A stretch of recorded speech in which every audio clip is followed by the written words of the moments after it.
Emily settles into her mother's luxurious home, but the shadows of her past still loom large. A mysterious dark figure darts through the forest, sparking her panic. Meanwhile, her first day at school is met with unwelcoming attitudes, especially from a handsome but rude boy named Thomas. Can Emily uncover the secrets lurking around her, while facing the challenges of her new environment? Tense from the start, as Emily's heartbeat sets the stage for this story. Don't go away, subscribe to us, and don't miss a single heart-racing moment. Chapter 1. The cold atmosphere made it hard for me to sit still in the car. Even with the windows rolled up and the heater on full blast, I was freezing. I pulled my jacket closer to my body and leaned my head against the fogged-up window in my dad's BMW. I sighed, hating the unfortunate events that have unfolded in my short 17 years of life. My dad cleared his throat, breaking the awkward silence. Emily, my dad looked at me through the rearview mirror. Can we talk? I'm sorry. I rolled my eyes and turned up the volume to my music, making sure I couldn't hear him speak. I'm tired of his sorry crap. He's been trying to apologize to me for a week, but apologies just don't cut it anymore. I couldn't wait until I got to my mother's house. Just 30 more minutes and I'll be able to smile again. My father was making me move in with my mom because of his bitchy, evil new wife, Sandra. She hated my guts because she wanted my dad for herself. More likely, she wanted his money to herself. Just then her irritating voice popped into my head. Just wait, you little brat. When your father and I get married, you are going to be so gone. You're going to move back with the monster that made you. My father did give her everything she wanted, but I didn't expect him to grant that one wish of hers. Right now that pissed me off. He chose her over his own daughter. I know, right? What a dedicated, loving father. I moved in with my dad because my mother was a hard worker. She was a famous designer who made clothes for celebrities. Her brand Lovely Avenue was a hit. Because of that, she constantly traveled place to place. She sacrificed seeing her daughter every day because she paid for my tuition so that I could follow my dreams to open my own bakery. My father went against that. He thought I should be a surgeon just like him. That was one of the reasons my parents are divorced. He wanted my older brother and I to live our lives the way my father wanted.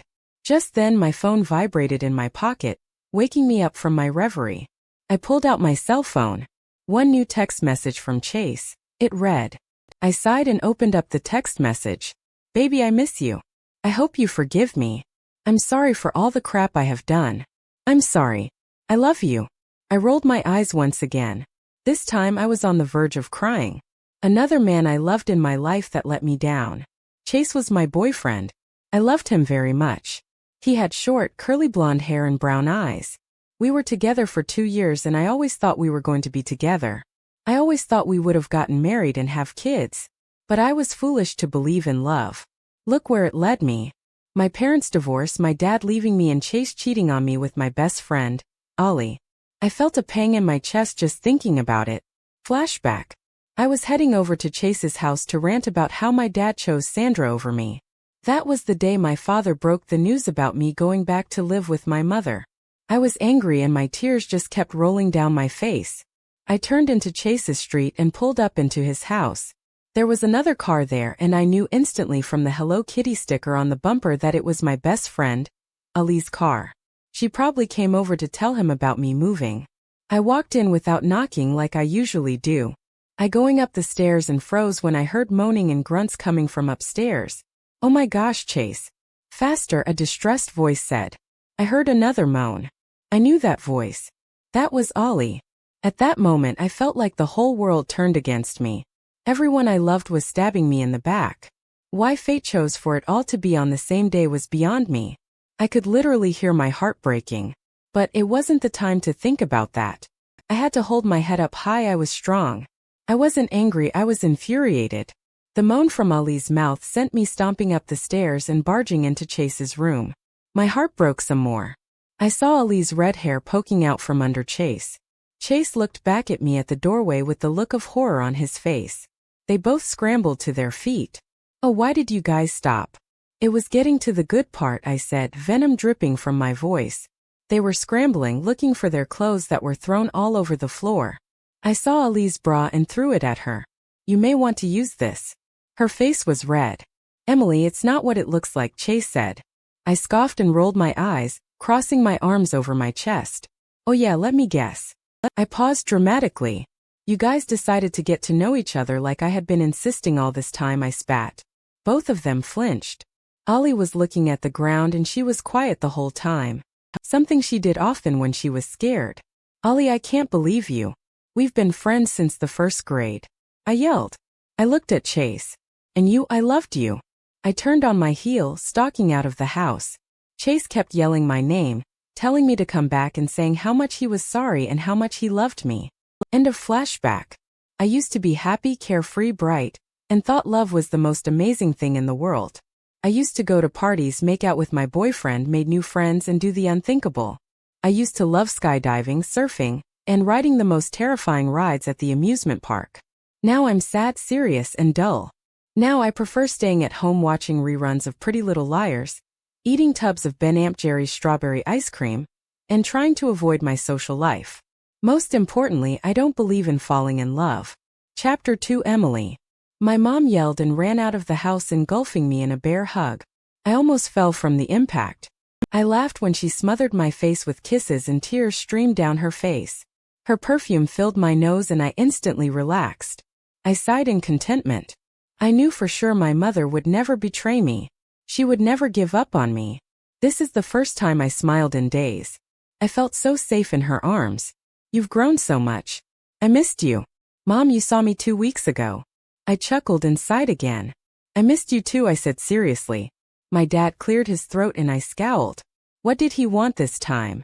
I turned around and glared at my dad, but he just smiled at me. I narrowed my eyes at him and he just turned to smile at my mother. Ella, you look great as always, my father greeted. It was true. My mother looked gorgeous. She's 42 and she looked like she was still in her early 30s. Her long, straight, dark brown hair was pulled into a tight ponytail, and she wore a black dress that hugged her body nicely. Her high cheekbones complemented her black eyes and her red lipstick made her look professional, yet lovely. I looked just like her, except my hair was slightly curled at the bottom, making it look like I've curled it with a curling iron, and my eyes were green, just like my father's own. I would be lying if I said I wasn't good looking. It ran in my blood and most of my family members were models. Thank you, George. I've got a meeting in an hour, she groaned and looked at her watch. I hate to leave Emily because she just arrived, but duty calls. She looked at me apologetically. I'm sorry. I was hoping I wasn't going to be busy today. I hope you don't mind because it's going to be held in the house. I looked over at the mansion my mom called home. It was beautiful, of course. She was filthy rich, but she didn't take it for granted. It was 2 stories high. Inside there was 12 bedrooms, 10 bathrooms, 1 huge kitchen, a dining room, a living area, a workout area, my mother's workshop, a basement, an attic, and finally a huge meeting room for when she has meetings for her job. I shook my head and smiled at my mom. Mom, this is your house. Stop freaking out. I understand. She smiled sweetly at me. I saw Felly, one of my mother's maids, coming outside and I ran up to her, hugging her. She was like my aunt.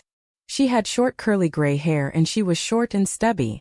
She had a huge smile on her face that brightened up her whole face. Aunt Felly, how you doing? Oh, I'm doing fine. No need to worry about me, sweetheart. How you doing? She smiled, trying to smooth out her hair. By the way, I made your favorite southern pot pie to make you feel better. I'm all right. Could be doing better. Oh, I can't wait to eat that.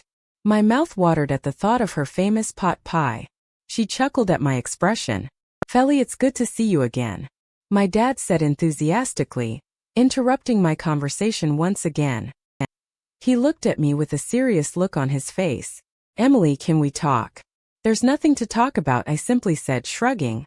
Mom, I'll see you inside. My mother looked concerned. Her hands were knotted together in front of her.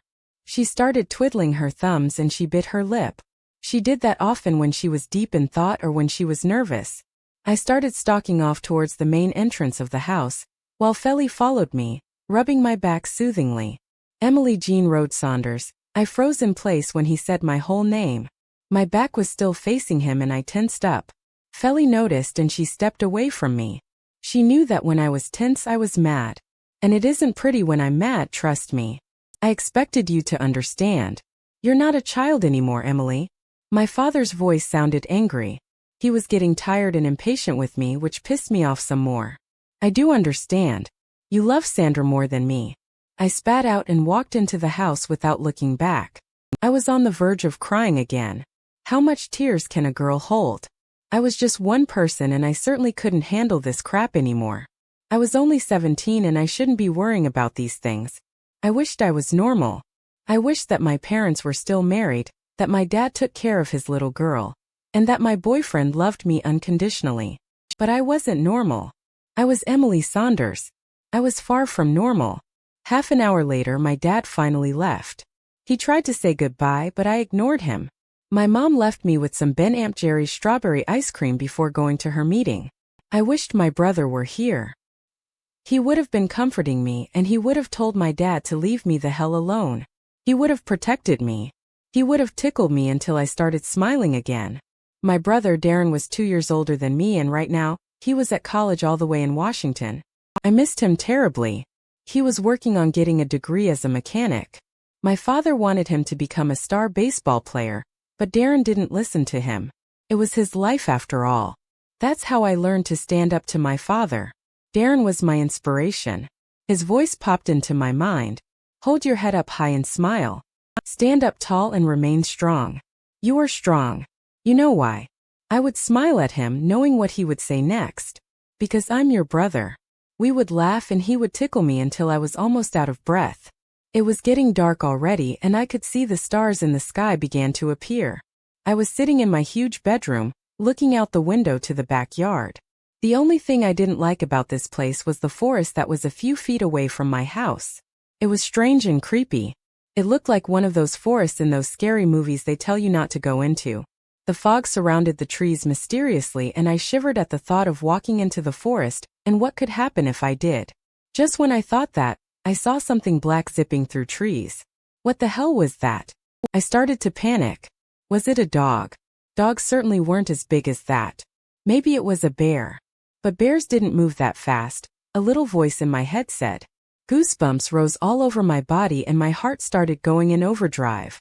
I closed my eyes and shook my head and looked back at the forest. There was nothing. It just looked creepy as usual. Maybe I was hallucinating. I was tired after all. Someone knocked on my door, waking me up from my reverie. Come in, I called, still looking outside. The door opened slowly and my mom's head popped inside. She looked concerned and worried. She came in and obviously, she changed into something more comfortable.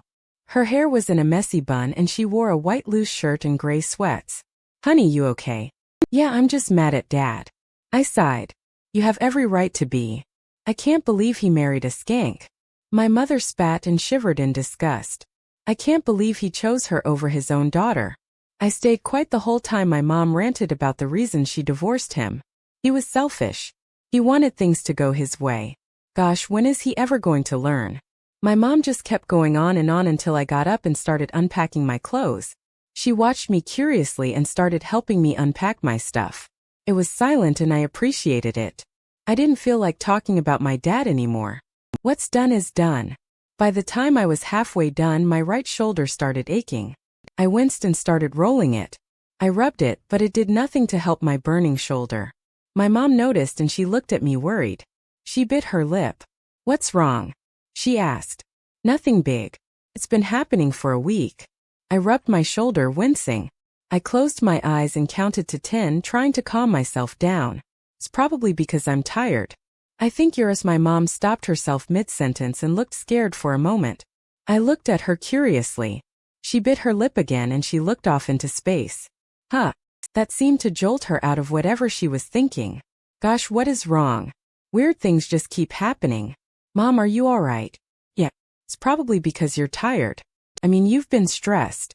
You've been through a lot. She said nervously. I looked at her suspiciously and she sighed. Honey, you do realize I'm sorry. You don't deserve any of this. Mom, it's not your fault. Trust me. I'm with you now and I couldn't wish for anything else. I hugged her as she began to cry. I feel like a horrible parent. I mean, my daughter is not happy. What's wrong with me? She said, upset.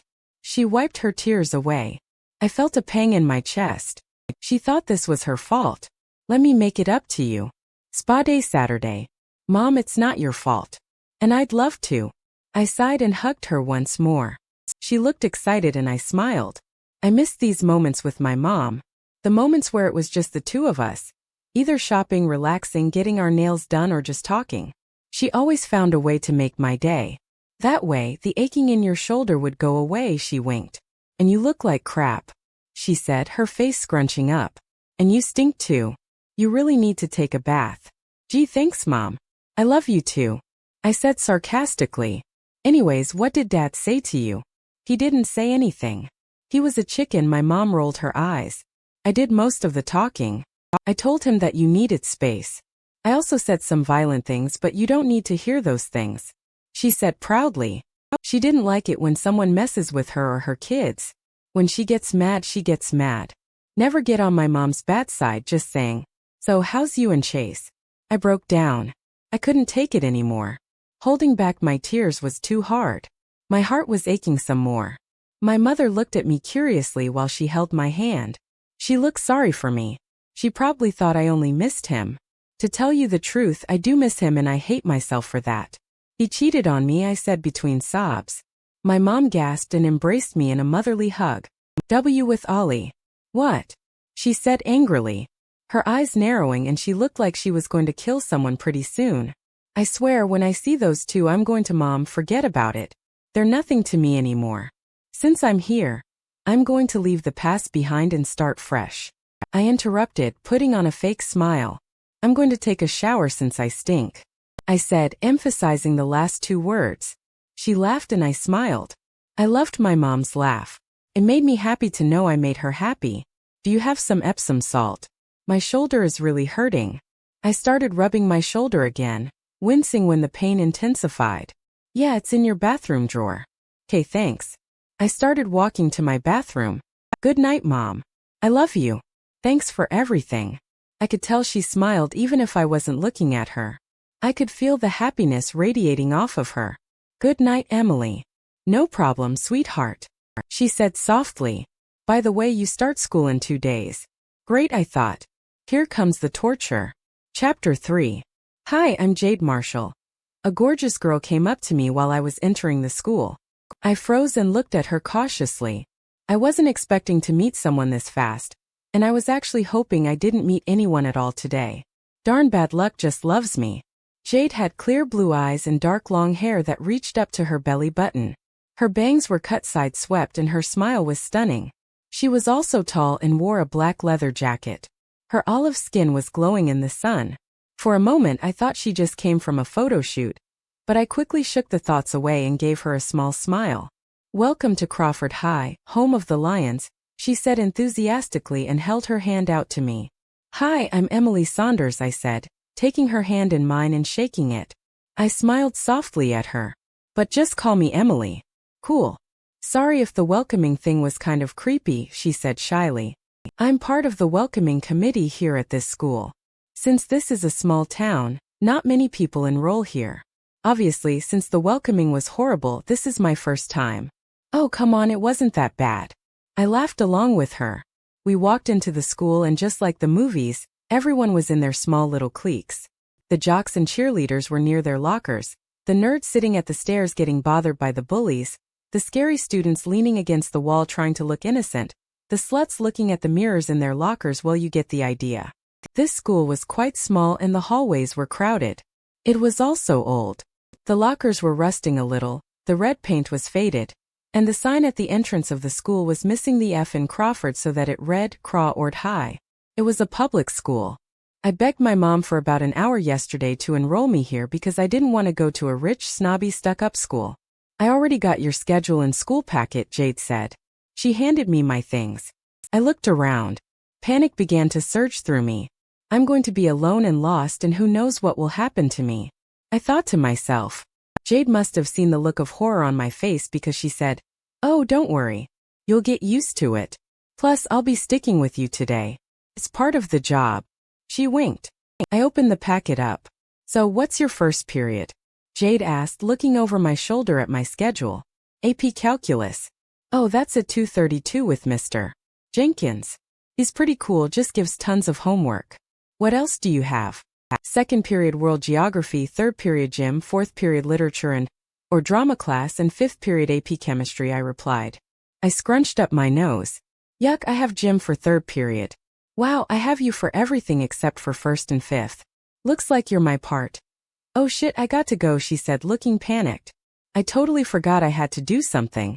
If I'm not back by the time the first bell rings, I'm sorry. But you're a smart girl, you'll figure it out, she called out to me while speed walking down the hallway. Great, I thought, I'm all alone now.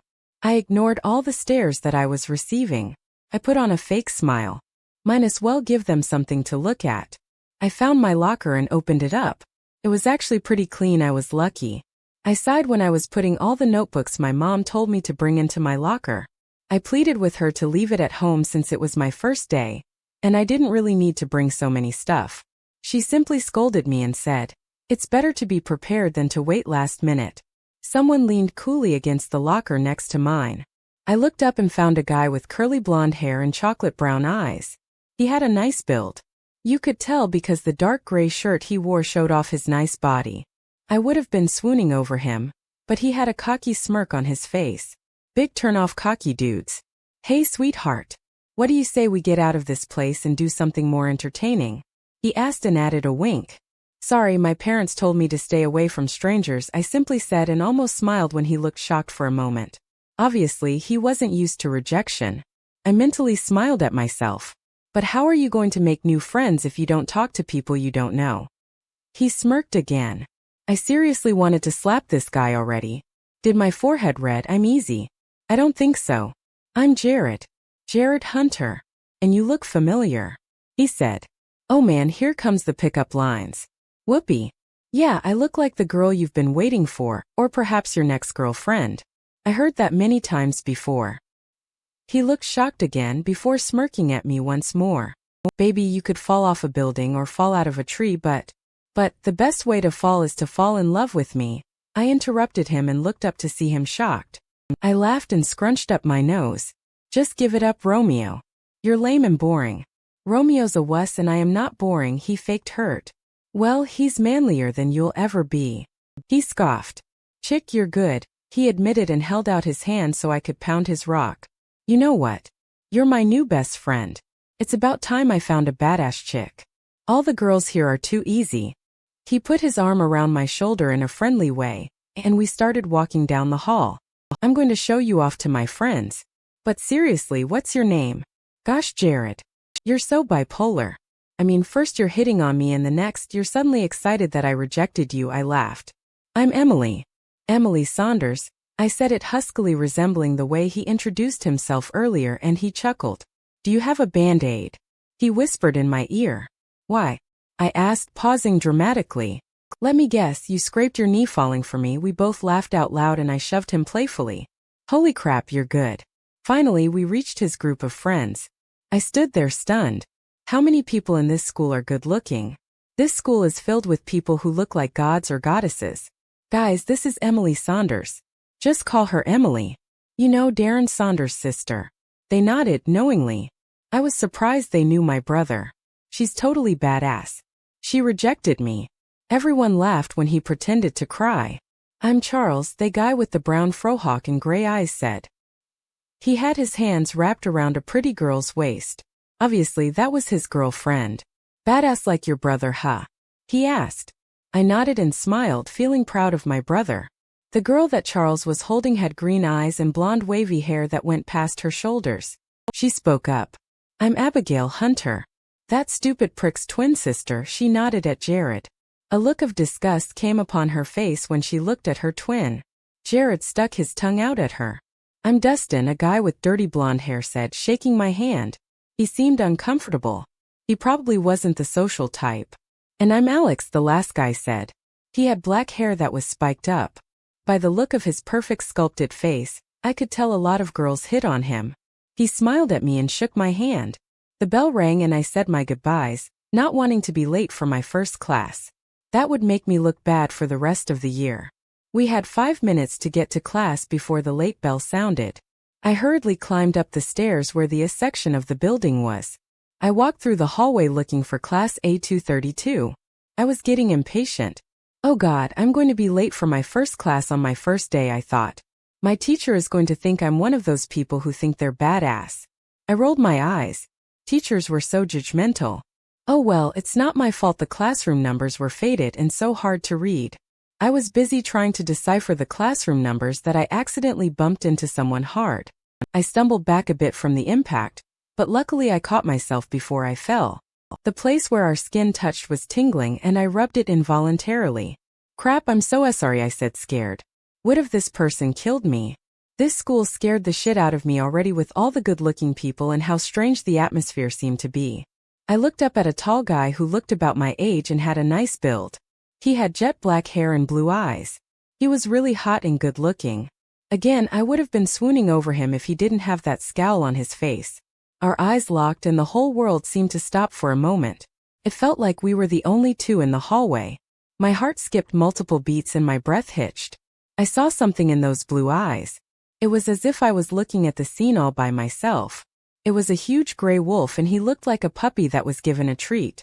It was as if he found something he has been searching for his whole life. For some reason it made my heart swell up.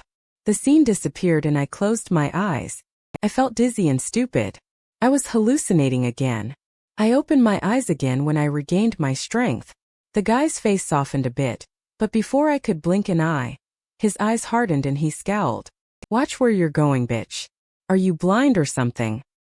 He said harshly and he continued walking in the other direction, but before he left, he bumped my shoulder hard that I fell on the ground.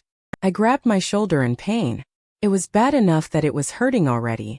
Everyone started laughing at me and I felt the blood rush to my cheeks. I watched the mysterious guy's back retreating and for some reason, I felt like my heart broke in two. What the hell? I thought. What's going on? And what the hell is shoved up that guy's butt? I smiled a little. He had a great butt for sure. I shook my head to clear those nasty thoughts. He certainly wasn't having a good morning, but he shouldn't have taken his anger out on me. I did nothing to him. Why did I feel like my heart broke in two? I didn't know him. I certainly didn't love him. I don't believe in falling in love. It was too overrated.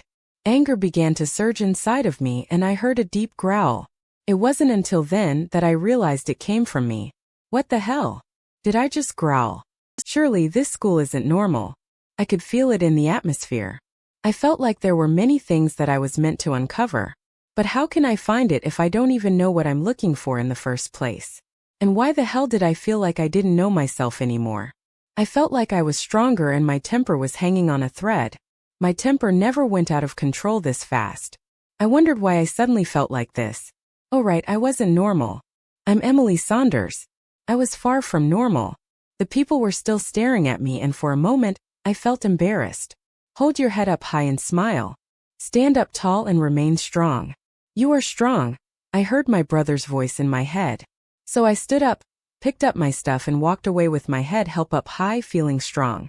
Chapter 4. I did a little victory dance in my head when I found classroom A232. Yes, I made it just on time, I thought, just as the late bell rang. The whole class was filled with students and a few chairs were empty. Some of the students were staring off into space while the others carried a bored expression. When I walked to Mr. Jenkins's desk, everyone's head perked up and the stares of many eyes burned a hole in my back. Mr. Jenkins's was pretty young. He was probably 25. He was pretty hot too, but I was too young for him. Not to mention he was my teacher. I shivered in disgust of the thought of a teacher kissing his student. He had light brown hair that was cut short and he had hazel eyes.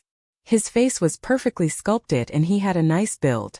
Please don't tell me the teachers here are hot too. A little voice in my head said. I don't think I could handle all that pressure. I neared his little office space at the back of the room and he had his feet propped up on the dark wooden desk. He was staring at his cell phone and his fingers were pressing on some buttons. He was texting. I was surprised to find he looked pretty chill. The teachers at my old school never looked this relaxed and carefree. I looked at Mr. Jenkins and he hasn't noticed me yet. He was still texting on his BlackBerry. I cleared my throat and he looked up slowly. He smiled and realization dawned on his face. You must be the new student, he said. Emily, right? Just call me Emily, I said, giving a small smile and nodded. All right, class, "This here is the new student, Emily," Mr. Jenkins's announced to the class. I turned around and gave a shy wave to the class. Some students smiled while some guys checked me out. EW, I thought. "You can sit over there, Mr. Jenkins pointed at a desk near the windows. "We're just waiting for some students." I sat down in my assigned seat and let out a sigh. I closed my eyes for a while to regain control of myself. "Okay, Emily, get a grip, we can get through this. You're doing great so far. Remember, you are strong," I thought to myself. "Emily, I didn't know I had this class with you," I heard a familiar voice say. I looked to my right and saw Abigail sitting next to me. She had a huge lopsided grin on her face. "Oh, hey Abigail," I said enthusiastically, smiling at her. 5 minutes already passed and we still haven't started class. "So, who exactly are we waiting for?" I asked Abigail. "The Crescent Pack." She rolled her eyes at the stupid name. I raised my eyebrow in confusion and she sighed. "The 4 boys who are always fashionably late. It's not the whole group, but you get what I'm saying." I nodded and she continued. "Anyways, they totally hold us back. I want to get into a good college, but with them being late and all, my lessons are cut short. Why don't you bring it up to the office? They receive a no credit for being late all the time, don't they?" She sighed again. "Unfortunately, no matter what we do, it doesn't really matter. They are the richest group in the whole school. The leader's father founded this school and pays for everything." The door to the classroom suddenly banged open and the 4 boys walked in one by one. And of course all of them were gorgeous. I noticed one of them was the mystery guy who shoved me down this morning. I quickly looked down at my lap, trying to appear unnoticed. "Oh, speaking of the angels," Abigail said sarcastically, but loud enough for the boys to hear. "They finally graced us with their presence." One of the boys smirked at her. "Babe, I know you missed me and all, but you don't have to share your excitement with the whole world." He had black hair that complemented his creamy skin, and he had gray eyes that were mysterious. His white button-down shirt was rolled up to his elbows and his black straight-fit jeans made it obvious that he knew how to dress himself up nicely. Abigail snorted and crossed her arms over her chest. "You wish, Eli. It's Elliot, babe. Only my friends call me Eli." Abigail rolled her eyes and snorted. "Abs, Eli's jealous because he saw you kissing Charles this morning," another guy said. He had rusted-colored hair and brown eyes. The class was humored by the comeback Elliot's friend just threw at him. I saw Abigail's face heat up and a sad expression crossed her face quickly before she smirked at Elliot, who was clearly not happy. I made a note to ask Abigail about this little situation. "What?" I was a curious girl and I loved gossip. "Shut up, Jet," Elliot growled at his friend who I assumed was Jet. "Class, settle down, Mr. Jenkins scolded the class, but you could hear the light humor in his voice. "Where are your passes, boys? I assume you have a reason to be late, Mr. Marshall." The guy that shoved me down this morning just shook his head and smirked. "Mr. Jenkins, you know I'm not the responsible one." "Oh, Weston. When are you ever going to learn that being a leader, especially for this group, requires responsibility? Especially for this group." I asked myself suspiciously. "So his name is Weston, huh? Sexy. Wait, what? I shouldn't think like that." I shook the thought out of my head before looking back at the group of boys. My gaze was specifically on Weston. He was totally sexy, probably the sexiest out of the 4 boys. He had a nice lean body that could be number 1 on any slut's list, if you know what I mean. His jet black hair was styled messily and my hands were itching to run through it. His deep blue eyes had a story behind them, and I just wanted to stare at them until I figured out what they were trying to say. Thomas saw me staring at him. Ugh, I didn't realize I was staring at him. What the hell is wrong with me today? A look of comfort passed his face before it was quickly wiped away with a smirk. "Like what you see?" he asked. I smirked back and said, "If I like trash, then maybe." He looked taken aback and the whole class got quiet. I hated cocky, egoistic jerks. Everyone turned their attentions to me. Then suddenly Elliot and Jet were in front of me. "So you're the new girl Jade was talking about yesterday," Elliot said. "Nice to meet you, I'm Elliot, but call me Eli." He stuck out his hand and I shook it. Abigail scoffed. It was probably because he told me to use his nickname. "Abs, babe, you don't have to be jealous," Eli said, looking over his shoulder at Abigail. "And I'm Jet, the other boy told me." Jet smiled at me and shook my hand. It was obvious they didn't take their good looks for granted. And they weren't players who constantly flirted with girls like their life depended on it. I'm Emily, but call me Emily. It's nice to meet you guys, I said sincerely and smiled genuinely. Okay, let's begin this class, Mr.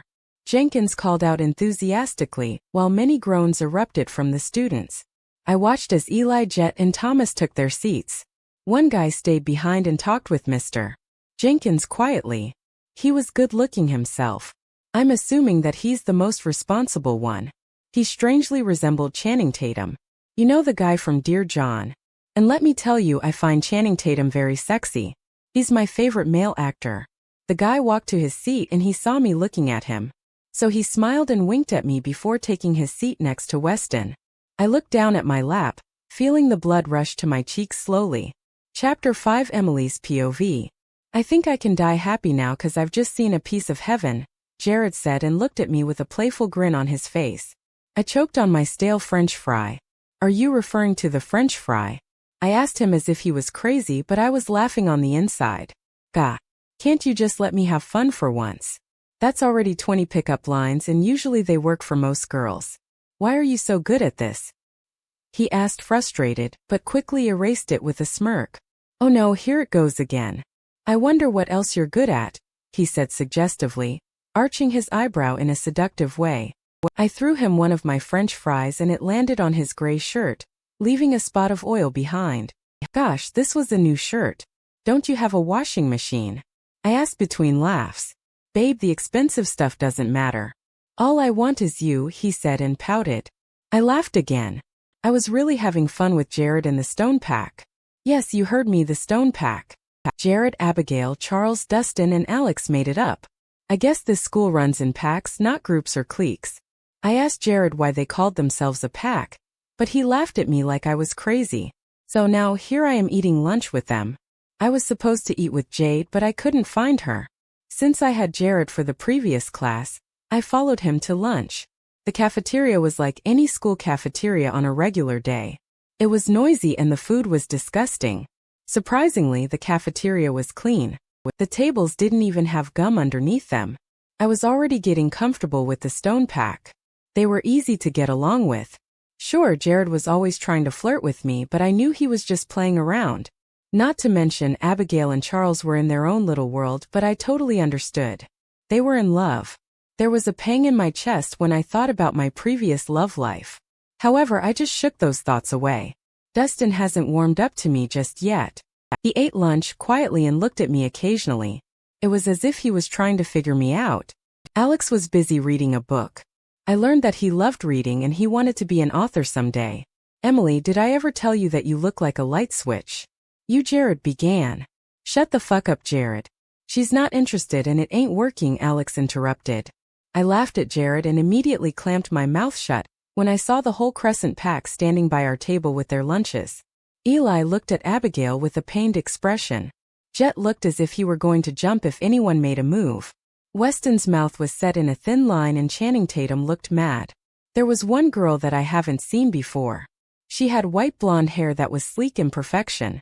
Her eyes were sapphire and her smile was perfect. I looked at her in awe. She was beautiful. Like Jade, they were both smiling. I looked at the Crescent pack curiously. I could feel the tension in the air. Obviously, the two packs weren't exactly good friends. Emily, do you want to sit with us? Jade asked with a friendly look on her face. By the way, this is Stacy, she pointed to the girl next to her. You met all the boys already, right? Not me. I'm Warren. Channing Tatum look-alike cut in. He had a deep voice, but it was smooth. I shook his hand and introduced myself. Out of the corner of my eye, I saw Thomas shift from one foot to the other, looking uncomfortable. Warren smiled at me. So what do you say, you want to join us for lunch? War, I don't want some new chick to sit at our table, Thomas spat. His deep voice sent shivers down my spine. For all we know, she could be insane. I mean, look at her, she has ketchup at the corner of her mouth and she doesn't even know. In one swift movement, I took my napkin and wiped it across my mouth. I frowned when I realized that there was ketchup on my face. I looked down at my lap and I knew my face was as red as a tomato. I wasn't sure why, but his words cut a hole in my heart. What the fuck, Weston? Jade smacked Thomas across the head. He flinched and continued to glare at me. Jade turned her attention to me and smiled apologetically.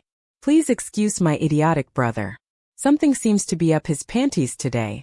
Alex and Dustin snickered, while Charles, Abigail, and Jared glared at Weston. Don't ever talk like that to her again, Jared growled. His growl was shockingly scary. My heart raced just hearing it. You barely know her and you're defending her. Thomas questioned and scoffed. Like she'd go for a guy like you. You're worthless. I looked to my side and found Jared looking down. He looked defeated. Oh hell no. Nobody talks to my friends that way, nobody.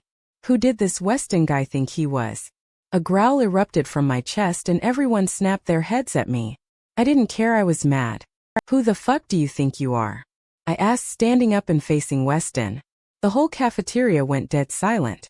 Anger surged throughout my whole body, reaching my fingertips. You think you're high and mighty, huh? Just because your dad found this school and pays for everything. You think you're a king who could just humiliate everyone. I roared. He just glared at me. I was face to face with him. Let me tell you. You are the king, I said, pretending to sound defeated. Everyone started whispering while I saw the corners of his mouth tug up. Yeah, that's right. The king of dumbass. I smirked at him and walked back to my table. You're going to regret that, Thomas growled, but I ignored it. I could see the fury burning in his eyes. But I ignored him and focused on the grins plastered on the stone packs' faces. I took my seat next to Jared and he put his arm around me. Did I ever tell you that you're one badass chick? Jared whispered in my ear and I chuckled. Oh, about 100 times, babe. But I love hearing it over and over again. Just then, Thomas tore Jared's arm off my shoulder. He glared at Jared while a growl escaped from his lips.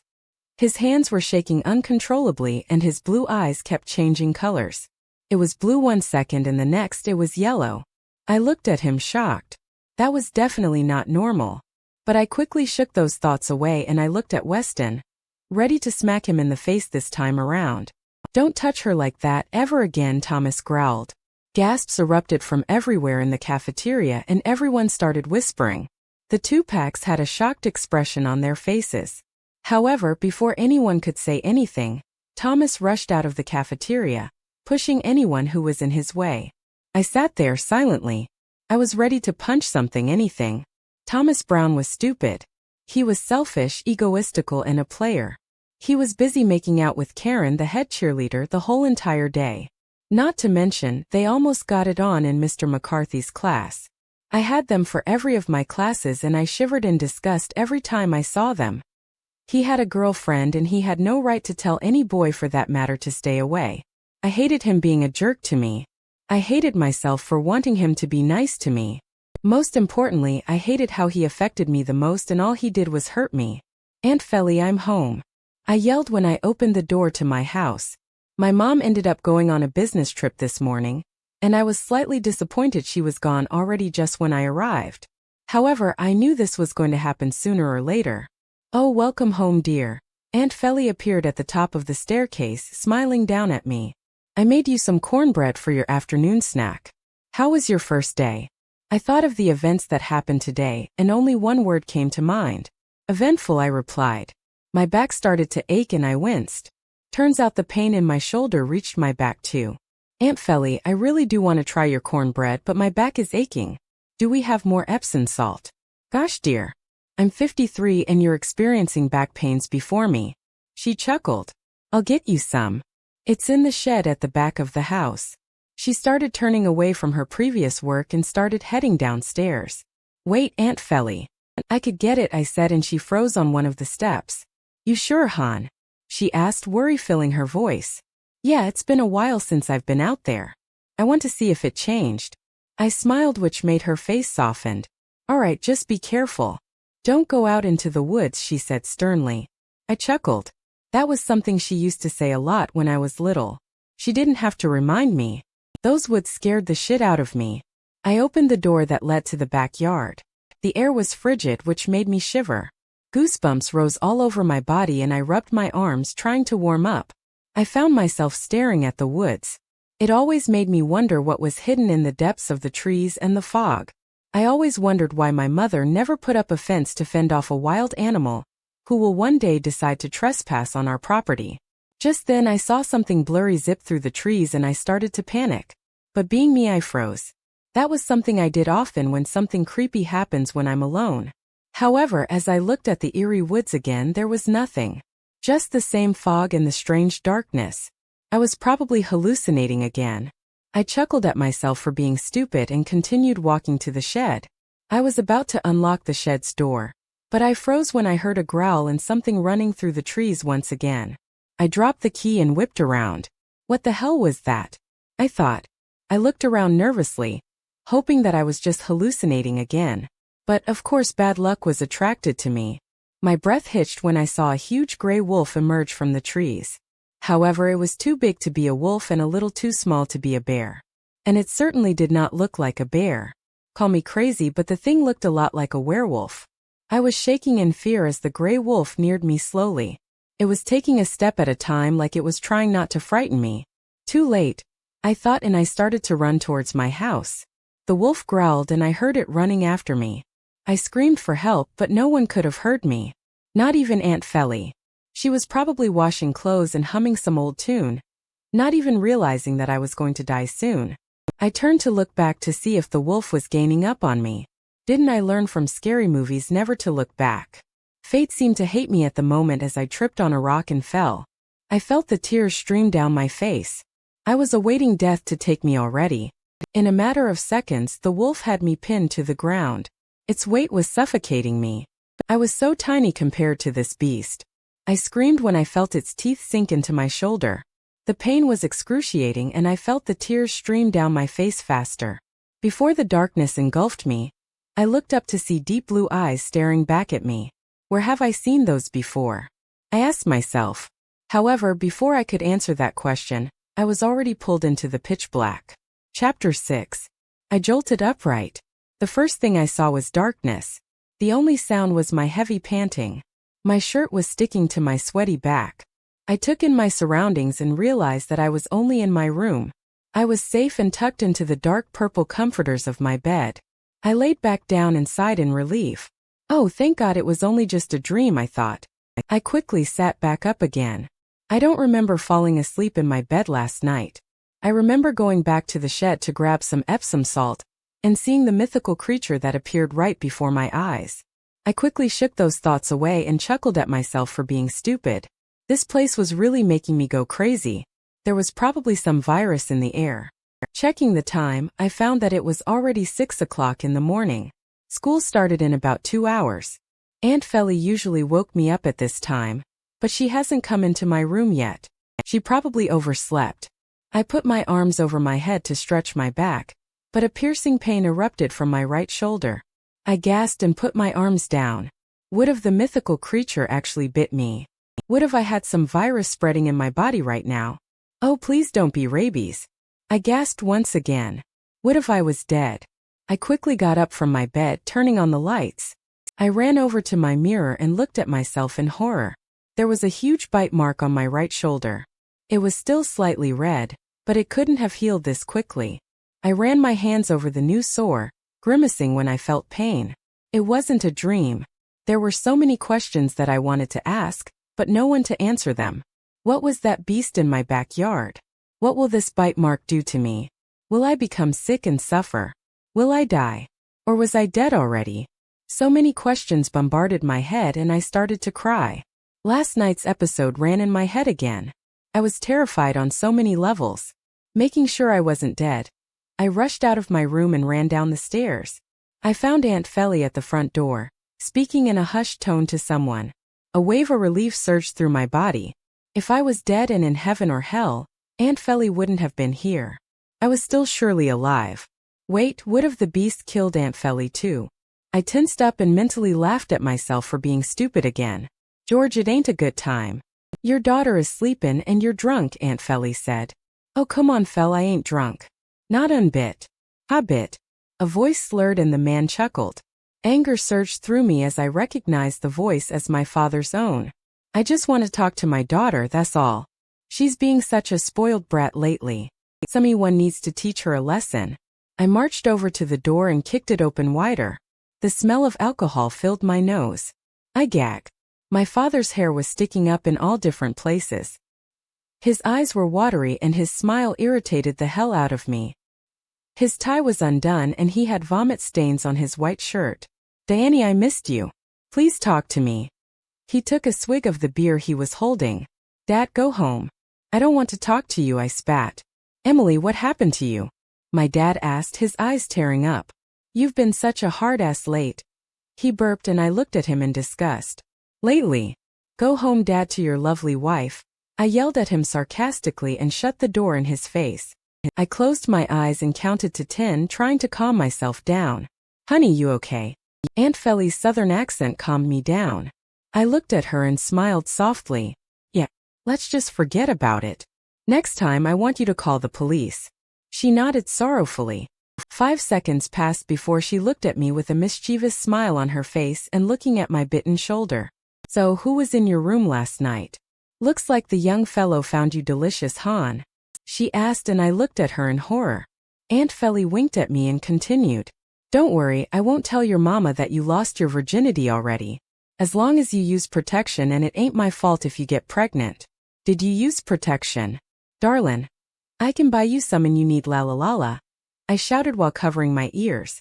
My face was surely as red as a tomato. This was such an awkward subject. Aunt Feli, I did not lose the big V yet, and you know I'm looking for the right one. That was so disgusting, Aunt Feli. You're one crazy old woman. She looked at my shoulder, disbelief written all over her face. I wanted to tell her that it was a mythical creature, but I would sound like a mad woman. She'd send me to the doctor again and refused to leave until she received an explanation. She sighed and winked again. Whatever you say, darlin'. Whatever you say, she said sarcastically. Aunt Feli, amitiad. I asked.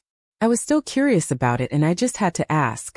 I mean, what would you do if you were in a situation and you didn't know if you were dead or alive? Aunt Feli looked at me with a funny look. Are you sure I'm the one that's crazy? She laughed and walked away. Thomas wasn't kidding when he said that I was going to regret everything I did to him. These past 2 weeks he constantly bothered me. Either he was throwing trash at my head during class, tripping me while I ran in gym, teasing me, or spilling his drink on my homework.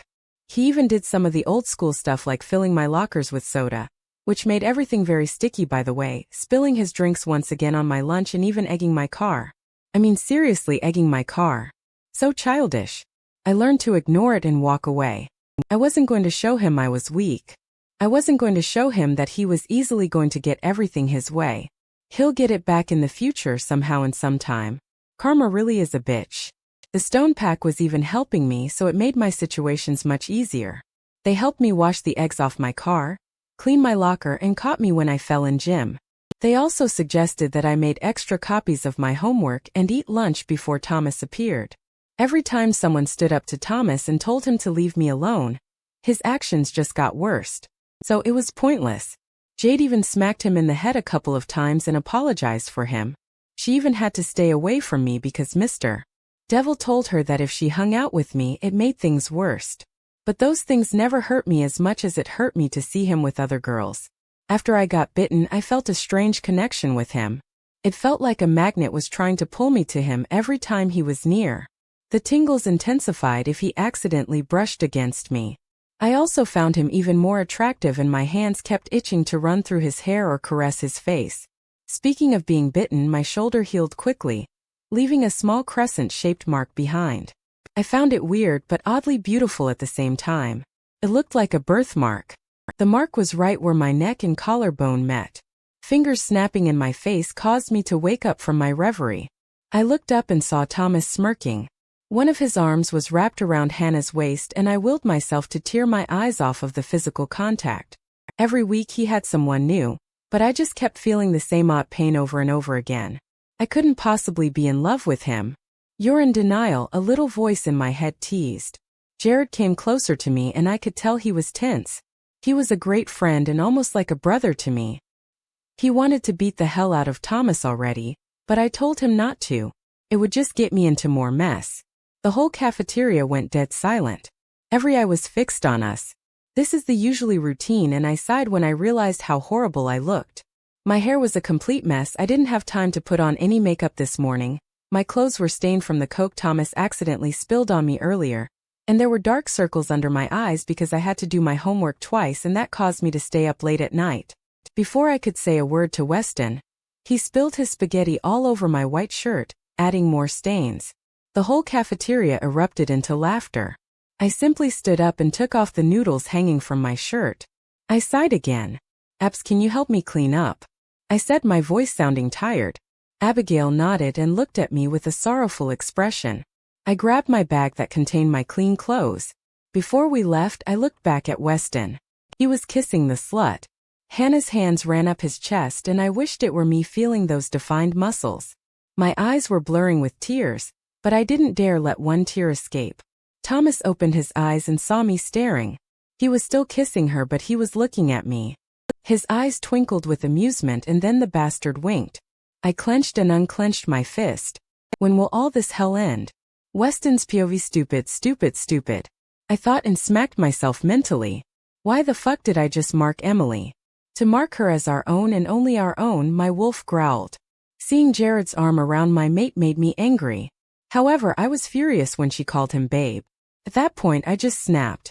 I didn't know meeting your mate would make you feel this possessive. I cringed when I remembered her screaming in agony as I bit her shoulder. I didn't want to hurt her but I had to in order to call her my own. But I was stupid, didn't I just say I couldn't love her? This would make the attraction much stronger and she will surely fall in love with me. I was walking to her house the morning after I bit her to make sure she was alright when a drunk man stumbled out of a bush. I grimaced when the smell of alcohol filled my nose. Hey you. Man, you know my daughter Diane. He slurred. I looked at him suspiciously. Emily came from him. Few do, can you convince her to talk to me? Man, she's been ignoring me. She's been a pain in the ass. My curiosity took over me. Why hasn't she been talking to you? I blurted out. And he told me everything. He told me he made her move here because he loved his new wife. Since he was drunk, he also added some inappropriate comments on how good his new wife was in bed. To me, he abandoned her for a skank. Then he told me that her boyfriend cheated with her best friend. My heart ached for her. Not to mention, she deserved a much better father figure. This guy was a total scumbag. I looked at him in disgust before giving him a black eye for hurting her, and I walked away from him trying to calm down. Anyways, I couldn't let her fall in love with me. I just couldn't. The only way to make that happen was to make her think I was a complete jerk. So for the past 2 weeks I did things that I regretted. I also used girls to take my mind off of her. These girls couldn't compare to her. No matter how much I tried, I just couldn't forget about her. Emily's challenges have only just begun. Subscribe to our channel and face every challenge with her. Emily notices her growing appetite while navigating complex interpersonal relationships and emotional turmoil at school. Her tension with Thomas escalates, culminating in a dramatic confrontation in front of everyone. What impact will Thomas's revelation of Emily's past have on her future? As Emily's story unfolds, you won't want to miss an episode. Hit subscribe for weekly updates. Chapter 7 Emily's POV. Jared, are you going to eat that? I asked with my mouth full while pointing to his salad. I gulped down my food when Jared looked at me oddly. Gosh, I am so hungry. Last week you could barely finish a sandwich and now you're practically licking your plate clean. Jared stated the obvious. I took his salad and shoved it down my throat. He wouldn't eat it anyway. He said that he had enough of vegetables at home. I shrugged. I've been eating much more than I do lately.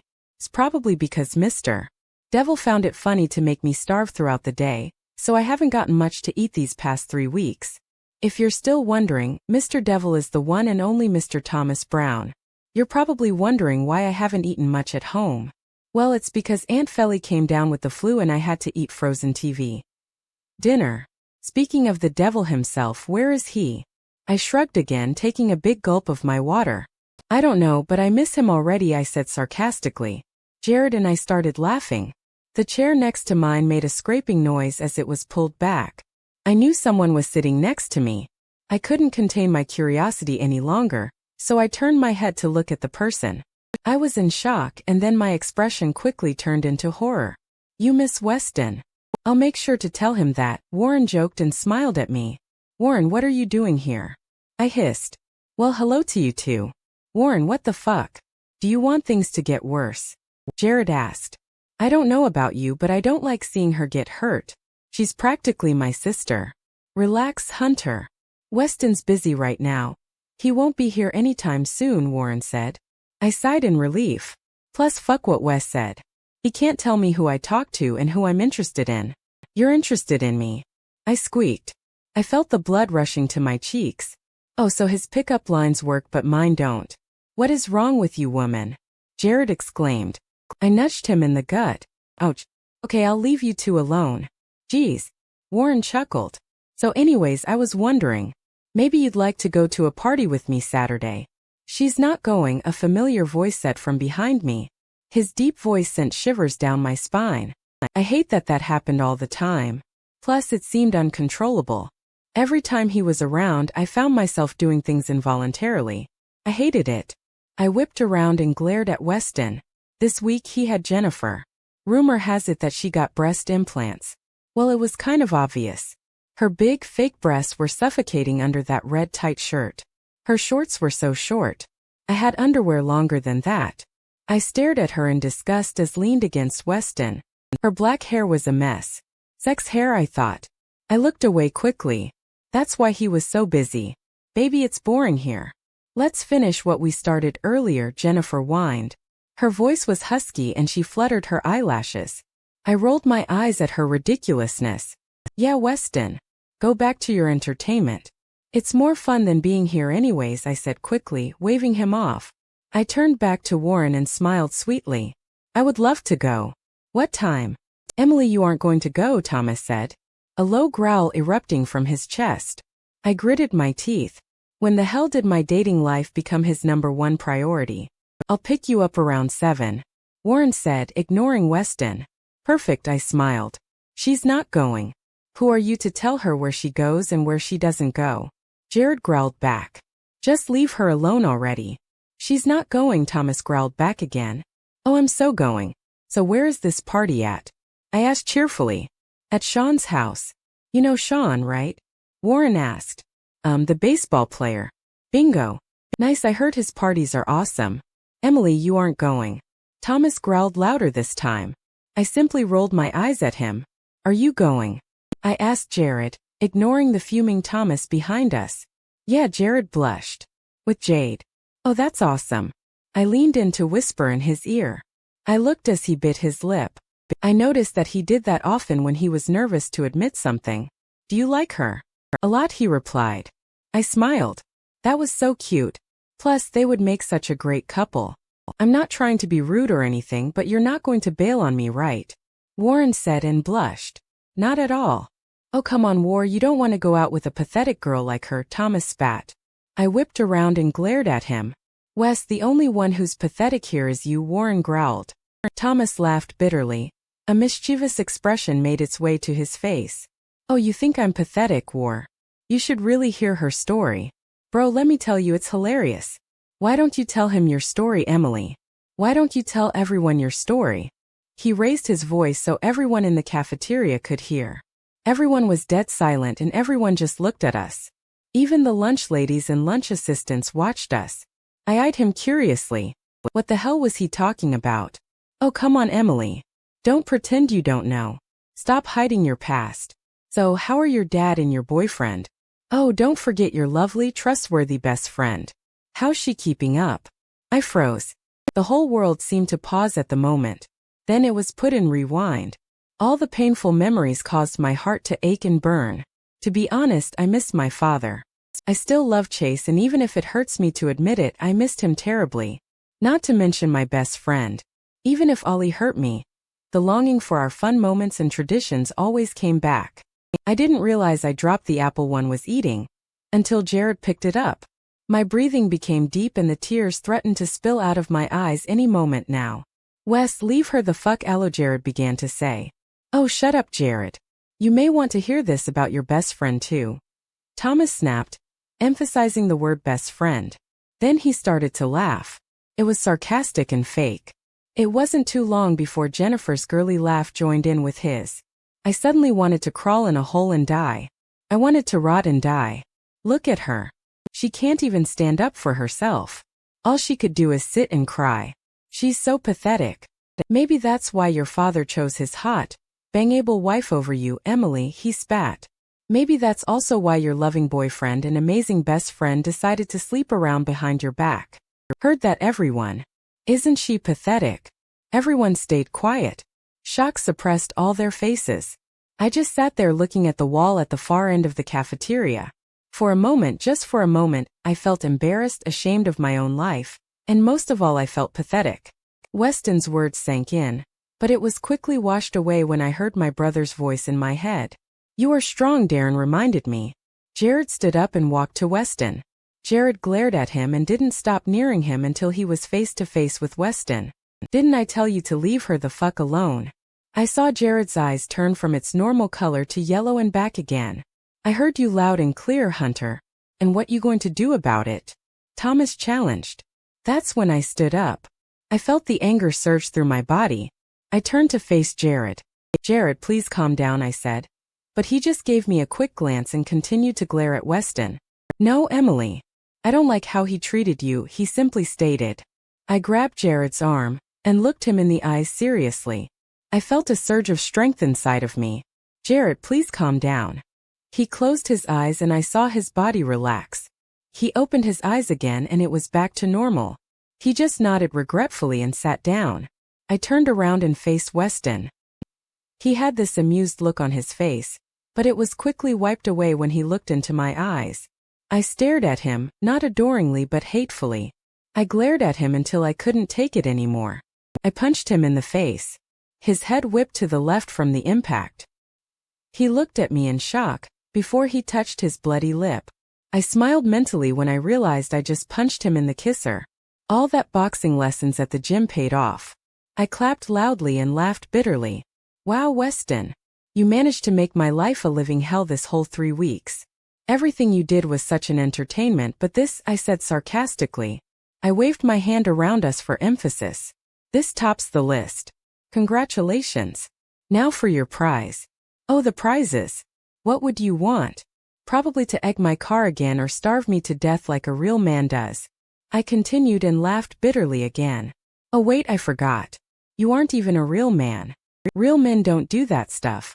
Thomas flinched when he saw the tears start to drip from my eyes. His own deep blue eyes were darkened and he looked pained. I rolled my eyes at him. You want to know something, Weston? You all want to know something. Maybe it would make me more pathetic. But what the hell does it matter? After all, you all seem to be so interested in my life. I waved at all the people who has laughed at me when Thomas used to tease me. Even if it hurts me to admit it, I missed them. I guess you are right, Weston. I am pathetic. You are such a psychic. Emily, I didn't mean, Thomas began to say. It just made me angrier. Shut up, Weston. You meant everything. I screamed in his face and he flinched one again. Just shut the fuck up and don't talk to me. Just leave me the fuck alone. I hate you, I said, my voice cracking at the end. I started to walk towards the exit of the cafeteria. Everyone's eyes were on me, but I ignored them all. Someone grabbed my arm and tingles erupted from our physical contact. I glared at Thomas in disgust again. Didn't I tell you to fucking leave me alone? What more do you want from me? Aren't you satisfied? I laughed again bitterly. Oh wait, mister. Marshall always has to win a fight. So smack me, hit me, kick me, do whatever you want. Make my life much more pathetic. His grip tightened around my arm. I wouldn't do that to you, Emily. You don't really hate me, do you? He sounded so vulnerable and his eyes pleaded with me to say no. However, I was strong.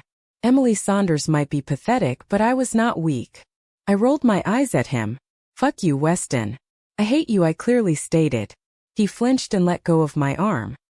He looked broken and his eyes were glazed with unshed tears. I started walking away again, shaking my head in disbelief. I hated his ignorance, ego, and personality. I hated his teasing, his practical jokes, and all the crap he has done to me. I hated his smirk, his cockiness, and everything irritating about him. But you want to know the funny thing? I don't hate him at all, not one bit. There was this connection I seemed to have with him. And I hated myself for thinking that. Emily, I'm sorry, Thomas called out to me. His voice was soft and apologizing. However, I just continued to walk away from him. The tears dripped down my face and onto my shirt. I scoffed. I'm tired of hearing the same 2 words, I said. Love.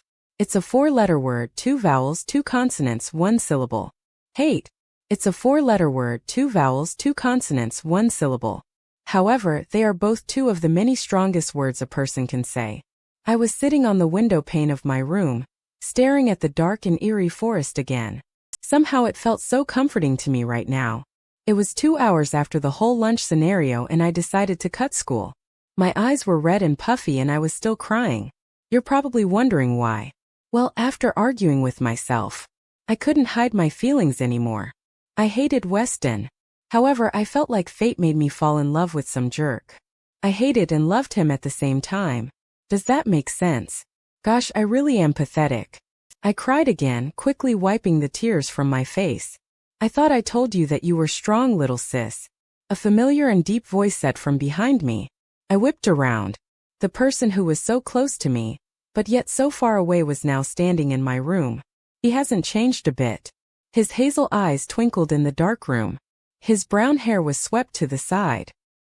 His smile made one dimple appear on his face. Gosh, he looks so much like my mom. He was still gorgeous and well-built.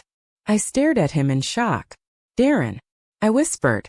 Chapter 8, Weston's POV. I hate you. Those words rang in my head clearly. It replayed, haunting and torturing me. Emily's voice threatened me. Her words burned a hole. Every tear she shed made me flinch. She glared at me as if she wanted me dead. I felt the hurt radiating off of her, and my wolf growled at me for doing such a thing. As those same 3 words repeated over and over in my head, I stood stock still. My hands were in tight fists. However, I wasn't angry at anyone. I was angry at myself. The cafeteria was dead silent, everyone's eyes glued on me. Emily had just left, and with her presence gone, I felt cold. A moment ago, I got what I wanted. I wanted her to look at me with hatred. Now I regretted it. All I wanted from her was to have my arms around her, to protect her, to have her eyes gleam at me with adoration. I wanted her lips to be pressed against mine, her smile to brighten up my day, her beautiful laugh to send my heart into overdrive. But I lost that all because my ego took the best of me. I regretted what I did, yes. I will not deny the mistake I have just made. She had every right to be angry with me. She wasn't the one who was pathetic, I was. There was no one to blame but myself. I had one thing in common with Emily. I hated myself too. The silence was broken with the sound of footsteps erupting from behind me. Oh baby, you're so sexy when you're angry, Jessica, or was it Janet? Purred in my ear. I shivered in disgust. I wanted no one but Emily. Janet must have thought her words brought me pleasure because she ran her hands up my leg and inched her fingers closer to my crotch. I flinched and smacked her hand away. Janet, we're over, I said. She sniffled and the waterworks started. I rolled my eyes at her vulnerability. After about 5 minutes of bawling her eyes out, she slapped my face, but it didn't faze me. Emily's punch still overwhelmed me. It's Jennifer, you bastard. With that, she stalked off. The stone pack surrounded me and I straightened my posture. I couldn't be seen as weak, especially to them. They all looked at me in disgust, but I just stared at them casually. My Marshall, Jared spoke up. Quite the heartbreaker, huh? I remained silent. You're lucky we have a truce. Otherwise, you'd score a black eye and a few broken bones. Forget the truce, Abigail spat and strutted toward me. However, Charles held her back and she wriggled to get free. Her eyes were full of hatred. Charles, let me go. This bastard deserves none of our respect. Ups, calm down. One day he will pay the price. He does not deserve our respect, but his father does, Jared said, still glaring at me. Fair warning, Marshall. I watched them retreat. I didn't care what they had to say. The only thing that mattered to me was Emily. But I lost her and it was my entire fault. Emily's POV. Darren. I repeated louder this time. I jumped up from my seat and practically tackled him to the ground. It's really you. Am I dreaming? My brother chuckled and pinched my arm. Ouch, what the hell? I glared at him. You asked if you were dreaming. You know the phrase pinch me if I'm dreaming. I rolled my eyes and punched his chest playfully. What are you doing here? I can't come and visit my little sister. He asked, feigning hurt. I haven't seen you in 2 years, Darren. Seriously, why are you here? Our bastard father dumped you and I came to check up on you. Seems like it was a good thing for me to come. His smile stretched and the dimple on his right cheek deepened. 2. I'm getting married. My smile reached from ear to ear and I jumped in excitement. You're kidding me. Ever since he was 15, he's been searching for the one. He was doubtful though. My parents' divorce scarred him. Kels, come in, he called out. A pretty blonde came into the room. She had fudge brown eyes and her smile was friendly. Darren put his arm around her affectionately and he smiled down at her. Emily, this is my fiancé, Kelly. Kelly, Emily. Hi, just call me Emily. I shook her hand. It's nice to meet you. Pleasure is all mine, she said. So when's the date? Where is it? I'm free to help if anything. November 23rd. Here, injetajme hotel. Darren announced proudly. Oh, I'm so happy for you two. I squealed in excitement. But that's in 2 months. How's everything going to work in just 2 months? We got it down, little sis. When have I failed? I rolled my eyes. He's still the same cocky guy I knew. Let me think. When you tried to sneak out that one time. Oh, what about that time when you tried to put a lizard in Mrs. Donna's lunch pail? Oh, and that time, okay, you proved your point. He said, annoyed. Kelly simply laughed at him. I'm going to marry a failure. She joked. I smiled at her. I liked her already. Baby, isn't that what you love about me? Darren turned to look at me. Anyways, Kels and I are taking you out. Be ready in 30. After shopping in 300 different stores, trying on thousands of shoes, putting on multiple outfits, cutting my hair, getting my eyebrows waxed and getting to know Kelly. I was exhausted. I needed time for myself. Not to mention I was kind of getting grossed out watching Darren and Kelly making kissy faces with each other. Sure, I was happy for them, but I was grossed out in so many levels. I looked up at the sky and it was dark out. The stars sprinkled across the black sky and the lamp post lit up the crowded streets. I loved Mall Street. It was one place me and my mother always used to go when I was feeling down. Okay, so what movie do you ladies want to watch? Darren asked. His arm was slung over Kelly's shoulder. He bent down and kissed her cheek. The image of them making out during the entire movie danced in my head. Actually, you two should just go on without me. I think you need some alone time with each other, I offered eagerly. Darren eyed me suspiciously. But we took you out and it's all about you tonight. Yeah, right. Making kissy faces with each other was for me. How lovely. No, believe me, I'm having fun and I really appreciate all you two have done for me tonight. I have to stop by the bookstore for my essay that's due next week, I lied. Darren looked at me for a while. His eyes narrowed, clearly trying to see if I was lying. After a while, he shook his head and gave up. Okay then, but meet us at the Froyo is an hour.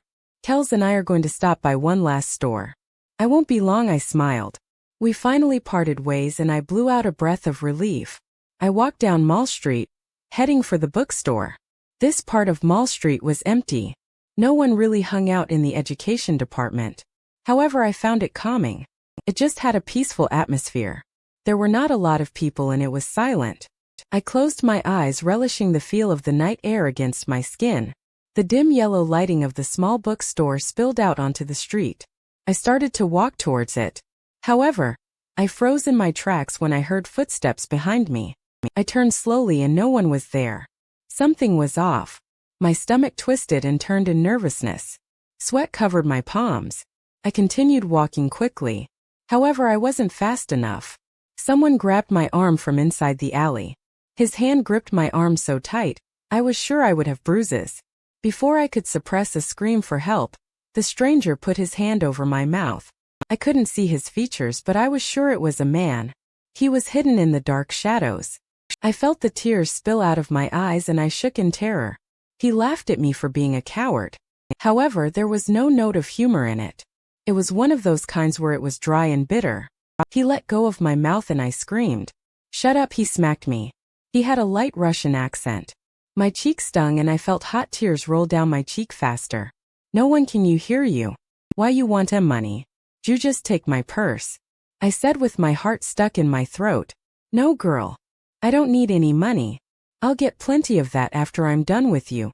Why you're going to rape me? He pressed something cold into my neck. The sharp object pricked my skin. A knife. I squeezed my eyes shut and my blood ran cold. I was going to die. Even if you are a pretty girl. The man trailed his fingers in between my breast. I shivered in disgust. That is not what I was required to do. Now hold still. Cutting you piece to piece will only take a second. He chuckled again. I did the one thing my brother always told me to do. Kicked his crotch. He groaned and grabbed it as a reflex. I started running away, but he was too quick. He tackled me to the ground and my head made an ugly crunching noise. He was on top of me now. I was trapped. I wriggled under him and grunted. Get off of me. I had enough of you. Time's up, the man said, and I saw him for the first time under the moonlight. He had dark, long hair that was gathered up in a ponytail. He was probably in his mid-20s. Get off me, I screamed. You heard her. A familiar voice called from the entrance of the alleyway. Ah, Weston, Weston, Weston. Always the hero, I might say. The man looked up from me to him. What the hell was Thomas doing here? Silo, didn't you hear the girl? Or perhaps you are deaf. Silo chuckled. He then turned his eyes back to me. He grabbed the knife and pressed it to my throat. I flinched as the cold blade pricked my skin once more. I screamed, but it came out hoarse and shallow. Can't do. I'll be more than a rich man after I'm done with her. I looked at Thomas once more. My eyes filled with tears and I pleaded with him to save me. Thomas growled and gray fur took over his skin. Chapter 9. I stared at the beast in horror as it jumped over me skillfully, sending Silo and itself crashing to the ground. Silo grunted, probably from the impact of the tackle. The beast had its paws pinned on Silo's shoulders. However, Silo just chuckled. Meanwhile, I was freaking out. I think I'm dreaming. I contemplated that thought for a while. Yep, I was definitely dreaming. In a matter of seconds, I will wake up and go to school like every normal teenage girl in the planet. The beast looked over at me, its deep blue eyes twinkling in amusement. How could he find a situation like this funny? This beast looked so awfully familiar. I stared at it with wide eyes as the realization dawned on me. It was the beast that attacked me about a month ago. 1. You aren't dreaming, Emily. 2. I think you should calm down because you look like a stick went up your ass. A familiar deep voice filled my head. Weston's voice. Great, now I was just going plain crazy. You are crazy. Just calm down, I will explain everything later. The beast's eyes turned into a dark black. It was eye-catching, even in the dim lighting that was provided to us in this alley. I was still laying on the ground, propped up on my right elbow, trying to make sense of what was going on. My gaze was fixed on those two black eyes. Just calm down, Thomas repeated. All of a sudden, a warm sensation engulfed me. It felt like a warm, thick blanket being placed on me during a cold winter's night. Silo chuckled, waking me up from my reverie. However, I remained calm. I was still under the beast's Weston's spell. Weston, this is not a fair brawl, Silo said. I am in lockdown due to numerous tasks people inquire me to do for them. I am well aware that you know of the rule the experts have passed among us. You don't want to disappoint your father, do you? They looked at each other for a short period. Ah, that is accurate. You could execute me for threatening to kill the young female. However, perhaps you may want to find out who wants her terminated. Silo chuckled. Another short moment passed between them.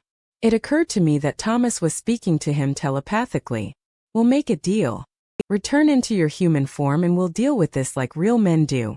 Thomas slowly retreated from Silo. His eyes never left the man, even as he stood up. Thomas shook out his fur, almost like a dog did.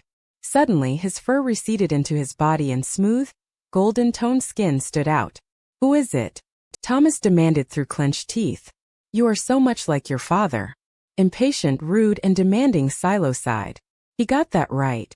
And Thomas thought I looked like I had a stick up my butt. He looks like he has one stuck up his ass every day, I thought while rolling my eyes. I heard that cupcake, Thomas snapped. Anyways, I have no time for this. I'm disappointed though, I could have been a rich man. Silo clucked his tongue and shook his head disbelievingly. It goes by the name of Silver Bullet. What kind of information is that? Weston's voice increased, bouncing off the walls in the alley. Was it a woman, a man? What did they look like? I would like to know myself. However, we handled this business over email. I must warn you, they offered a whole lot of cash. They are really determined to exterminate her. Before the police arrive, boy, I think we should all clear out. Though, I wonder why you are concerned over a human being, but that is none of my business. Silo walked away from the alley, his footsteps echoed. I curled up into a ball and started swaying back and forth. Oh my gosh, I'm really going crazy. Any moment now, I'll wake up from this horrible nightmare, I whispered to myself. Thomas came into my line of vision and squatted down beside me. I glanced at his body and he was still naked. I blushed ferociously and looked away quickly. Oh sorry, he murmured. I stuck my hand into one of my shopping bags and looked for one of the jeans Darren bought for himself. I threw it at Thomas and he changed. I looked up at him and he just smirked. He wasn't wearing any shirt and I was ogling his six-pack. Oh gosh, why does he have to be so sexy? I heard that, cupcake, Thomas said, smirking. How? Come with me. It's not safe to talk here. He said sincerely, holding out his hand, but I never took it. He sighed. Trust me, just this one time. For some odd reason I did. I got up and dusted my jeans off and followed him into the woods that were at the back of Mall Street. I would have been scared to walk into the depths of the trees, but being with Thomas made me feel safe. It was completely and utterly dark once we stepped into the eerie woods. A gust of wind passed and brought the smell of fresh dirt and trees. Thomas walked in front of me. How could he see this dark at night was beyond me. I could literally see nothing in here. The trees blocked any light the moon offered from entering in. I heard a strange noise and I jumped. My initial reflex was to grab onto Weston's hand. He chuckled and wrapped his fingers around mine. It wasn't an electrical shock, it was a warm sensation. It made me crave for more, actually. I couldn't shake the thought of how perfect my hand fit in his. As cliché as this may sound, it was as if we were made for each other. I smacked myself mentally. I was with stupid, idiotic, egoistic jerk here. Scared cupcake. Weston's deep voice said in the darkness. It had a hint of humor in it. No. I just can't see, I stuttered. Right, he said sarcastically. We walked in silence. It was just the two of us holding hands and he was probably smirking. Egoistic brat. We're here, Thomas whispered as he tugged me into a clearing. There were several logs on the side. Despite the darkness of the woods, this was the only place that had some light source. The moon cast a dim light onto the clearing and the grass glistened with dew. Some flowers and wild plants were scattered here. It was absolutely gorgeous here. I quickly dropped Weston's hand. Out of the corner of my eye, I thought I saw Thomas stiffen. Nah, I was probably hallucinating again. It's beautiful here, I said. Yeah, the pack and I like to come here when we go hunting. I looked at him, obviously confused. Thomas didn't answer. Leaning on a tree and crossing his arms, he looked at me. What do you want to know first? What, I said, trying to find the right words. What exactly are you? A werewolf, he simply said and shrugged. How? When the moon was first created by what we call healers, a friend of theirs betrayed him. Or that's what that legends have said. Thomas cleared his throat. We call him Tatuka. He was an Indian man who has stolen the healer's necklace to heal his ill wife. Something that none of us has found in a million years. By punishing him, Tatuka was made to be a werewolf. Something they considered evil and dark back then. Being a werewolf, he couldn't go home at night when the full moon was out. He had a pregnant wife and because of his punishment, he couldn't see the birth of his first son and he was constantly on the run because of the hunters. Many people were frightened by him and wanted him dead. Even his wife, the woman he dedicated his life to. The healers even killed his own son, fearing that he was made from dark magic. Tatuka was angered by this. Therefore, he figured that mating with many women will make him grow a pack. He wanted revenge on the healers. Eventually, after 15 years, he made a strong pack, killing all the healers there were. Thomas finished. I was in complete shock and I stayed quiet for a moment. It took some time for my brain to register this. I wouldn't have believed this if it weren't for the beast I saw a couple of minutes ago. So there's absolutely no healers alive today. I found my voice. Legend said one was hidden, knowing what the werewolves were up to. I doubt that though. Up to this day, all of us werewolves despise them. Thomas spat. What do healers do? They are werewolves just like us but not made by dark magic. They were made by God themselves to protect the earth. Because of that, we have no choice but to bow down to them. They have the power to heal, to do light or dark magic. Wow, I nodded. Is this some type of Twilight thing? Do vampires exist too? Sorry to break it to you, sweetheart, but your dreams of becoming a bee-grace is terminated. Vampires don't exist. I quickly shook that off. So when you shift, does it hurt? The first time you shift into a werewolf, which is about when you're 5 or 6. Back at the alley, how did you know that guy? Silo is a werewolf too. He's called an assassin. He's paid to kill people. I shivered at the thought of having him almost kill me. However, I quickly shook them away, focusing on the questions I wanted to ask. He said something about lockdown and something about experts. What is that? The experts are a council. Again, made up of the alpha and beta werewolves in a pack. There are 4 packs in this town. One being my father, his beta Tom, another being Jared's father, his beta Ken. Yes, Jared is a werewolf. Stone Pack and Crescent Pack is all made up of werewolves. Warren and I are supposed to take over my father's place soon. Thomas smiled at me reassuringly. A lockdown is when you are under a spell, keeping you locked from your wolf. That only happens if you break a law in our society. So, do you guys have like any other supernatural powers? We have the ability to persuade a person to do what we want depending on our rank. For example, if I tell Eli to jump off a bridge, he would. We also have the ability to read the minds of our pack and talk to each other through our link. But I'm not a wolf and you still read my mind and stuff. Came out like a question rather than a statement. About that, Thomas began nervously. We have this thing called a mate. A mate is basically a soulmate, but in werewolf terms. We are able to have a link with our mate. Mates could be werewolves or humans. He coughed and rubbed the back off his neck. I just blinked multiple times and looked at him funny. And how would you know that the mate? I found the courage to speak. When you look at them in the EI and all you see is true happiness. Plus, your wolf would want nothing more than to be with them. Thomas stuttered and looked around, avoiding my eyes. So you're saying I'm your mate? No, I mean yes. I mean that's what my wolf is saying. Maybe he rambled. I thought about this for a few moments. This seemed to sink into my brain really and painfully slowly. Then something clicked. Realization dawned on me. You were the one who bit me about a month ago. I wasn't dreaming. You marked me as your own, huh?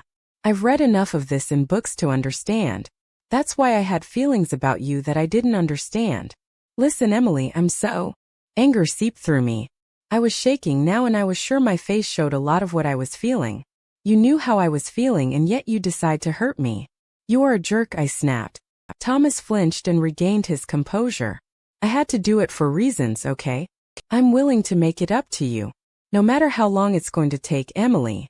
Could take 5 years, I'll still be waiting. I'll be waiting until I'm old and shriveled. I'm willing to do this for you. I looked at him.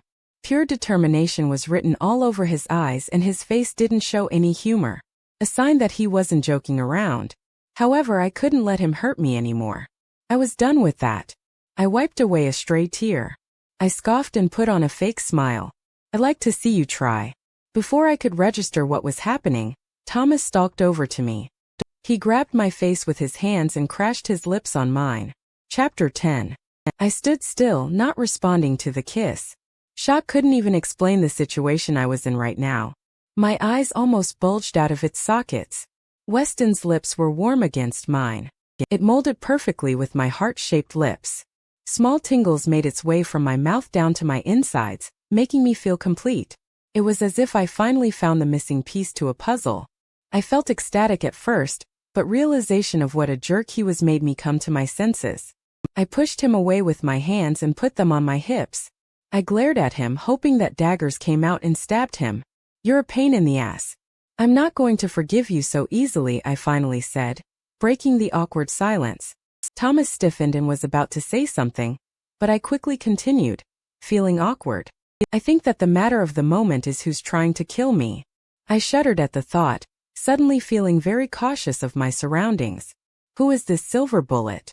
I would like to know that myself. Weston's voice dripped with venom. He looked at me. Emily, don't worry. I'll kill the bastard. You can't just walk alone anymore. We need to keep an eye on you. It's not safe. I'll call Jared and I can't believe I'm saying this. I'm going to ask for his help. The sincerity of his words made me feel calm. I believed him. It was weird, but I did. Why is this person trying to kill me anyways? And are werewolves even affected by silver bullets? I don't know, Emily. The silver bullet knows something we don't, and before it gets to you, I'm going to kill him. Or her. Silver bullets don't affect us unless it is shot at our hearts. Otherwise, if it shoots anywhere else, we would feel the pain, but it won't take long to heal. The only thing that can kill us is beheading. Silver touching our hearts in old age.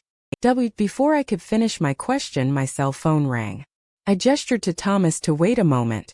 Hello, I answered. Emily. Emily, where the hell are you? Darren's worried voice came from the other end. We've been waiting for you for. Darren, calm down. The librarian had a hard time finding the book I was looking for, I lied. Anyways, I'm heading there now.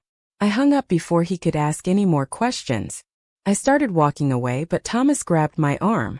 Emily, you can't just walk alone. I'll walk you there. Plus, did you forget we're in the middle of the woods? Instead of holding his hand, I held onto the belt loop of his jeans. This bastard is certainly not going to gain satisfaction from me anytime soon. However, I still felt the warmth of his lips on mine. I wanted more. It was as if it sliced my heart open, but not in a painful way, but a nice way. But I couldn't think of that now. All I could think of was who the hell was trying to kill me and why. Thomas dropped me off at the corner of the street where Froyo was at. He didn't want Kelly and Darren to see him. Believe me or not, I thanked Thomas for saving my life. Before we parted ways, we exchanged numbers just in case something happened to me again. Don't tell anyone, Emily. I mean it. Not even your brother, Thomas warned. All right. How many times are you going to tell me that? I sighed and walked away, waving goodbye to him. I made my way to Kelly and Darren. I half expected Darren to be pissed off at me, but he was my big brother and always gave in when I started to tear up. Oh my, what happened to you? Kelly asked.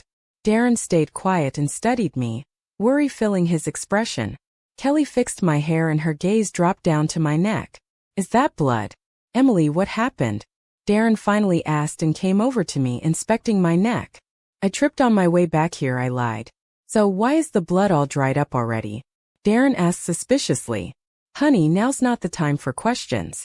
Let's take her to the hospital. Kelly answered and smacked Darren's shoulder. No. Really, I'm fine. I'll just get Aunt Felly to clean this up for me. It's just a couple of scratches and dirt. No harm done, I said, quickly waving off the situation. Okay, Darren gave in. Let's go. And Emily, you better not be lying to me. After Aunt Felly cleaned my wounds and asked multiple questions, I was beginning to get tired. I got the exact expression I thought Aunt Felly would give me.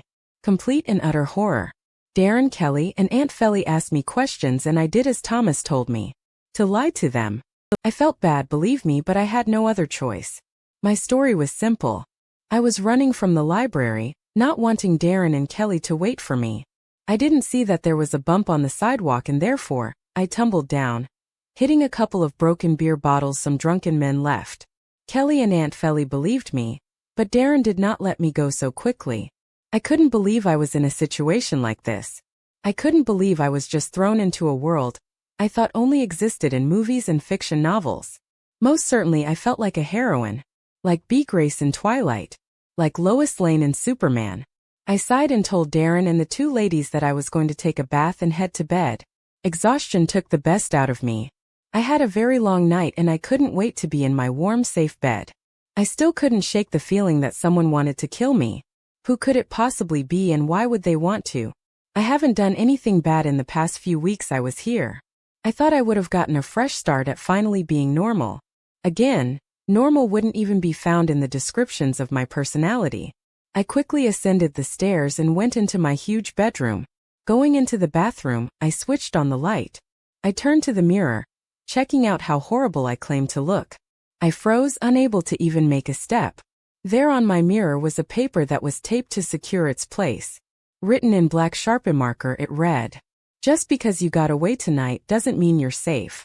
Watch your back, Emily. Your precious little boyfriend won't be able to save you for long. Love, the silver bullet." With shaky hands, I tore the paper off from my mirror, crumpling it into a ball and throwing it at the far side of my bathroom. Horror started at the pit of my stomach and started shaking uncontrollably. How did they get into my bathroom? Was this some type of sick joke? My room was locked the whole time I was out. Quickly getting out of the bathroom, I dialed Weston's number. "Emily, what's wrong?"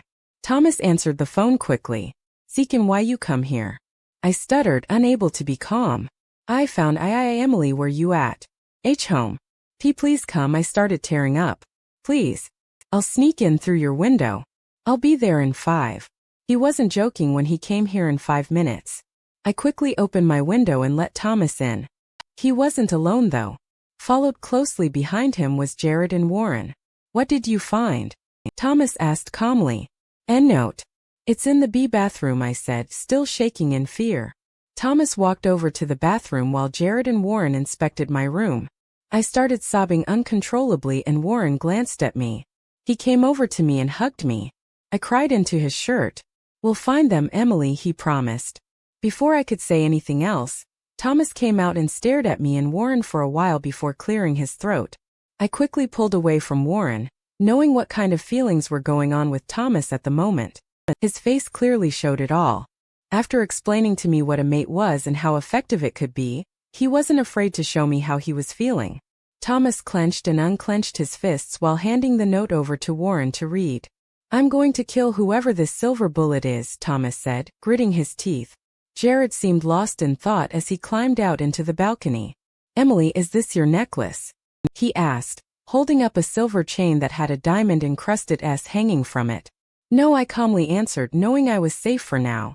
It was beautiful and I stared at it for a long time. I've never seen that necklace before, and it did a great job of giving me goosebumps. That necklace looks familiar, Thomas said, drifting off into space. His eyebrows knitted together. Obviously, he was trying to recall where he's seen it before. Wes, that's Stacy's necklace, Warren finally said after thinking. He blinked a couple of times and repeated, disbelievingly. That's Stacy's necklace. Chapter 11. I can't believe I was sneaking out. I wasn't one to disobey my mom mainly because I was scared of her. 2. I respected her enough to follow her simple rules. No drinking, no sneaking out, no keeping secrets. Looks like I already broke 2 of those rules. I wouldn't have snuck out if I wasn't in this situation. Did this mean Stacy wanted to kill me? But why? Looks like I had to wait and find out. Thomas called a last-minute meeting at the pack house with both the Crescent Pack and the Stone Pack, excluding Stacy. I had to come along because Thomas feared it wasn't safe to be alone anymore. I gladly took his offer, not wanting someone to come and kill me while I sleep. The pack house was small but cozy. Warren had told me that it was the place they held meetings at and such. The small fireplace was lit up and warmed up the room to a comfortable state. Warren sat beside me on the couch, while Jared and Thomas had a silent conversation amongst themselves. It was hard to believe that werewolves do exist and that someone was out there to kill me. Specifically, Stacy White. 1 month ago, Jade introduced me to her. She was beautiful beyond belief. She had white blonde, perfectly straight hair and sapphire eyes that screamed friendly and innocent. Well, I counted her as friendly because she was one of the people who stood up for me while Thomas tortured me to no extent. But I guess those are the types of people you just have to look out for. Emily, just clear your head for now. Stacy will be in a heap of trouble once the experts find out, Warren reassured me. Thanks for trying to comfort me, Warren. But I'm sorry to say this, but it's not working, I sighed. I heard distant footsteps and murmuring down the hall. Jade, Eli and Jet strolled in, followed by Abigail, Charles, Alex and Dustin. They had serious expressions dawned on their perfect faces, and they took a quick glance at me before taking their seats on any chair they found in the small room. Thomas and Jared strolled in and remained standing. Okay, so as you all know, Emily is not safe, Thomas said, knitting his eyebrows. You're starting the meeting without Stacy? Abigail asked. I flinched at the mention of her name. Babe, she's not here. She's with her mom right now, Eli answered. Don't call her babe. Charles retorted. Why the hell are we having a meeting with the Stone Pack anyways? Jet asked, folding his arms in irritation. Maybe if you shut up you'd find out, Alex growled. Quiet down. Jared yelled over the bickering. The room fell into an awkward silence. You will listen to Weston. Everyone in the room nodded at the 2 alphas. They had no choice but to listen and follow orders. I still find that fascinating and quite confusing. Thomas cleared his throat. Emily was almost killed tonight, as all of you know. She also received a death threat. And we might think it came from Stacy. The tension in the room just intensified and everyone looked at Thomas in disbelief. We found her necklace in Emily's room as evidence, Jared continued, holding up the necklace. Everyone gasped. But she's not here, Eli repeated, shaking his head. And why would she want to kill Emily? That's the thing. We think she just made that excuse up so she could make up a plan, Thomas said. As for why would she want to kill Emily, I wouldn't know. There is one thing, Dustin said. Everyone in the room whipped their heads to look at him. I myself was shocked too. He was hardly the sociable type and didn't like talking in front of a crowd, even this small. Jealousy. I think Dustin may be right, Jade nodded. Weston, you remember how Stacy liked you since the first grade, but you never gave her the time of day. She was always mad about that, Warren said, and the next thing that came out from his mouth made me turn as red as a tomato. And Emily is Weston's mate. It makes perfect sense now. Wait, hold up. Abigail shrieked, holding up her hand for emphasis. You're saying that Stacy is trying to kill Emily because of jealousy. And you're saying that Emily is the jerkface's mate. Exactly, Warren replied. Okay, as much as I would like to keep talking about this, I have to get Emily back into bed, Thomas said. Everyone looked at him and gasped, obviously thinking the wrong way. Oh, that's it, Abigail hissed and tried to march over to Weston. Charles held her back once again. Her face was red and blotchy with anger. Not that way. I yelled in disbelief. Gosh, guys. I have to get back home before my brother finds that I snuck out. I arrived home and snuck into my window carefully and quietly. Warren and Jared were on patrol tonight, guarding my house from the outside while Thomas happily agreed to sleep over with me. Great, I was stuck with stupid. After taking a shower and putting on my pajamas, I climbed into bed. I was so tired. I was about to close my eyes when I heard the bathroom door open. Light spilled out of the bathroom and it was quickly shut off. Sorry, Thomas murmured. I looked at him, only to find him in low-hung sweatpants and no shirt. There were little water droplets on his bare chest. He didn't look like a Greek god, but oh, my gosh. I groaned and shoved my face into my pillows when I saw him smirk. Let me guess, that's what you wear to sleep, I said. Can't you be sincere like me and wear t-shirts and shorts? Don't pretend that you don't like it, he joked. So where do I sleep, sweetheart? On the couch. He was lucky I had a couch in my room. Otherwise, he would have slept on the hard, cold ground. Thomas went over to the couch and laid comfortably on it. I was about to close my eyes, but his stupid, irritating voice interrupted me. Can I have some pillows? I groaned and threw a pillow at his head. Ouch. After a moment of silence, he spoke again. I think it would be more comfortable sleeping next to you. I glared at him. Even in the darkness, I could see that annoying smirk on his face. Then an idea popped into my head. It was my turn to torture him. Nothing sweeter than revenge, right? I stood up and walked over to the couch slowly. Weston's eyebrows shot up and he squirmed uncomfortably. I climbed on top of him, straddling his waist. I ran my hands up his torso. I smiled in satisfaction when I heard him groan. Emily, what are you doing? I ignored his question and gave his neck a kiss. He shivered. Just the reaction I was looking for. I almost burst out laughing when I felt a bulge in his pants. I looked into his eyes and I was so close to his face. My lips were a hair's breadth away from his. I froze at first, feeling my heartbeat quicken. However, that wasn't my plan. So I smiled sweetly and said, "Payback's a bitch." I hopped off him and started chuckling quietly. "Oh, game on, Saunders," Thomas said, completely flustered. I just laughed and rolled my eyes. Game on indeed. Chapter 12. I absolutely hate where I ended up. It seems like I'm just a bad luck magnet or a walking disaster. Perhaps I'm both. I sighed in discomfort as I looked behind me once more. Ever since I found that eerie note in my bathroom, paranoia took the best of me. I had to make sure I wasn't alone most of the time, even in my own room. If I were alone, I would always have to look behind my back when walking or make sure my curtains were drawn and no one could see inside.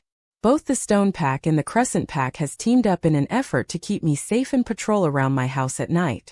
Thomas no longer slept on my couch after he claimed I made a move on him. I snorted at that comment and muttered a sarcastic, "Yeah, right? You're probably wondering why I never reported this to the cops. It's very unlikely that a teenage girl runs into a police station saying that a werewolf is assaulting her. You're probably also wondering why we haven't just ratted out Stacy to the experts. Simple, we have no absolute evidence, besides the necklace, and we have no clue to where she could possibly be right about now. Obviously, she's closer than we think." Relief washed over me when I realized it was just the normal wave of students filing through the entrance. The usual shouting and horse playing erupted throughout the hallway. I saw that no one gave me suspicious glances or looked suspicious in any way, besides those who had a reason to be, such as the troublemakers or the drug users. I made my way to my locker, twisting the rusty knob that squeaked a little with every turn.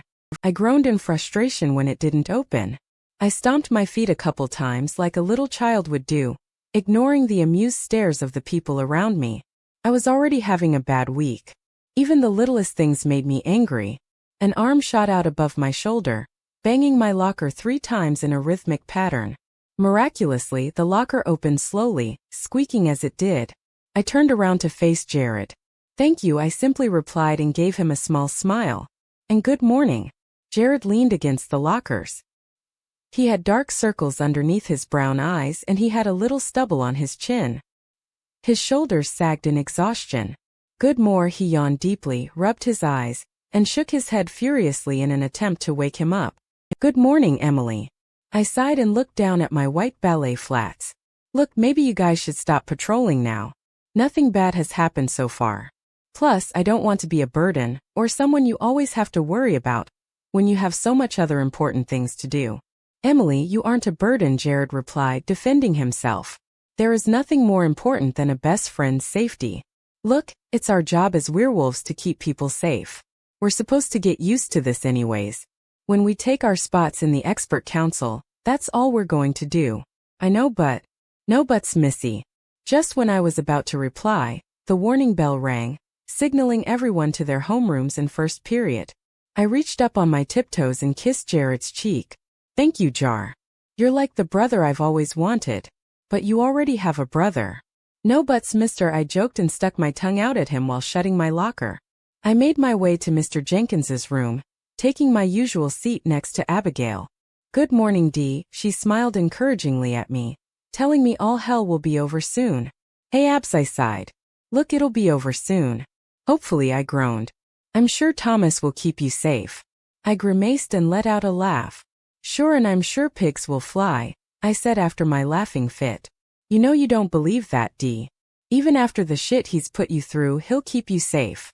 When are you going to stop being in denial?" Suddenly, the door burst open and the Crescent Pack walked in.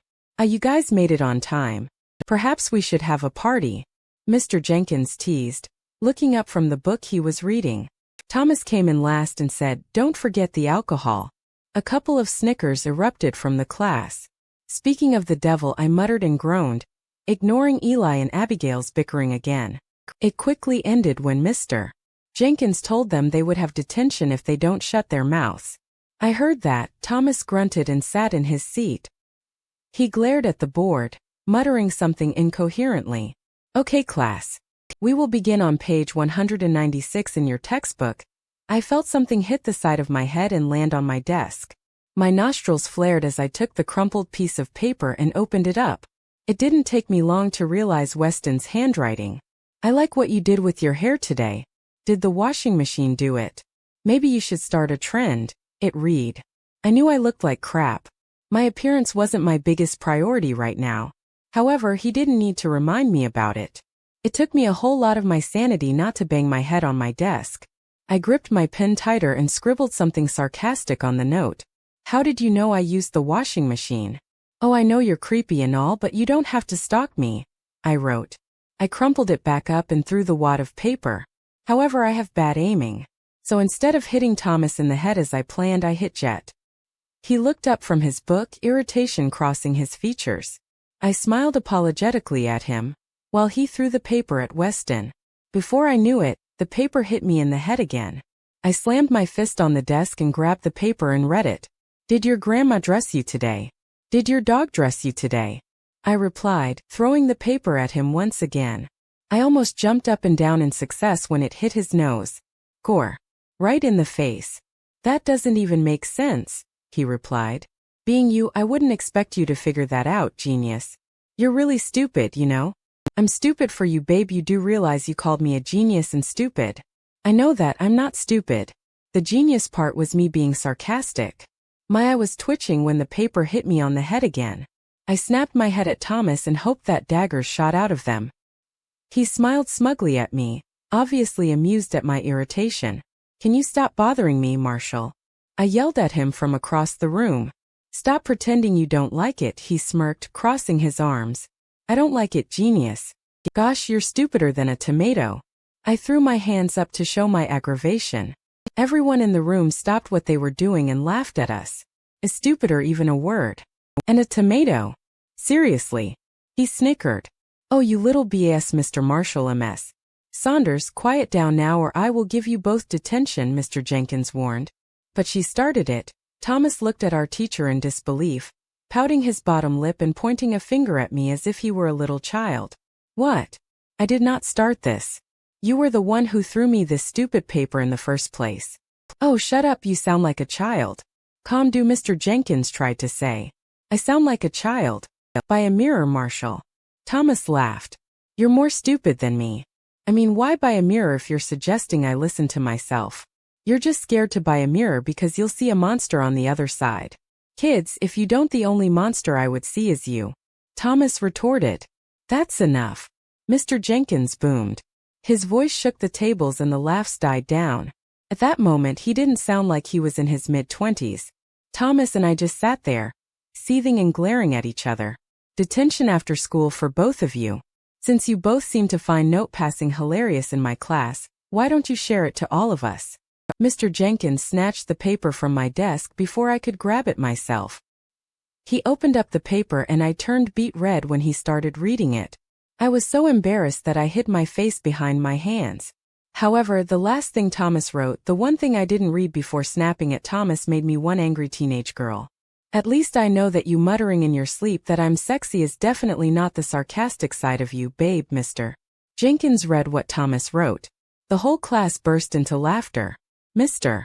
Jenkins tried to contain his strict composure but ended up laughing with everyone. He cleared his throat, while his eyes stared amusingly at the paper. I looked back at Thomas to see if he was embarrassed as well, but he just casually leaned back in his chair and crossed his arms. A smirk made his way to his lips as he looked at me. Of course he wasn't embarrassed. He won this one. He got the last word when we were bickering in class and the last word when we were arguing through notes. I was sure steam was blowing out of my ears as Thomas pointed a finger to me, and threw up one finger and pointed to himself, throwing up 2 fingers. That only meant one thing. Weston 2 points, Emily 1 point. Oh, game on, Marshall.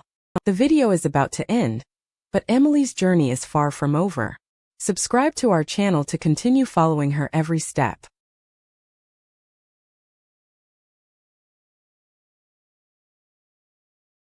The relationship between Emily and Weston becomes increasingly tense, and an unexpected intimate encounter further complicates their emotions. However, a threatening letter from the Silver Bullet puts Emily's safety at risk. Can she survive this unknown crisis? Emily's challenges are escalating. Subscribe to our channel to find out how she handles them first. Chapter 13. So let me get this straight. You got detention with Weston. Jade's clear blue eyes bulged out slightly. Do I even want to know? I groaned and rubbed my face in irritation. He's just an idiot, that's all. And because of him being an idiot, you bailed on shopping with me. Jade stomped her foot and whined, her black hair bouncing as she did. Why can't my idiot of a brother just share you for once? It's not like that. Look, I have to go or I'll be getting another detention. I sighed and hugged her quickly. We'll go shopping another time, I promise. Walking down the school's empty hallways, I finally made it to Mr. Jenkins' room. I scowled when I saw Weston. Apparently, we were the only ones who received detention for today. How did I get so lucky? Note the sarcasm. Making sure I sat as far away as possible from him, I read the carved-in words of other students on the wooden desk and tried my best not to look at Weston. All right then, Mr. Jenkins clapped his hands once. He stood up from his desk, stretched, and straightened out his light blue button-up shirt. I have to go do some business in the office. You two know the basics. No eating, no skipping, no goofing around, and most importantly, for the both of your sakes, no talking. Thomas scoffed. I turned back to glare at him, but he waved me off. Mr. J, you know that isn't possible. Yeah, well, I tried, our teacher replied and groaned. Sir, please don't leave me with, I pointed at Thomas in disgust, that thing. I tried my puppy dog look that consisted of widening my green eyes a bit, pouting my lower lip and scrunching up my eyebrows. Mr. J simply raised one eyebrow and looked at me in disbelief. His expression read something along the lines of seriously. Not going to work.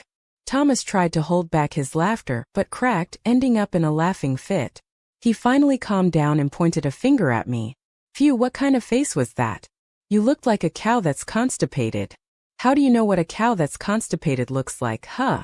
I challenged using a nagging voice. Well, obviously, just look at you. I gasped. I am not a cow. I heard a door slam and found that Mr. Jenkins escaped from us. Smart man, I thought. I'm stuck with stupid again. I groaned for the 1000th time today. See, poor Mr. Jenkins. You just like him because like every girl around here thinks he's like so hot. Thomas replied in a failed attempt at a girl voice, crossing his arms and throwing me one of his smirks. To tell you the truth, his smirk fit him well. Well, everything fit him well. He wasn't as hot as a Greek god or any god for that matter because he was so much hotter. His strong, angular jaw clenched when he was mad or when he was concentrated. His blue eyes shined out of his perfectly tanned skin and black hair that was whipped into a messy style. I found it hard not to stare at his sculpted chest and broad shoulders that were only being covered by a thin layer of gray cloth. Oh, and his lips. His lips were nice. Even when they spoke the meanest things or curved into a cocky smirk. I realized I was gawking at him and shook my head furiously in an effort to shake off the trance I was in. I don't like him, I snapped. You do. I don't. You do. No. Yes. No. I got up to throw my trash and stood there crossing my arms. Idiot, I don't like him. Owen changed the score. At one point for me. I smiled in victory and did a little dance called the Cabbage Patch in my head. I smirked when his face scrunched up. Why? Thomas asked in disbelief. I got the last word in our previous argument. What? Yeah, I won that one. Remember the cow one? Yeah, I vaguely remembered I got the last word. I playfully tapped my chin and looked at the ceiling as if I was recalling the argument. Thomas got up slowly and stood across me, leaning against a desk. He smirked. So who do you like, cow? No one, I simply stated in a monotone voice. Liar. I am not a liar. Thomas took a step toward me. I took a step back. Perhaps you like Jared. There was a hint of jealousy in his tone, but I ignored it and almost laughed at his accusation. He's like my brother, idiot. I rolled my eyes and crossed my arms again. He took another step forward while I took another step back. Eli. Seriously? I asked in disbelief and let out a small laugh. That's not possible. Again he took another step forward and I took another step back. This continued with him throwing out random names and me denying everyone, because I didn't like any one of them. I almost yelped when my back finally hit the wall and Thomas came closer to me, leaning his lower arm on the wall above my head. I blinked a couple of times when I realized the situation I was in right now. His smell surrounded me and I inhaled it. The scent of a sweet woodsy scent filled my nostrils and I almost closed my eyes in satisfaction. If I could take his cologne and bathe in it, I would. The heat from his body radiated onto my skin from the close proximity, and it felt good. My hands twitched, wanting to pull him closer, but I regained composure. Instead of gripping him closer, I crossed my arms above my belly and my hands gripped my jacket. I looked up to see that his eyes searched mine and his lips were so close that it almost brushed against mine when he talked. I think I know who you like, he said in a low voice, slightly smirking. His warm breath was somehow cool on my face. I held back a shiver of pleasure and gulped loudly. Who? I replied, waiting for an answer. Thomas leaned into my ear as if to tell me a secret. Is it me? He whispered, his lips brushing against my ear. A shiver went down my spine and I almost collapsed when Thomas playfully grazed my earlobe. Look who's finally getting along, a voice teased. I pushed away Thomas and found Mr. Jenkins standing at the door with his arms crossed. Amusement was written all over his face. I felt the blood rush up from my neck and color my cheeks. It's not what it looks like. I stammered and gulped loudly. I practically ran to my desk, trying to get as far away from Weston. I put my head down, trying to get back a normal heart rate and calm down. I peeked up and found Thomas across the room. He smirked and pointed a finger at him, throwing up 3 fingers. I groaned internally. Weston 3 points. Emily 2 points. The rest of detention, I wondered if he actually just did all of that to win this stupid game of ours. I flopped down on my bed and sighed. I relished the comfortable feel of my soft memory foam bed and warm comforter. I closed my eyes for a bit, feeling the cool breath of the air conditioner. Today was definitely not my day, and feeling this relaxed felt a bit odd. I groaned when there was a knock on the door and Darren popped his head into my room. "Hey sis," Darren said and looked at my tired face with caution. "Let me guess. You're PMSing. But Emily, that's 6,000 times this month already." He joked. "Oh, shut up, Darren. Get out." I whined and threw my arm over my eyes. He laughed and said, "I'm kidding. Bad week." "Yep. Welcome to high school, little sis. I just came by to drop off your mail. Looks like someone has a secret admirer." Darren dropped a Tiffany blue envelope on my desk and winked. I jolted upright in bed. "What? Stop pretending you don't know. I'm totally fine with you having a crush and all. But if this guy is some creep," I was expecting Darren to say something about beating him up and protecting me, but instead he said, "Well, good luck with that." I threw a pillow in his direction. Instead of hitting him, it hit one of the stands that held my fake flowers, almost toppling over the porcelain vase. I groaned, hating myself for having bad hand-eye coordination. "Okay, fine, I'll leave." Darren feigned hurt. He shut the door behind him. I got up from my bed and walked slowly to the envelope that was calling me. This could be from anyone. Weston. Nah, I thought he's too much of an idiot to do this. I picked up the huge envelope and fingered the edges, inspecting it. At the front, there was a huge heart drawn with a black marker, and my name scribbled in the middle. That wasn't Weston's handwriting. However, the writing looked vaguely and hauntingly familiar. I ripped open the envelope and I shook with fear before I even finished reading it. There in my hands was a picture collage of me sneaking out of my room, me straddling Weston, and me in detention. Also, scribbled messily in black marker across the glossy paper read, "MS. Innocent not so innocent. Classic. Hopefully this doesn't end up in the wrong hands. Perhaps your mother's pretty little hands. Love, the silver bullet." Chapter 14. My trembling fingers dropped the photo that suddenly felt like acid in my hands. The sweat on my forehead only worsened even in the freezing temperature my room was in now. It seemed cramped up, although I was in a room the size a mansion could hold. Double-checking that my windows and doors were locked shut, and that my curtains were drawn didn't calm the unease I felt in my stomach. I clutched my stomach, suddenly feeling sick.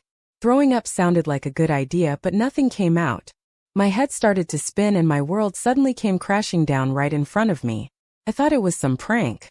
Some stupid joke that someone wanted to play on the new girl. But I underestimated this person. She or he was cleverer than I thought. Someone didn't like me.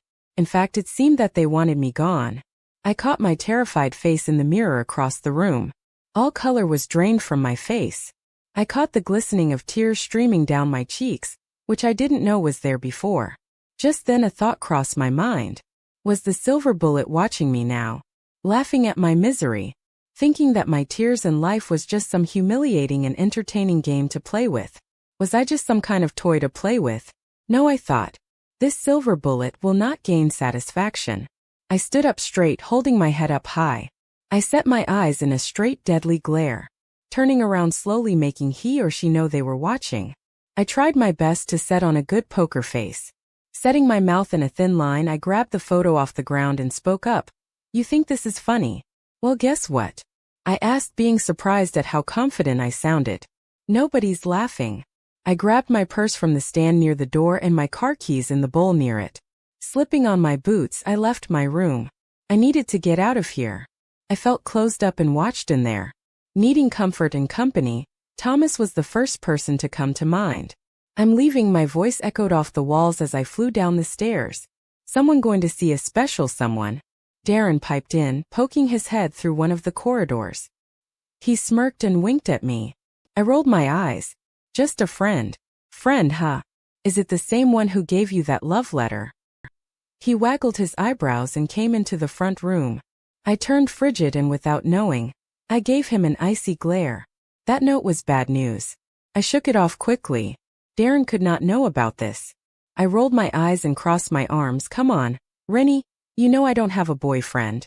I used the nickname I gave him a long time ago, knowing he hated it. "A girlfriend. And I have nothing against same-sex relationships. I find it cool. It's just a part of the book." I gave him a pointed look and punched him playfully. It was just a small, light punch on the arm, but he plummeted through the air and crashed on the floor, clutching the arm I punched. My eyes grew wide with horror. I didn't even punch him that hard. Ow, Darren said, letting out a string of profanities. I knelt next to his figure on the ground. I'm so sorry, Darren. I didn't know it was that hard. Gosh, Dan, I was just kidding. Damn, you hit like a man. You're more of a woman, Darren managed to wheeze out. I thought for a moment. That didn't make any sense. Because you're a dumbass, and you're a panty. She-Hulk. Twig. PMS monster. Oh, I'm Darren and I got hurt by a girl. Oh, I'm Emily and I'm able to swing my legs when I sit on the curb. Are you saying that I'm short? I gasped. Wow, do you need me to tell you slowly so you would understand? Do you want? What is going on in here? Aunt Feli's southern accent boomed in the room. She wiped her hands on a small rag and knelt on the other side of Darren with big wide eyes. Sonny, let me see that arm of yours. No, I'm really ill. Darren started to protest, covering his arm. Oh, shut that pie hole of yours. It's bigger than a cow's hide. Aunt Feli smacked away Darren's arm and slowly lifted up the shirt sleeve. Darren winced when she accidentally touched it. She whistled. Oh boy, is that a winner. I looked at the huge, circular, black and blue bruise already forming and guilt made its way onto my face. I didn't even hit him hard. That never even happened to anyone I hit before. May I add that I have hit them with all the strength in my body. I gasped, forming an O with my mouth. Shit, I muttered. What happened? Aunt Feli asked. Emily hit me. Darren whined, pointing at me like a 5-year-old child. I glared at him until Aunt Fel's tinkling laugh erupted from her small frame. Oh boy, you are shaken like a dog trying to pass a peach pit. Calm down. A girl hit you. Man up, she said. Darren stood up slowly, patting his jeans. I laughed and he scowled. Why don't you go see your boyfriend? He's probably worrying that his girlfriend is being kidnapped or something. Not that it matters, you hit like a man and would probably get away quickly. Darren muttered the last part to himself. I blushed at the thought of Thomas being referred to as my boyfriend. The slight red tint to my cheeks did not help my protest against Darren right now. I opened the front door and yelled out, I don't have a boyfriend. Emily. Aunt Fel's sweet voice called out. I looked back at her before stepping out into the cool night air. She winked and I knew just exactly what she was going to say. Lettin' the cat outta the bag ain't as hard as puttin' it back in, darlin'. I groaned and flipped off Darren as he fell to the ground in a laughing fit. I couldn't help but feel as if I were being watched while I knocked on the wooden door of the pack house. I quickly scanned my surroundings and silently prayed someone would open the door soon. I tried my best to hold back my tears. I felt like I was going to explode soon. You know that feeling when you finally found someone to talk to about something that was completely bothering you and once you see them, you just break down and cry. Well, that was exactly what happened when Thomas opened the door. Through my lashes, I saw that he was only wearing basketball shorts and a t-shirt with sleeves cut off that showed off his arm muscles. I would have been drooling right now at how hot he was, but I was not in the mood for that right now. Emily. Weston's concerned voice rang out, only making my sobbing heavier and louder. He grabbed me into a hug, pressing my face into his shirt. I clutched the fabric and inhaled his smell. His warmth enveloped me as he hugged me tighter, bringing me into the house and shutting the door with his foot.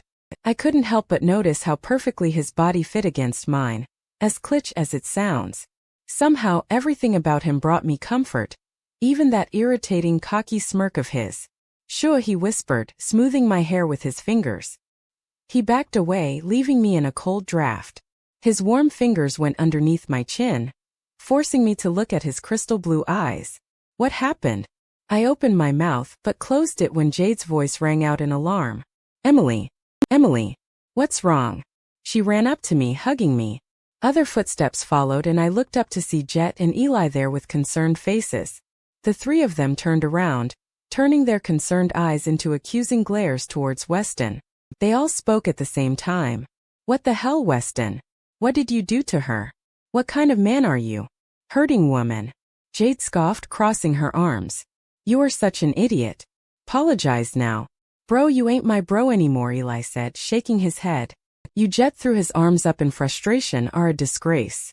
I snorted with laughter when I saw Weston's scared expression as the three cornered him. They all snapped their heads at me and their eyes shone with confusion. Guys, relax. He didn't do anything. I gave a small smile and picked in my purse for the picture. My fingers trembled as I handed it to Jade. There's not much to say. Hopefully this will explain just about it. I watched as the boys read the picture over Jade's shoulder. Horror slowly etched its way onto their faces. Thomas turned around and punched the wall, making me flinch. He grabbed his hair and groaned in frustration. Jet and Eli tried calming him down while Jade enveloped me in a hug. Oh, I'm so sorry. By the way, I'm really sorry to interrupt, I sniffled. Then I noticed something. Where's Warren?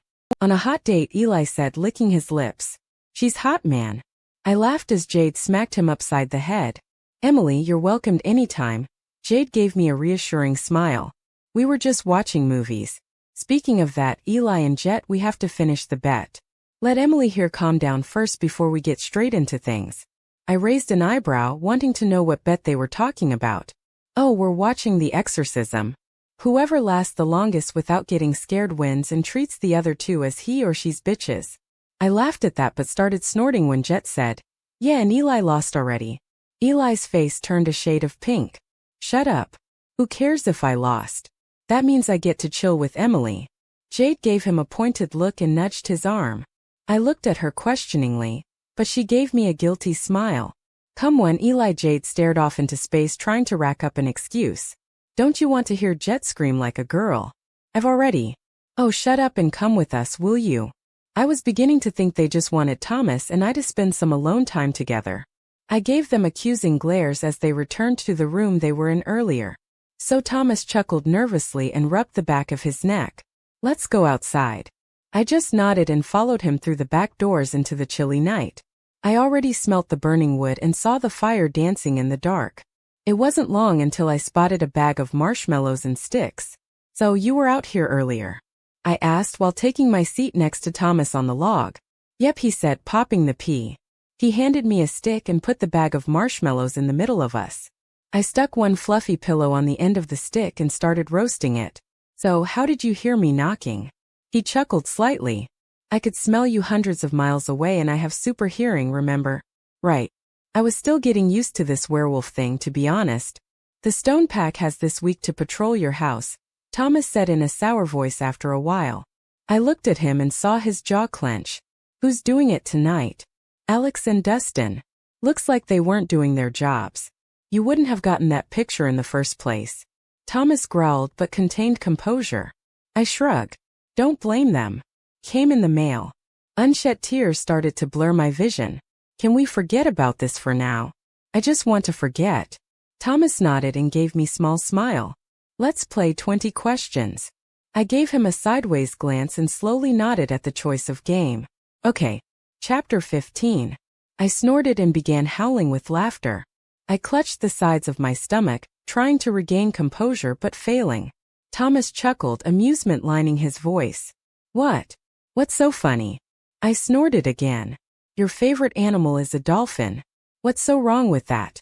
He asked curiously and obviously he was offended. I stuck out my chest and lowered the pitch in my voice in a failed attempt to sound manly. Oh look, I'm Weston. Macho manly, and not to mention I love dolphins. I started laughing again, snorting even. I hated my laugh but I couldn't help it. Playing 20 questions was actually a blast. I found out Thomas liked bacon, his favorite fruits were tangerines, his favorite color was green, and he hated Chuck E. Cheese, claiming that it was an ugly rat and a stupid idea for a mascot in a kid's place. He found out that teal was my favorite color. I hated snakes and metal music. Bees are annoying, and that I had an obsession with lemonade. He also found out I love charm bracelets. All honesty, being with Thomas wasn't so bad. He was actually good company when he wasn't being conceited. So you're finally admitting the truth. That I'm macho and manly, he stated proudly, flexing his biceps. Well, the moment was good until it lasted. I rolled my eyes and laughed again, hugging my jacket closer to me. You want to know something? Thomas said. He gave me a sideways glance. I looked at him curiously with a small smile on my face. What? You look a whole lot better when you're not scowling. I smirked, not being afraid to hide my blush. So you're finally admitting I look good. Never said you weren't. Thomas glanced at me again, throwing me a wink. Can I ask you something? You already did. I smirked and poked my tongue out at him. No, seriously, he scrunched up his eyebrows. How would you put this? Met up with your dad weeks ago and he told me some things. Anger surged through me when I heard about my dad. He wasn't even my dad anymore. He was just a father. He was just someone who brought me to the world who didn't even deserve the title dad. What did he tell you? I said, evidently annoyed. I looked at the fire, trying to find something to distract me. Look, Thomas sighed. I shouldn't have brought it up. I'm sorry. I groaned. No, it isn't your fault. It's just that my dad is a total douchebag. I'm serious though. What did he tell you? Well, he said slowly, looking at me to make sure it was okay with me. I bumped into him and he was drunk. He asked if I knew you. Told me he had to let you go because his bitchy wife was worth it. Also, he told me that a boyfriend of yours left you for your best friend. My face fell when all the memories came crashing down on me. You want to know what I think? What? My voice came out in a whisper as I stared at a rock on the ground. They don't realize what they're missing. I looked at him and saw that he was watching me intently. Everything about that statement came across clear and filled with sincerity. I gave him a small smile. Thanks, I whispered. I punched him, your dad, by the way. I laughed a little and looked up at him. Seriously? His eyes twinkled again. Yeah. He looked off into the stars sprinkling the sky, turning the stick slowly so the marshmallow will roast evenly. I could relate. Shocked coursed through me and I looked at him. What? I gasped. Thomas' shoulders sagged. This was the first time I've seen him so vulnerable. His eyes shone with unshed tears. His voice quivered when he talked, his voice also bitter. My dad, he cheated on my mom. Thomas shook and I could tell he had a hard time admitting it. I put a hand on his shoulder comfortingly, while he continued. Once upon a time, my father was on a honeymoon with my mom where he found a woman half his age that was supposedly hot and sexy. Thomas spat. Since then and for 4 years, he had an affair with that woman and my mom didn't even know.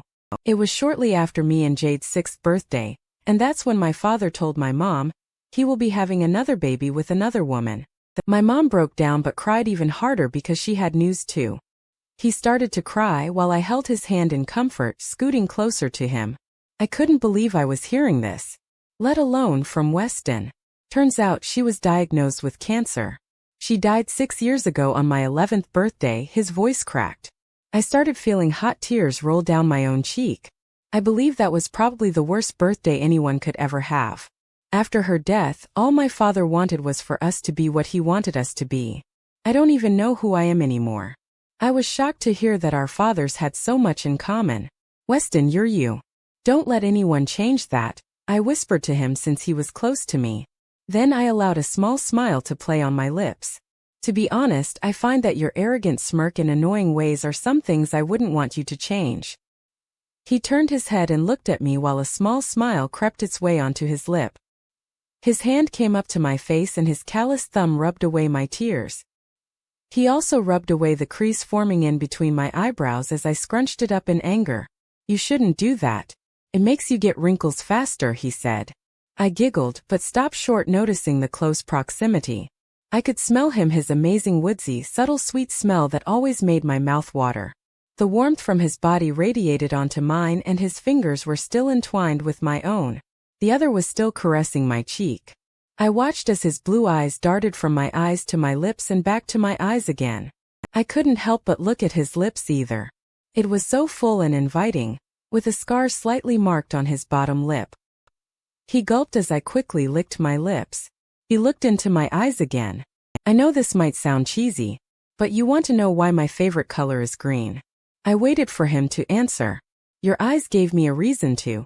I felt the heat rushing to my cheeks and I felt myself leaning in closer to him. He too was leaning in. My heart started echoing in my ears and it felt like it was going to explode soon. Every problem I had seemed to fade, and here sat the golden boy who helped me forget about it. His lips were just a hair's breadth away from mine now, and I couldn't help but gulp in nervousness. Just mere seconds I would have those lips for my own. That's when I heard the piercing, high-pitched shriek coming from inside the house, causing me to jump apart from Weston. I scrambled to my feet. He blinked a couple of times and I giggled nervously. Jade is a really loud screamer. Thomas avoided eye contact and rubbed the back of his neck, chuckling nervously too. That was Jet. I would have died of laughter by now, but it was kind of an awkward moment. I was so close to kissing those lips. So darn close. Those full and amazing. Oh, don't think like that, I scolded myself. I backed away slowly, pretending to look at a non-existent watch on my wrist. Oh, look at the time. It's getting late. Tell Jade I said congrats. Bye. Yeah. Shoot, Thomas muttered, trying to find distraction with the stick in his hands. He still avoided eye contact while I again laughed nervously. I quickly got in my car and made my way home, trying to ignore the rapid rhythm of my heart. Rushing into my room after getting back, I locked the door, hoping Darren would shut up about my meeting with my boyfriend. That thought just made me even redder if possible.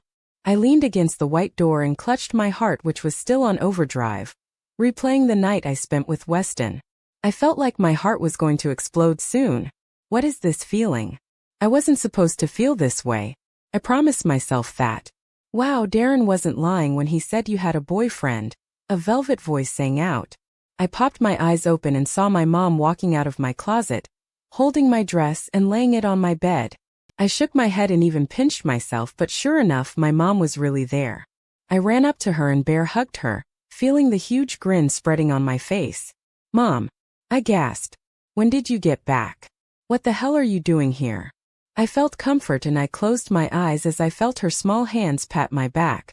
Oh, she said between choking and laughter.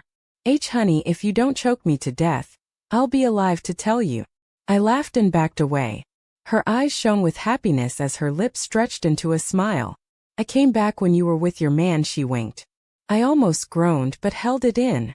I'm here to help with Darren and Kelly's wedding, duh. She gave me that "are you stupid" look, which I laughed at.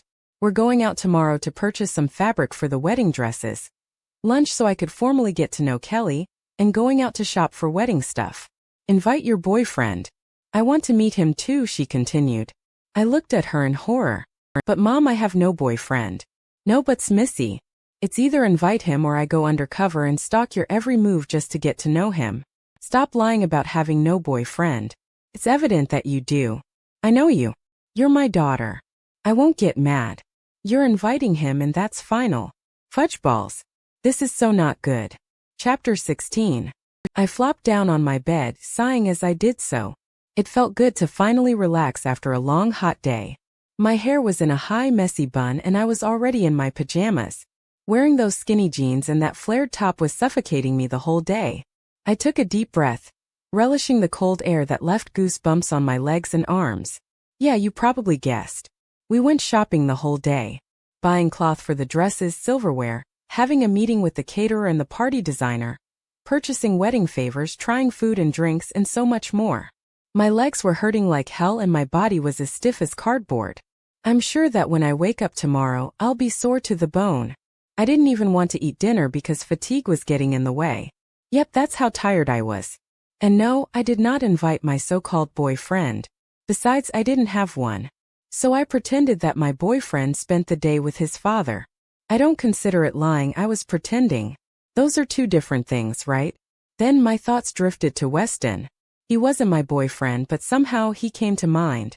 I involuntarily smiled while I felt the blood rush to my cheeks. He seemed so normal. It seemed like he was just a hormonal teenage boy with problems like everybody else. There seemed to be nothing about him supernatural and scary, even though he was a werewolf. I wonder why he doesn't talk about it often, and whenever I ask him about werewolves, he'll answer but quickly digress. I could slowly feel my heavy lids start to fall and the darkness tugging me. My breathing became heavy as I was completely relaxed.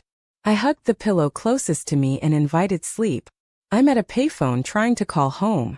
All of my change I spent on you, Maroon 5 sang from my cell phone.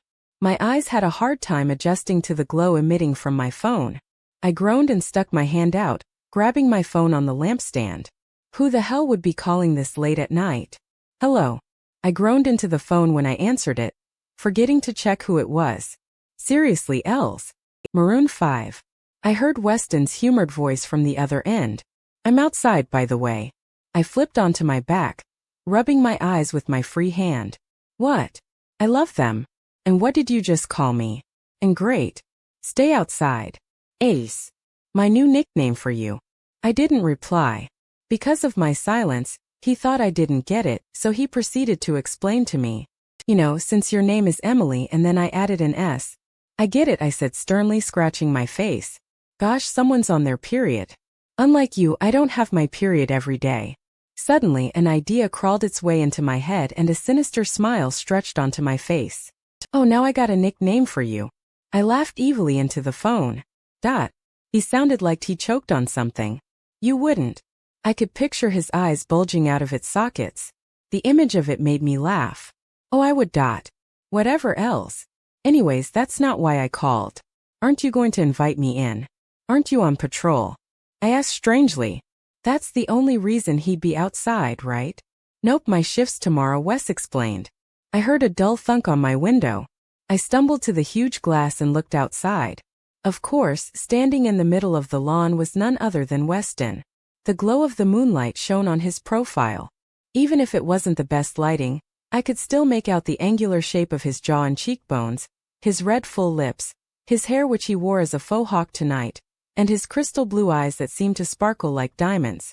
He wore his football varsity jacket and jeans, and man, did it make him look sexy. I got to admit, he is really gorgeous.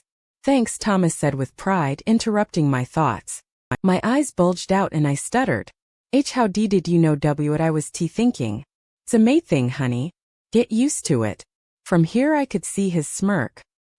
He pulled back his arm and threw another rock in an attempt to make me flinch. However, I just stood there unfazed. Throw it any harder, Romeo. Even if my window breaks, I won't be scared, I sighed. He chuckled. Really? If you're not going to let me in, I could go to the front door and ring it instead. No. I whispered angrily at him, pacing back and forth in front of the window. My mom could not know who he was. And Thomas is not the type of person you would want your mom to meet. That would just make her worst on my trail of having a boyfriend. If I were your boyfriend, I'd never let you go. I can take you places you ain't never been before. Thomas started belting the lyrics to Justin Bieber's Boyfriend into the phone, but I interrupted. By Weston. I sang and hit the end button, ignoring his protests. I smirked and looked out my window again, wanting to see his startled expression. However, he wasn't there. What? He was there just like 30 seconds ago. I scrunched my eyebrows together and looked towards the woods. Maybe he ran in there or something. Are you scared now? Someone whispered in my ear. I jumped a mile into the air, making my phone fly. I almost screamed, but the person clamped my mouth to shut it. Relax, Els.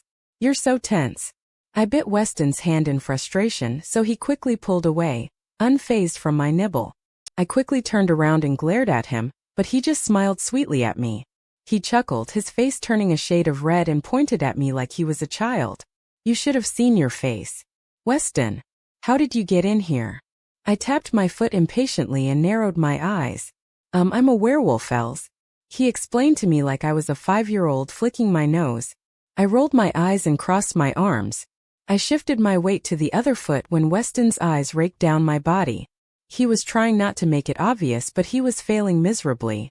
His blue eyes turned a dark shade and it somehow got bigger than normal. Veins started to pop out slightly at his neck. I stared at him, shocked and awed at the same time. What was happening to him? It was so strange, yet so beautiful its own way. It was scary but inviting. I was trying to figure this whole look out. However, he quickly shook his head and smiled. He turned his gaze up to my face. I like your pajamas. His smile widened. I blushed. I'm pretty sure I was as red as a tomato. I was in nothing but a purple, tight-fitted tank top and a really short black bottom with lace on it, and a purple ribbon at the front of the waistline. I'm not trying to be conceited, but it showed off my curves, my toned arms, and long creamy white legs. Not to mention my shorts hugged the cheeks of my butt perfectly. I would have changed if you waited, you know. I don't mind. He mumbled as his eyes lazily did another once-over of my body. He sucked in a sharp breath. I really don't mind. I snapped my fingers. Hey, Doc. He looked up at me questioningly. Yeah, eyes up here. Now why are you here? Then the strangest thing happened. Thomas Brown blushed.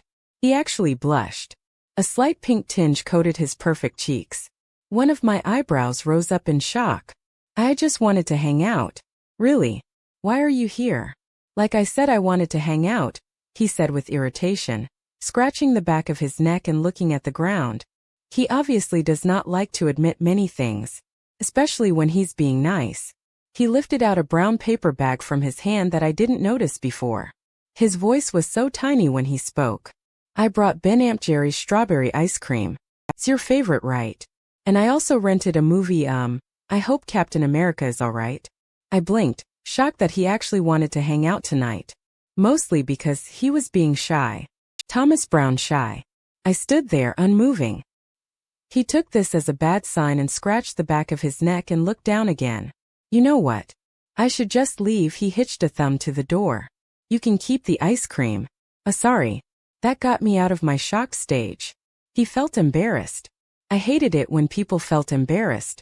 Part of me was afraid to say no, another part was because he was actually being nice, and the other part wanted to hang out with him. No. I yelped and gripped his arm. He turned around and eyed me suspiciously. I let go of my death grip, straightened myself out, and coughed. I would love to hang out with you. So that's how we ended up sitting awkwardly on my bedroom couch, eating popcorn, and staring at the television. He sat at one end while I sat at the other end. I felt him glancing in my direction a couple times or so. However, I just continued to munch on my popcorn. In my peripheral vision, I saw him shrug of his jacket. He was in nothing but a white-fitted t-shirt, and it looked lick your lips kind of delicious. Man, I'm really turning into a pervert. He coughed, trying to get my attention. So that's what I did. He looked nervously at his legs and scratched the back of his neck. His voice came out in a small whisper once again that night. My dad, he yelled at Jade today. He was so pissed off that he almost hurt her. He came home drunk, and started calling Jade stupid just because she looks so much like Mom. I don't know. I lost control. He ran a hand down his face and he looked like a lost child. I hugged my knees close to my chest, allowing him to finish. My eyes widened on their own accord and my lips opened slightly in shock. I punched him and ordered Jade to stay with Eli and Jet tonight. I just don't get it. My dad is alpha, but I feel that my power is stronger because it's my time to reign soon. But I don't know else. I wished I didn't have so much power because I wouldn't have hurt the only parent I have now. I feel like my mom's looking down at me and shaking her head at me in disgust. He looked up at me through his eyelashes. I wanted to hang out with you tonight because you make me forget about things. This caused me to push myself across the couch and hug him. And it was a real hug. I wrapped my arms around his neck and pulled him to me tightly, loving his woodsy scent that surrounded me. It took him a while to respond, but I felt his strong arms slowly wrap around my waist and his face to hide in my shoulder. I felt him shaking. Strange, warm droplets fell on my shoulder, and it was soon that I realized that Thomas was crying. His sobs grew louder and his arms at my waist held on to me tighter. Emily, I disappointed her. I pulled away and looked at his face. His face was wet and his eyes were turning red. I slowly took his face in my hands, wiping the tears that fell with my thumbs. It was strange seeing a guy like him cry, and rare moments like these always caused me to feel for them. Look at me, I said, surprised my voice wasn't wavering. You did such a bold thing tonight, Weston. If your mom isn't proud of you, she's glad and happy that you kept her daughter safe. You showed her you could protect Jade and be the strong boy you are. If your mom is disappointed, it's at your dad. He nodded and his arms around me loosened. Can I please just hold you just for tonight? I slowly sank down on my butt and leaned my head on his chest, his arm going around me. You don't even need to ask, I said and smiled when I saw him grinning. Turns out we missed a lot of the beginning part of the movie. So now it was the part where Captain America shows his glorious body. I licked my lips and drooled a little. Man, that is my hero. Although I would love to see a stud in his ear. Oh gosh, he is so hot, I said involuntarily, forgetting Thomas was behind me. I felt his chest move up and down as he chuckled. He's not as hot as me. You like earrings? I rolled my eyes at his first statement and waved it away quickly. I shrugged. Earrings are sexy. But not 2 earrings, I rather prefer one on guys. Lip rings kind of scare me and other piercings in general. I like to stay pure and keep it in the ear. And no hating to those who have piercings in other places. This is just Emily's character. I have 1 earring on my nose just for proof. Wink. His hand stroked my hair slowly, and as much as I hate to admit it, I loved it. Chris Evans is so much hotter than you. I mumbled and smirked. Weston's hand froze. I knew he would hear me. He feigned a gasp and said, "What did you say?" "Chris Evans is hotter than you. I said and crossed my arms. Since his arm was still around me, he started tickling my belly. I laughed so hard I ended up snorting again. He chuckled too, knowing he got me. I tumbled off the couch and started running away from him. "Hey!" he yelled. However, being the fast werewolf he was, he grabbed me and pinned me to the wall, tickling my sides again. "Okay. I giggle, I'm sorry," I said breathlessly. "That's more like it," Thomas said with a triumphant smirk. He placed his arms on either side of me. Then it instantly dropped because he noticed how close he was to me. I felt the heat from his body radiating on my skin, and if I would bathe in it forever. The light from the television flickered on his handsome face.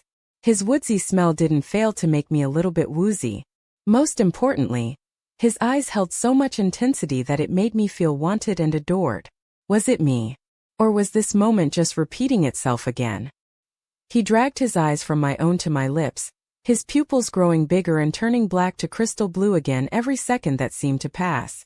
I saw his Adam's apple move and down as he gulped. I couldn't help myself as I looked at his full lips too, trying to memorize every crack on it. The way the light scar line was slightly slanted to the right. I slowly brought my hand to his lips, tracing the scar on his bottom lip. Without meaning to, Thomas shuddered. I looked at his eyes, which were trained on my lips. However, he didn't move or even try to make a move. Indecision crossed his eyes. He was obviously scared like I was, but it was time to make a change. So I popped up on my tiptoes and pressed my lips onto his soft ones. Chapter 17 Weston's POV. "You stupid bitch." I heard my father's voice boom throughout the house. It was slurred and hard to make out, a sign that he was drunk once again. "You are so pathetic." The nights my dad comes home drunk are the nights he thinks of mom, which was practically every night. The rare nights he actually comes home sober are when he's in a meeting or doing his alpha job. It was normal in my house for dad to come home drunk. However, he never came home yelling and getting mad at anyone. He would usually just sulk off to his room and slump down in his bed. Closing the door softly, I stayed in place and listened to the yelling. My eyebrows scrunched up as I heard the soft cries of the person he was yelling at. He was probably yelling at one of the older werewolves of the pack, most likely for stepping foot in the other pack's territory without permission. "You are good for nothing," my dad continued to yell, his voice shaking the picture frames in the hall. That was the beauty of being an alpha. You listen to no one, but everyone listens to you, and you have complete power and the strongest out of everyone. "Daddy, please. Why are you yell?" Jade's voice was small, laced with confusion and hurt. My head perked up at my sister's voice. That was all it took for me to come running into the kitchen. My father's back was to me as he interrupted Jade's pleading. "Shut up, you bitch." Then he looked up at the ceiling, as if he saw God there or something. "You think this is funny?" Haunting me with a look-alike of my wife. Jade was in the corner trying to get as far away from my dad as possible. I was rooted in place, shocked at what was going on. Her red and puffy eyes met mine as she wiped the tears rolling on her cheek with shaky hands. My father took a long sip of scotch from the glass cup in his hand.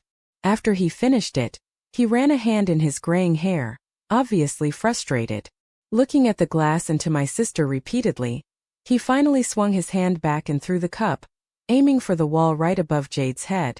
Thanking my werewolf abilities, I ran in front of Jade and caught the glass just before it was about to hit the wall and shatter all over my sister.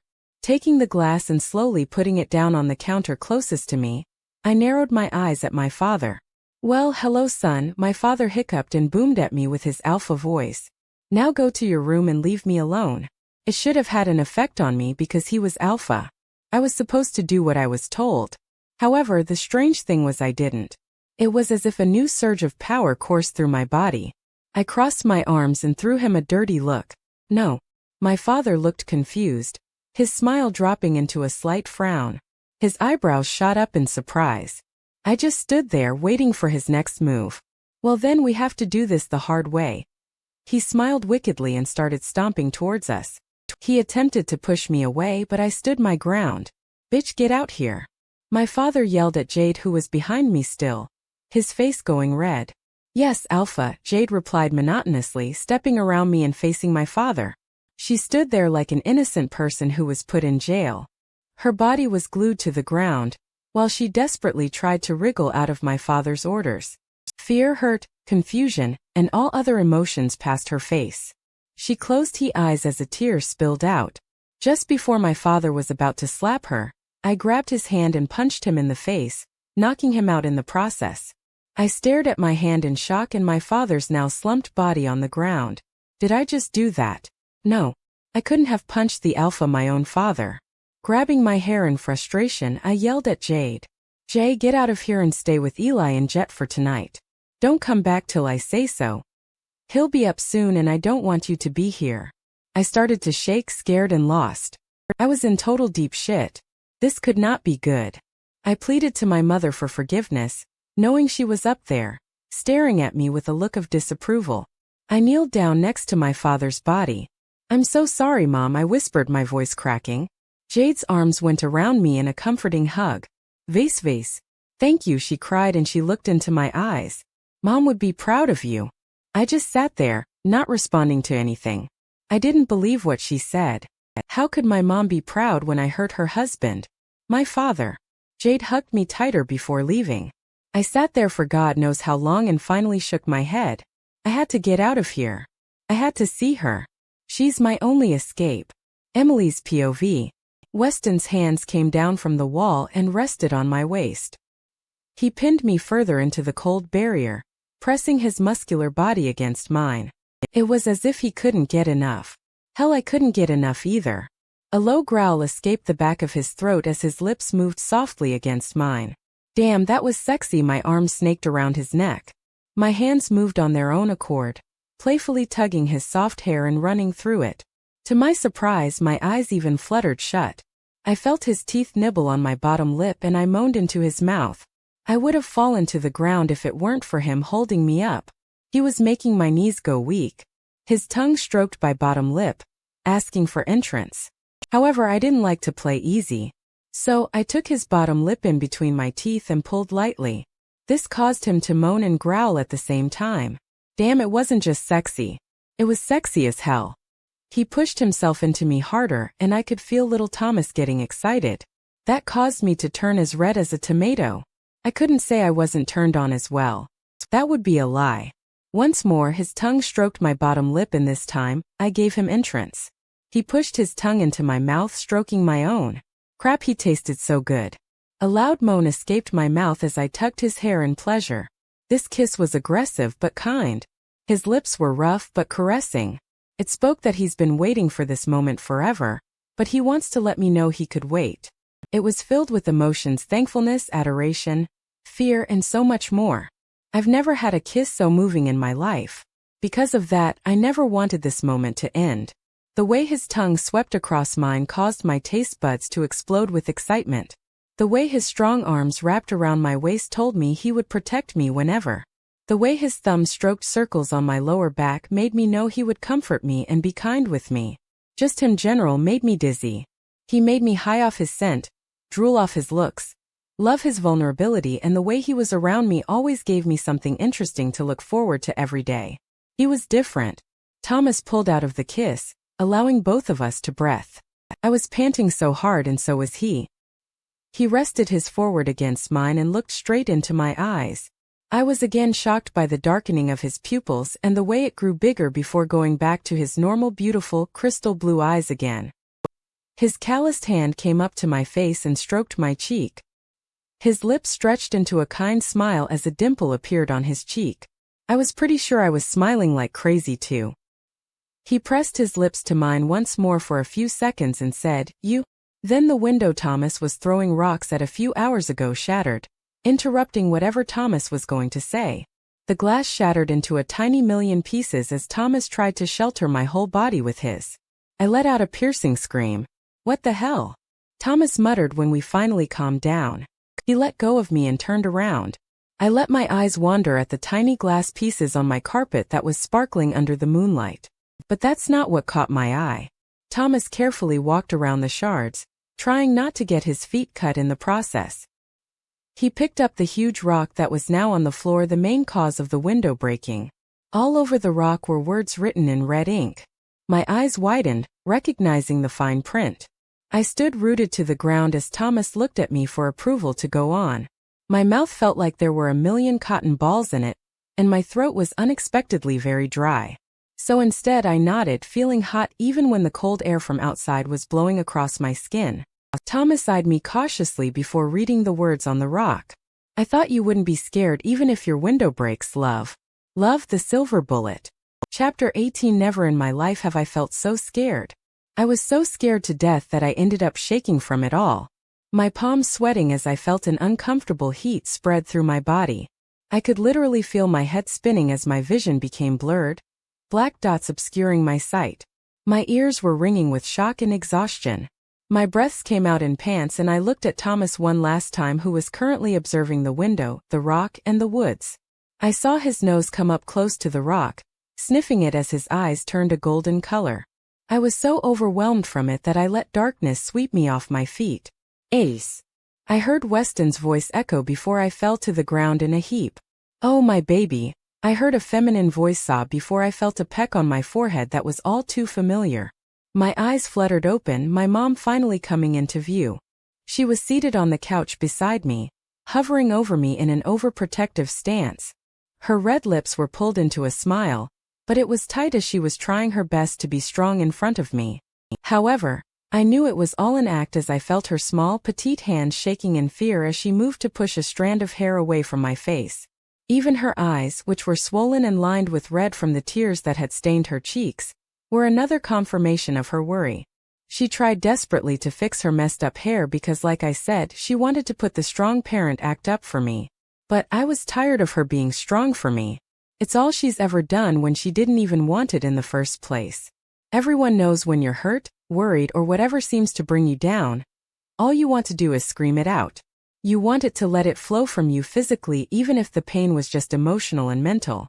I tried to stand up, but this amazing wave of dizziness hit me to the head and I slightly wobbled, almost falling off the couch.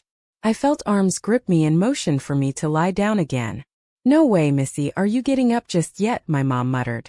How are you doing, my baby? My mom blurted out in a rush, her voice coming out in a high pitch. Oh, let me go tell Felly that you're ready for your soup. That's if you're ready. Are you ready? I mean, we could wait. Oh, never mind, I'll go get it. As she got up, I gripped her arm, not ready for her leave. The trace of Chanel perfume was comforting me at the moment. She smiled softly at me before she sat back down and looked at something to her right. Warren and Charles, correct? She said politely. I followed her gaze and sure enough, there, sat on the love seat was Warren, Charles, and Thomas, who were squished up together as they tried to be generous and respectful to my mother. I knew why they were here, but my mom didn't know. So imagine my horror when I saw Warren and Charles shirtless. I knew for sure that this did not look good to my mother. My eyes widened and it felt like it was going to bulge out of its eye sockets. Afterwards, my mouth fell open on its own accord. It was partly because I was surprised that they were all caught by mother. The other part was me being the total teenage girl I am, decided to check them out. And damn, speechless was an understatement. However, I couldn't help compare them to Weston.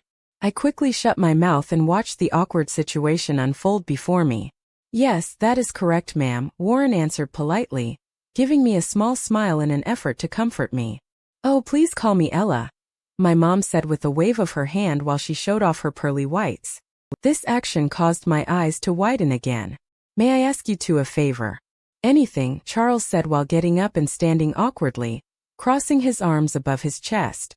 Please help Miss Felly with the soup, and if you guys want, she added a wave of her hand, motioning to all the boys. You may eat as well. Felly's chicken and corn soup is amazing. Thank you, Ella, Warren and Charles said with a nod of their heads in appreciation. I watched their retreating backs before I turned to my mom with the best look of apology I could muster. Mom, I could explain, I started lamely, looking everywhere but her eyes before I stuttered. These b-boys were, helping me study. A long moment of silence stretched before I looked at my mother. Her eyebrow was raised and she would have laughed, but she didn't want to embarrass me. Emily, don't worry, hon. I knew why they were truly here, my mom said before giving me a lazy smile. What exactly did they tell you? I said, narrowing my eyes. Nothing you have to worry about. Okay, I said it more as a question. Don't worry about it, hon. I'm just grateful they were here, she said, glancing at Weston. That's when I actually studied the glorious boy who swept me off my feet. His hair was messed up big time. His crystal blue eyes were glazed with uncertainty, and it didn't take me long to notice the golden specks forming, his pupils dilating. He was deep in thought, staring at the far wall behind me as he leaned his chin in his fists which were propelled on his knees. He looked like a statue, so emotionless and motionless that it scared me. I was scared that if anything dared to make a move on him, he wouldn't hesitate to beat the heck out of it. What I want to know, my mom said, breaking the silence, is why he looks more scared than you do. Why he seems so overprotective of you. Even when I tried coming near, he kept you all to himself.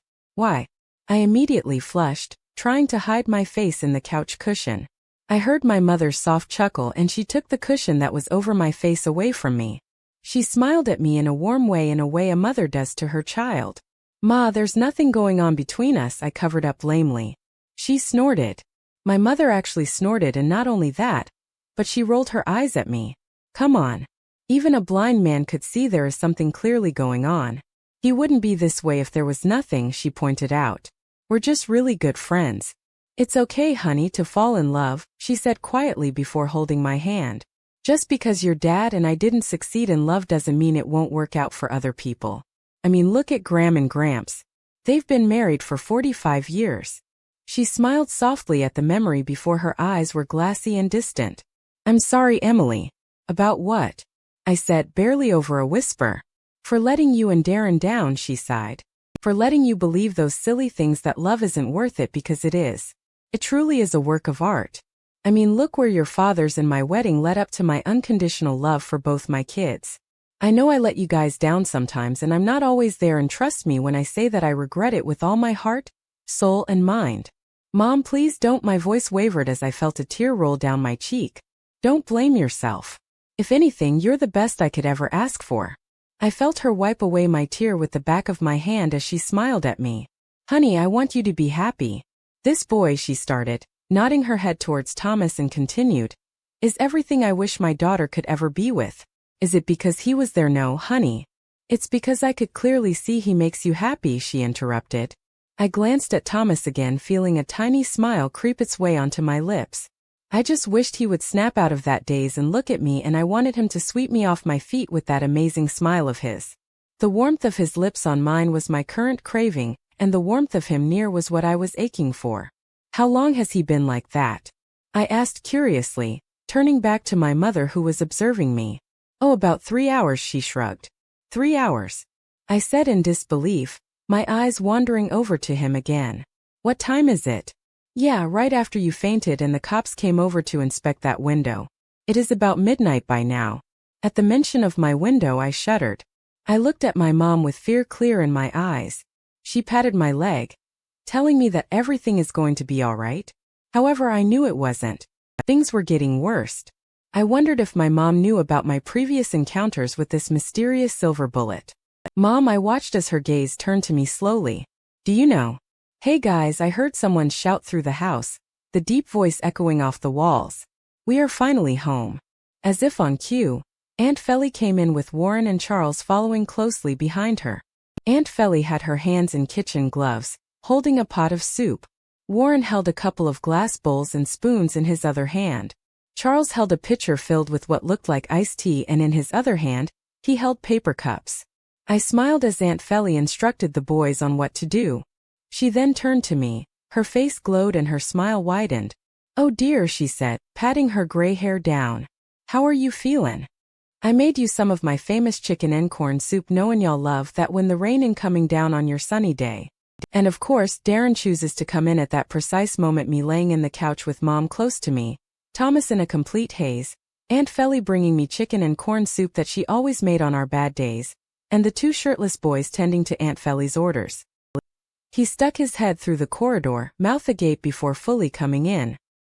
His thick eyebrows scrunched together as he saw the scene in front of him. Am I missing something? Hey guys, so we need to okay, wow. Now I'm confused. Kelly came in, standing next to Darren. His arm went around her shoulders as her own eyebrows scrunched up too. We'll explain later, my mom said, chuckling. So how was your movie? Well, it was good. You know, us men enjoy chick flicks so much, Darren said sarcastically. Especially since the whole reason you watched the movie was because you wanted to impress your girl. Then she says that she had a huge stomach ache, and took almost about an hour in that bathroom, he said, nudging Kelly's arm. She nudged him in the ribs and amusingly, I watched him flinch from the impact. Babe, you weren't supposed to tell anyone about my private time, she hissed, smiling playfully at him. I just wanted to share my story that my girl takes longer than me in the bathroom, he smiled cheekily at her. Oh, just shut your pie holes, you too, Aunt Felly said, placing her small hands on her hips. Before ya make these two handsome fellows throw up what they're eating from y'all smothering. Along with everyone, I laughed as I watched the two lovebirds blush. However, my laugh increased when to the point I was snorting when I heard the moans of appreciations as Charles and Warren dug their faces into their steaming bowl of soup. Soon, everyone was licking their bowl clean, wanting more and more. Everyone around me felt so safe, and I actually felt like I was in a family for once. A full and happy family. Though some people like the rest of the Stone and Crescent pack were missing. I sat up, taking my bowl of soup and drinking it. The hot soup warmed my throat and the taste hit my taste buds like fireworks. It warmed my whole insides, hitting my stomach with a sense of that home-y feeling. But it wasn't as hot as I was feeling when Thomas decided to sit beside me, taking me in his arms and kissing my cheek. I choked on my soup and regained composure, setting the bowl down on the coffee table in front of us. I hissed, but that did nothing but make him pull me closer. I was pretty sure my face was as red as Aunt Felly's toenail polish. Wes, I whispered more loudly this time. His scent was driving me crazy and his warmth was enough to make me weak in the knees. Good thing I was sitting on this couch, or else I might have fell again tonight and nobody would like to see that again. I felt his muscled chest warming my back, through our thin t-shirts. I felt his hot breath fanning my hair, and his strong arms around my waist made me feel that sense of safety that I needed right now. Just relax, Els, he whispered in my ear, kissing my earlobe. Just let me hold you. Yeah, Emily, Charles said with a mouthful. We already know you two are sort of a thing. Warren mumbled from his bowl. What? What is going on? Again, I'm lost, Darren said, eyeing Thomas and I with narrowed eyes, obviously trying to play the big brother role. If possible, my face went a deeper shade of red. Oh, quit the act, Darren John, my mom scolded. You wanted someone for your sister anyways. You said something about her being a prude and she's only 18. Mom, see now she's giving me the death glare, Darren whined, pointing to me. If any one of us good-looking people is a prude, it's me who y'all should point fingers to, Aunt Felly said, sipping her soup and ignoring our burst of laughter and snorts. Please, Aunt Fells, Uncle Sawyer loves you, I said, gasping and enjoying the chest that was moving up and down in laughter behind me. After all of us were so full, we thought we were going to burst, we finally closed up for the night. We all helped Aunt Felly clean up the mess, much to her constant protest. Darren and Kelly left up the stairs while I told Warren and Charles to go home. When I walked out of the bathroom, I was surprised to see my mother and Thomas talking in near the front door, hushed voice. Getting closer, I heard my mother say, "This was what I was afraid of. She can't know yet." I kept my footsteps light, not wanting for them to hear me. I hid behind the wall, my heart thumping in my chest at the thought of being caught. Pressing my back against the maroon wall, I peered at the two. I had a perfect view of them, but luckily I was completely hidden from them. I understand, Ella, Thomas said tiredly, rubbing a hand down his face. You will tell her soon, correct? Yes, Weston, my mom replied in a reassuring tone, throwing up her hands. But for now. I heard Aunt Felly's small footsteps come down the stairs. Fearing that I might get caught for eavesdropping by everyone, I quickly stepped into the hall my mother and Thomas were at. They completely did a 360. Mom threw her hand down, smiling at me all too innocently. She tucked a strand of her dark hair behind her ear before shifting her weight uncomfortably. Thomas quickly straightened his posture, smiling down at me as well. So I said awkwardly, "What were you guys talking about?" "About how you should stay with Thomas tonight," my mom quickly lied. Hearing her horrible lie, my eyebrow popped up in accusation. Even Thomas was clearly surprised. His mouth flew open while both of his eyebrows scrunched up together. Just to make my contradictions on my mother lying true, Thomas added, "We were." My mother quickly glared and narrowed her eyes at him before smiling sweetly at me. Oh, Thomas coughed. Yes, we were. Yes, she will. I can't have her sleeping in house with no security. I would bother Darren, but he is with his own wife. I have a strong certainty you will take care of my daughter, she said. What? I half yelled. Mom, you're seriously making me sleep over with a boy. She straightened up, tilting her chin up. I could see the indecision playing in her eyes. Yes, honey. I trust you and I trust Weston. While I stood there and gaped like a fish, Mom pushed us out of the house before she could change her mind. Even Thomas was clearly surprised, his constant blinking making it obvious. As she shut the door, I heard her yell, "Please take care of her, and I don't mean in bed. Oh gosh, save me now." Don't miss Emily's upcoming challenges. Subscribe to our channel for update notifications.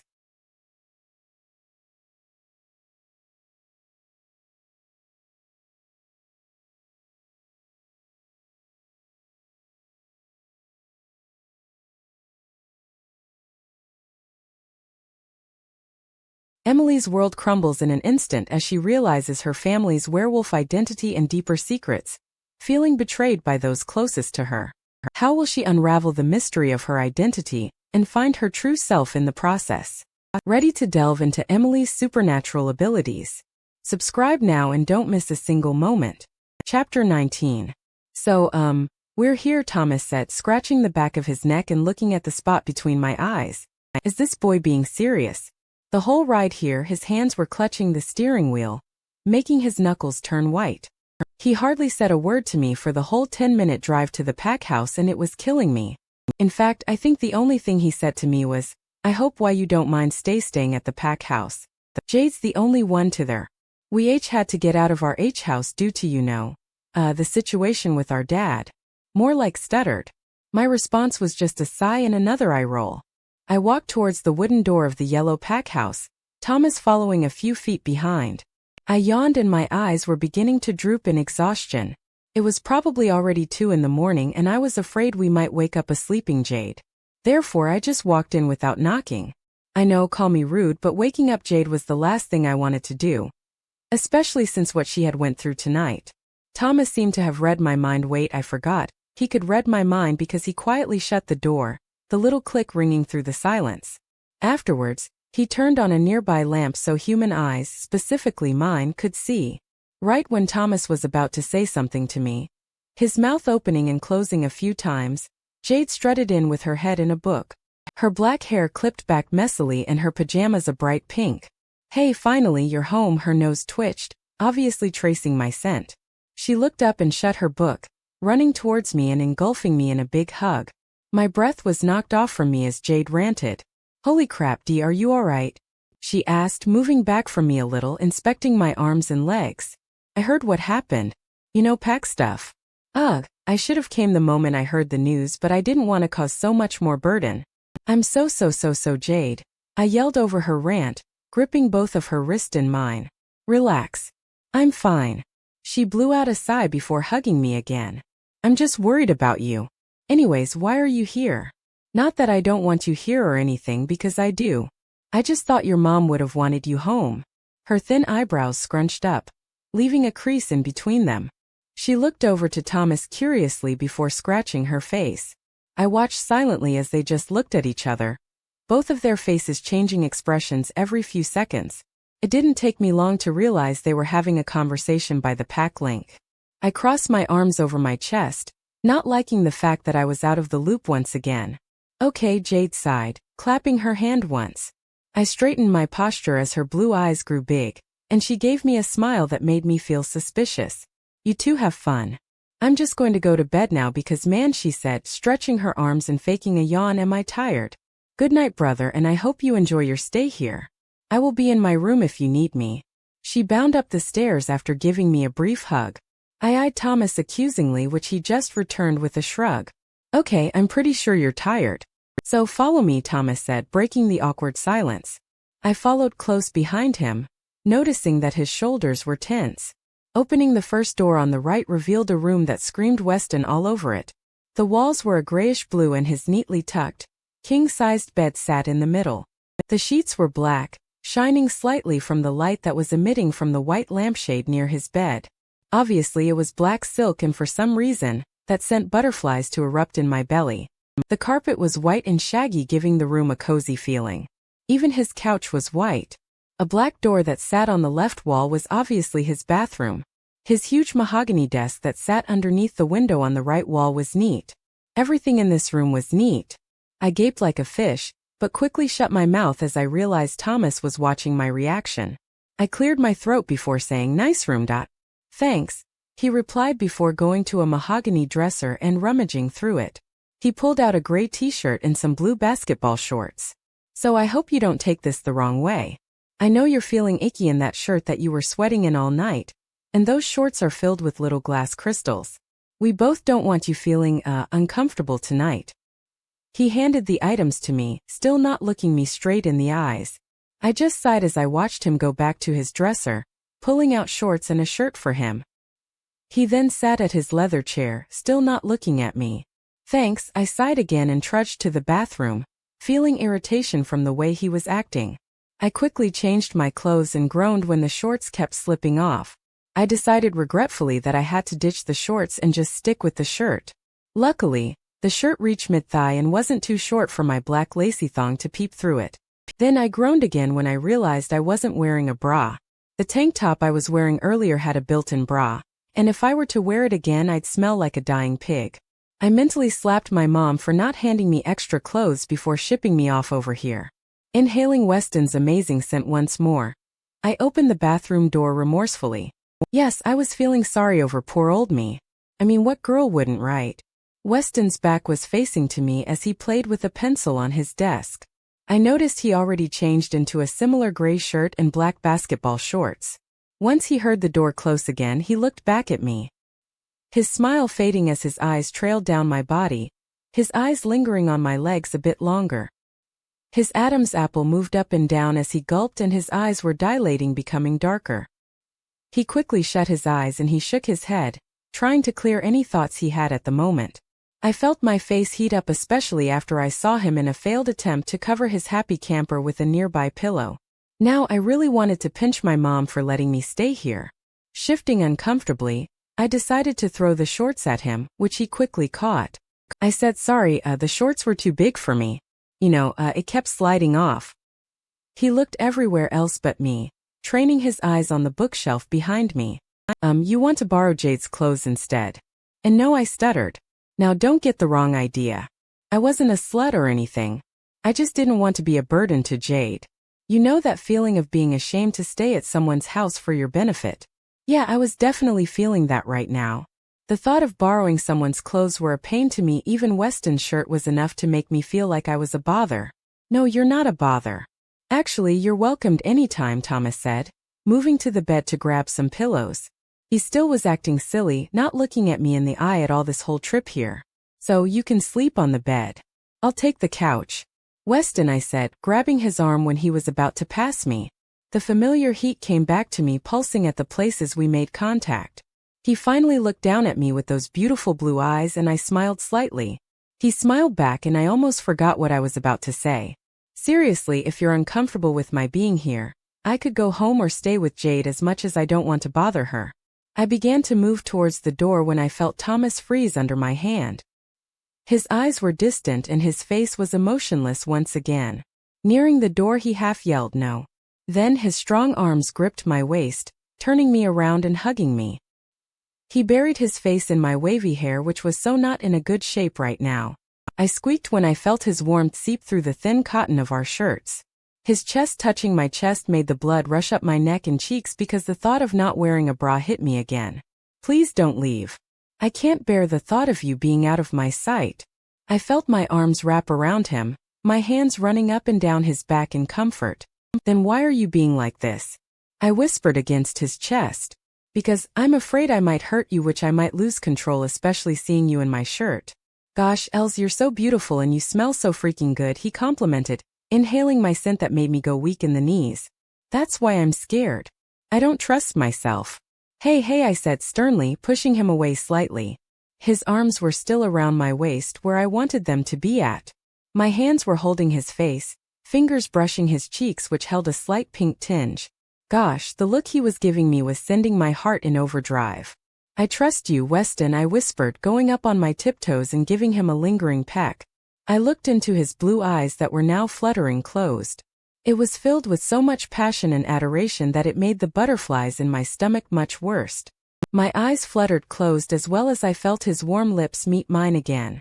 That was all it took for my toes to curl and my lips to stretch and to smile against his. He too smiled and grabbed my hand that rested on his shoulder, intertwining our fingers. His other hand wrapped around my waist, bringing us closer. I felt his heartbeat quicken with mine, and at this precise moment, I wanted nothing more than to be with this guy. I felt his tongue sweep across my lips, and as granted, I gave him entrance. We both moaned at the same time as our danced together. I giggled into his mouth while he chuckled into mine. This kiss was so sweet and passionate. It wasn't rushed, pushed, or rough. It was perfect in every way. It made me think he wanted this moment to last too as he sucked my lips and kissed me silly. However, I was just a regular human being that eventually ran out of breath. Because Thomas noticed it, he pulled away, kissing the crescent-shaped mark he gave me that night he bit me. That was all it took for me to gasp and let out a breathy moan. He eventually continued to suck at that sweet part, making it darker for everyone to see. "You are mine," he murmured across my skin. He inhaled my scent deeply and kissed the mark he gave me. I shuddered as he lightly nipped it. "Emily, you are mine and only mine, you understand." Once he came back up and rested his forehead against mine, I smiled at him. The warm smile he gave me was enough to make my eyes sparkle in happiness. His eyes were dilating again as they were turning darker to a light gold and into his normal blue ones. I nodded against him and said, "Always. He laughed and pulled away reluctantly, still holding my hand. "Well, you better get some sleep, Els. I promised your mom I'd take care of you." He led me to his bed, pulling the covers for me as I laughed. I lay down on his soft bed and sighing as I felt the silk caress my skin. Only now I realized that I was tired as I felt my eyes droop. "By the way, what were you really talking to my mom about?" I asked, my voice raspy from exhaustion. His eyebrow shot up before answering sternly, "Just staying here like she said." The way he said it made me know not to ask any more questions. So I just nodded and yawned. Thomas gave me a quick kiss on the forehead before saying, "Good night, Els." "Hey, where do you think you're going?" I asked irritably when I saw him heading to the couch. "To sleep," he said, dumbfounded. I rolled my eyes and patted the spot next to me. "Nope, you're asleep next to me." But he began, his eyes displaying indecision. "No buts. Just come over here," I said, crossing my arms and giving him the best puppy dog face I could muster. "Please." He rolled his eyes before sighing and pulling the covers, getting in next to me. I watched as he scooted a bit closer and wrapped his arms around me. "Fine, just for you," he said as I closed my eyes. "Whatever, you know you wanted to," I said, popping one eye open. "Oh, shut up and go to sleep, Els." I eyed his shirt and gave him a pointed look. "Just get comfortable like always. Keep calm and take your shirt off. We all know most guys sleep without a shirt. It's like nature for them," I said in a matter-of-fact tone. "You just want to see me shirtless," he smirked, waggling his eyebrows. Maybe I shrugged. "Just take off the damn shirt." He sat up, pulling the shirt over his head and throwing it on his couch. He gave me that "are you happy now" look. I smirked and gave him a once-over, lingering my eyes on his six-packs. I nodded appreciatively before he snorted and said, "Perv." He lay back down again and I smacked his shoulder. "Whatever." I tried to ignore the heat emitting from his body, especially being so close to him like this. I kept my arms to myself as he wrapped one around my waist. Trust me, I was afraid what I might do if I touched that delicious chest and his six-pack. I was scared like him that I might lose control. "Maybe we should be even. Take off your shirt now," Thomas mocked, smirking at me. I rolled my eyes and ignored the red tinting my cheeks. Obviously, he had known I wasn't wearing a bra. Then, he said nothing but looked at me with concern. His eyes stared into my green ones. His face read it all: fear, concern, doubt, etc. We stayed like that for a couple of minutes before I trailed a finger down his jawline in comfort. "What are you thinking about?" I whispered. "Nothing," he lied. "We both know that's a lie." "What's really up?" "Well," he sighed and hugged me closer. "Don't take this the wrong way, but I have a bad feeling about Kelly. My brother's wife." I asked, my eyebrows rising up.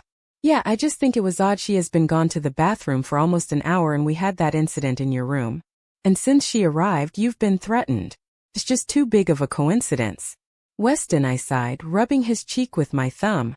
Kelly would never do that. We can't just assume things, okay? I know you're worried about me. Let's just drop it for now, okay?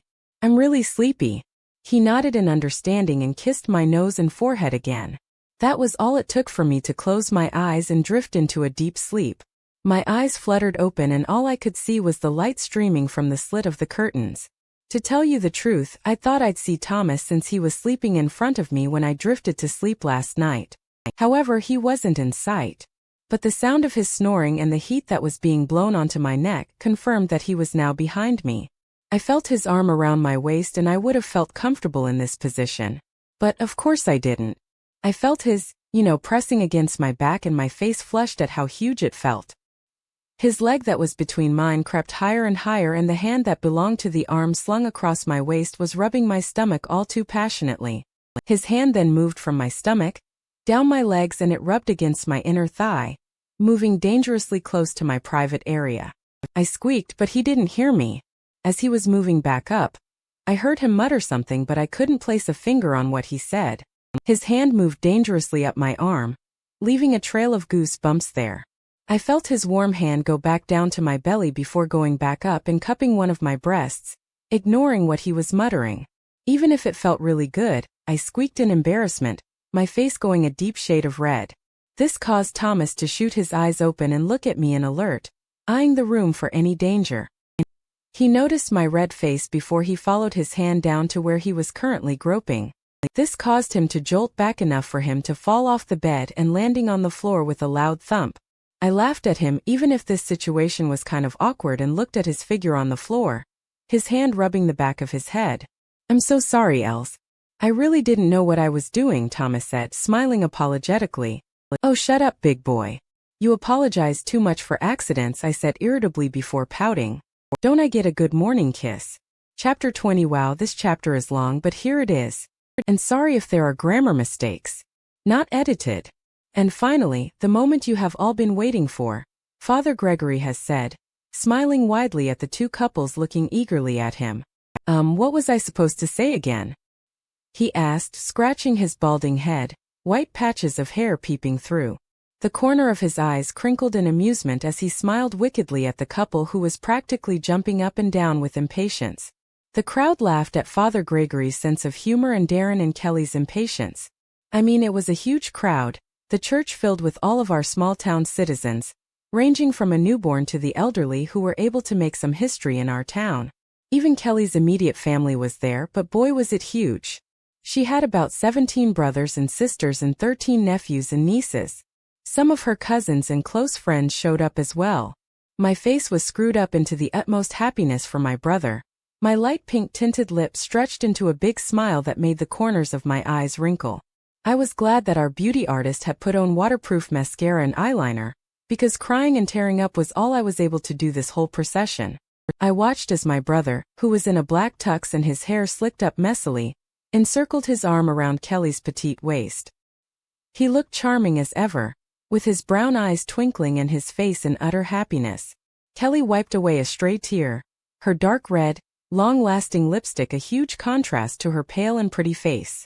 Her dress was pretty, with jewels, studs, and crystals that shined across the ivory silk material of the corset top. The dress ended in a big poof that reached the floor. But when she picked it up so she could walk, we saw white pumps with intricate details. Finally, her trail that seemed like a waterfall as it cascaded behind her. Her blonde hair swept into an updo. Her bangs curled to frame her face. I had to say the couple looked stunning perfect. My mom, who sat beside me on the pew, sobbed silently. She looked at me before she smiled and clutched my hand in her own. I squeezed her hand gently as she whispered, I can't believe he's getting married already. My baby boy. All grown up. I patted her hand and almost laughed, but we were in a church for crying out loud.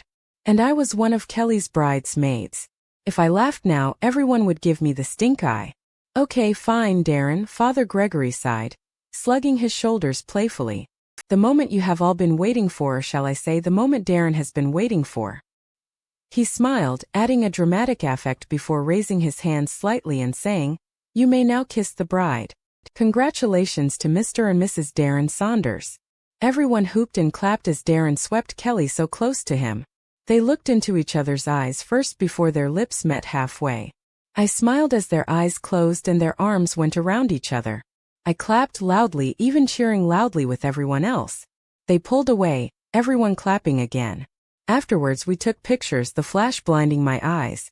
The pictures ranged from family members to close friends, siblings, in-laws, entourage, etc. When we were done, my vision was completely obscured with black dots. Everyone exited the church and waited in the parking lot that was overflowing with cars. The cars even parking near the road. I had to say this was the biggest wedding I've ever seen in our small town. "Okay, everyone," Darren yelled, his arm still encircled around Kelly. He raised his other arm in the air, his fist clear to the swarm of people. "Let's party." I laughed at his bluntness at wanting to celebrate. Well, I didn't blame him. He just got married to someone who loves him equally, maybe even more. All I knew was that they loved each other and that was all that mattered. "Oh gosh, Emily," Mom sobbed, wiping her tears lightly with a tissue. Her cheeks and nose were red. She fixed her light pink dress lightly before clutching me in a hug. "I can't believe my kids are growing up so fast." "Mom," I laughed, but a deep voice that sent me shivers interrupted me. "Wow," Thomas said from behind me. I turned around to find him with his head held high and his mouth set into a tiny smile. His blue eyes twinkled as he saw smile at him appreciatively.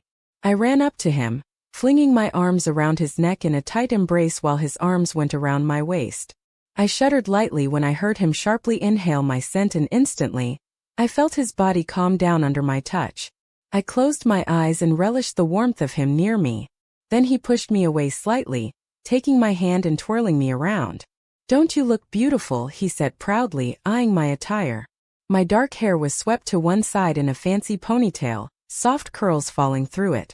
I wore makeup today. Something I haven't done in a long time, making my green eyes pop out from my dark and long eyelashes that were coated with mascara. Even my lips popped out with the light pink lipstick I have on. My pink dress was made of silk, one shoulder sleeved covered in flowers and the length being promising, the dress hugging my curves right below my knees. Even in these black heels, I was still a head shorter than Weston. "You don't look too bad yourself," I said, winking at him and eyeing him up and down. He was in a white button-down shirt that rolled up to his sleeves and dark wash jeans finished up with Nike shoes. His jet black hair was styled messily like always. "Yeah, I know I do," he said cockily, leaning down and kissing my cheek, still holding my hand. I kissed his cheek as well, lingering my lips on his smooth skin for longer than necessary. I knew we had to keep it innocent, especially in front of my mom and my family. "Hey Ella," he said, clearing his throat and slung his arm around my shoulder. "You look beautiful," he continued, still trying to impress my mom. "Oh, shut up," my mom said sternly, ignoring the look I gave her. "You don't have to kiss up to me. You do enough for me, letting my daughter stay with you until her room is done being fixed." She gave him a warm smile that she hardly gave people unless she really trusted and knew them. I felt Thomas shift his weight. As I looked up at him, he looked down at me with a 100-watt smile. It was as if he won the lottery 2 times in a row. "It's really no problem, Ella. I'd do anything for her," he said sincerely. Even if it was what most guys said, I knew he truly meant it as I saw his pupils dilate a little bit, sending my heart in overdrive. "Call me Mom," she said, adding a wink. "You better be careful," I said to Weston, chuckling silently. "Aunt Heather is checking you out." We looked towards the table where my 60-year-old aunt sat. She pushed her round framed glasses up, squinting at Thomas even if she wore glasses. When she realized we were looking at her, she fluffed her auburn-colored wig and smiled, showing her pearly white dentures. Oh gosh, this was like family reunion. Everyone asked how I was, if I work, whether my grades were bad or not, what I was up to nowadays, etc. However, all I knew is that they were asking just to find something to gossip about. Some of the older ones were warm and honest, and I loved that. When I mean that everyone was at the wedding, I meant everyone I knew as well. The Stone and Crescent pack were here, and let me tell you, they were all dressed so stunningly that everyone else looked plain and dull. All my classmates were here, friends and acquaintances that I had said hi to as well. Even some of the girls who gave me glares as Thomas and I made contact were there. Many of them are the sluts he played with before, and my cousins that the majority of them were only probably 13 or 14. "Hey, let's go dance," Thomas whispered in my ear, sending shivers down my spine. I cocked an eyebrow and looked straight into his eyes. "You dance?" "Oh yeah, Dee. He dances, Jade said, flipping her slick straight hair behind her shoulder, her hair looking like a waterfall against that lilac dress. Ask the guys. He has some moves, Jet said, nudging Eli, who was too busy staring at Abigail. Warren just nodded his head, digging it in his food. Alex and Dustin snickered at their motion. Abigail blushed, but Charles clutched her close to him as if to tell Eli to back off. If you asked where Jared was, he was on the dance floor already. Apparently, the music was the bomb, as Jared had said. I laughed once again as I met Weston's impatient eyes again. I would love to. I smiled. We got up from the round table we were all sitting on, leaving them to eat while Eli and Jet played with the pink and red floral centerpiece. I walked towards the dance floor that had drapes coming out from the romantic faux roof top with Thomas close behind. Right when we got there, the music changed into a slow one. Thomas pulled me close to him, his hands around my waist and his chin resting on my head. I sighed, leaning into him, my head against his chest. I welcomed his warmth, smell, and his erratic heartbeat. To tell you the truth, I totally forgot that there were people there.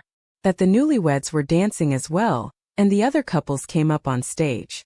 All I felt was me and him, living the moment like it was our last. You're not too bad, I joked as Thomas twirled me around. Not too bad. Now that hurts, he feigned hurt, his lips pouting playfully. I squeaked as he skillfully dipped me, him smiling widely at me as he hovered over me. He pulled us back, touching his forehead to mine. I stared at his blue eyes, amazed at the depth and feelings that swam around it. We heard someone clear their throats. Turning our heads reluctantly, we saw Jared standing awkwardly. I smiled at him as he said, "Hey man, do you mind if I dance with Emily?" "No," I answered as Thomas sighed and let go of me unwillingly. I laughed at his bluntness. "Come on big boy, just one song. Besides, I miss Jar." I watched as Thomas flicked my nose, and before I could protest, he ran away and asked my mom politely if she wanted to dance. Putting my hand in Jared's own, he pulled me close to him in a friendly way and I sighed, realizing how much I actually missed him. "I didn't know you had an older brother." "Let alone him being my brother's best man," I said, nodding to an older-looking Jared. He wore a red button-down and slacks, his hair blonde and messy. He had a little scruff and charming hazel eyes. Jared shrugged and said, "That's how I knew your brother. He and Jamie, my brother, are best friends." I feel smart. "I learned something," I said while he chuckled. "You look beautiful tonight, by the way," Jared said as we swayed to the music. "What?" "No cheesy pickup line," I gasped, secretly smiling in the inside. "Better be careful, Jar.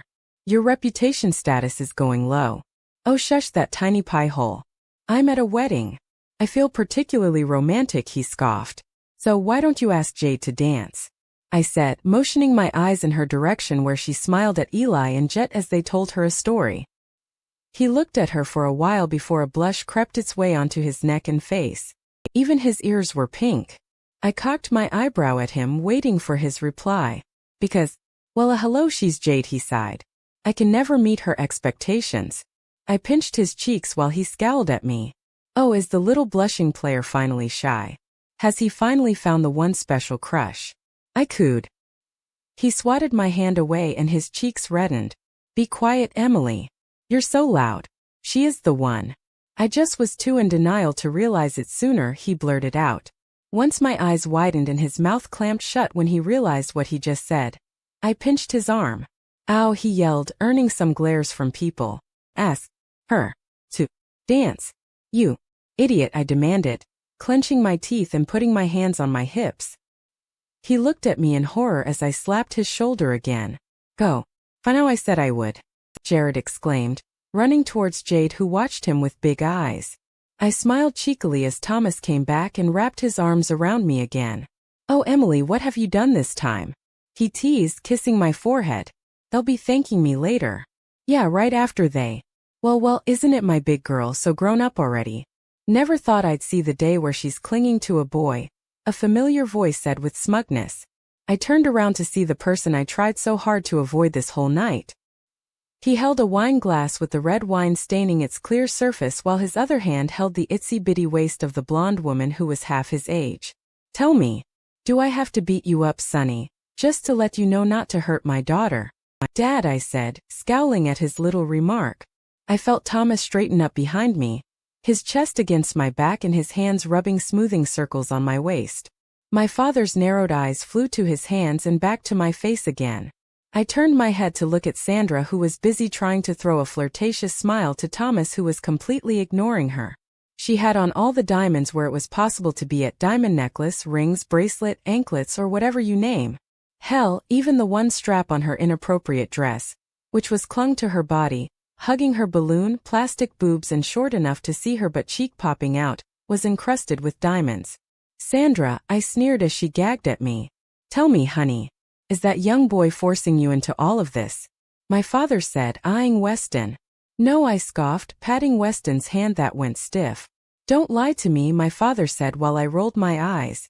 I tried to keep my calm, feeling Thomas behind me, his breath tickling the hair on top of my head. Oh, come on, George, Sandra said in her nasally voice. Why would he go for her? I was about to pounce on her, but I wanted to hear my father's reply. He looked at us while I felt Weston's hand start to shake at my hips. I held it in both my hands, trying to calm him down. The corner of my father's lip went up as he said, "That's exactly what I was thinking." She looks like a slut now, Georgie, Sandra said, flipping her hair. Oh, it was on. I let go of Weston, already trying to pounce on the blonde bimbo in front of me while the tears spilled out of my eyes. Even my dad deserved a smack in the face. Right when my nails were about to reach her face and her high-pitched scream sounded in the air, Thomas wrapped his arms around my waist and pushed me behind him. Jared helped hold me back while I was struggling so hard in his arms. Mr. Saunders, I heard the bitterness in Weston's tone. I think the only person here trying to hurt her is you, and he turned his head a little and I'm guessing it was at Sandra before continuing, Ms. Blondie over here. And if you are really wondering why I'm going for your daughter, it's because she's beautiful in every single way possible. Look, son, I don't think you know who you're talking to. My father's voice rang out in the silence. From where I could see, my dad had stepped up, his nose now touching Weston's own even if Thomas was a few inches taller than him. No disrespect, Mr. Saunders, but I think I do, Thomas challenged. Right before my dad could throw a punch, Darren caught his fist and put it down. He put his body in between the two, putting a few distance between them. What the hell is going on?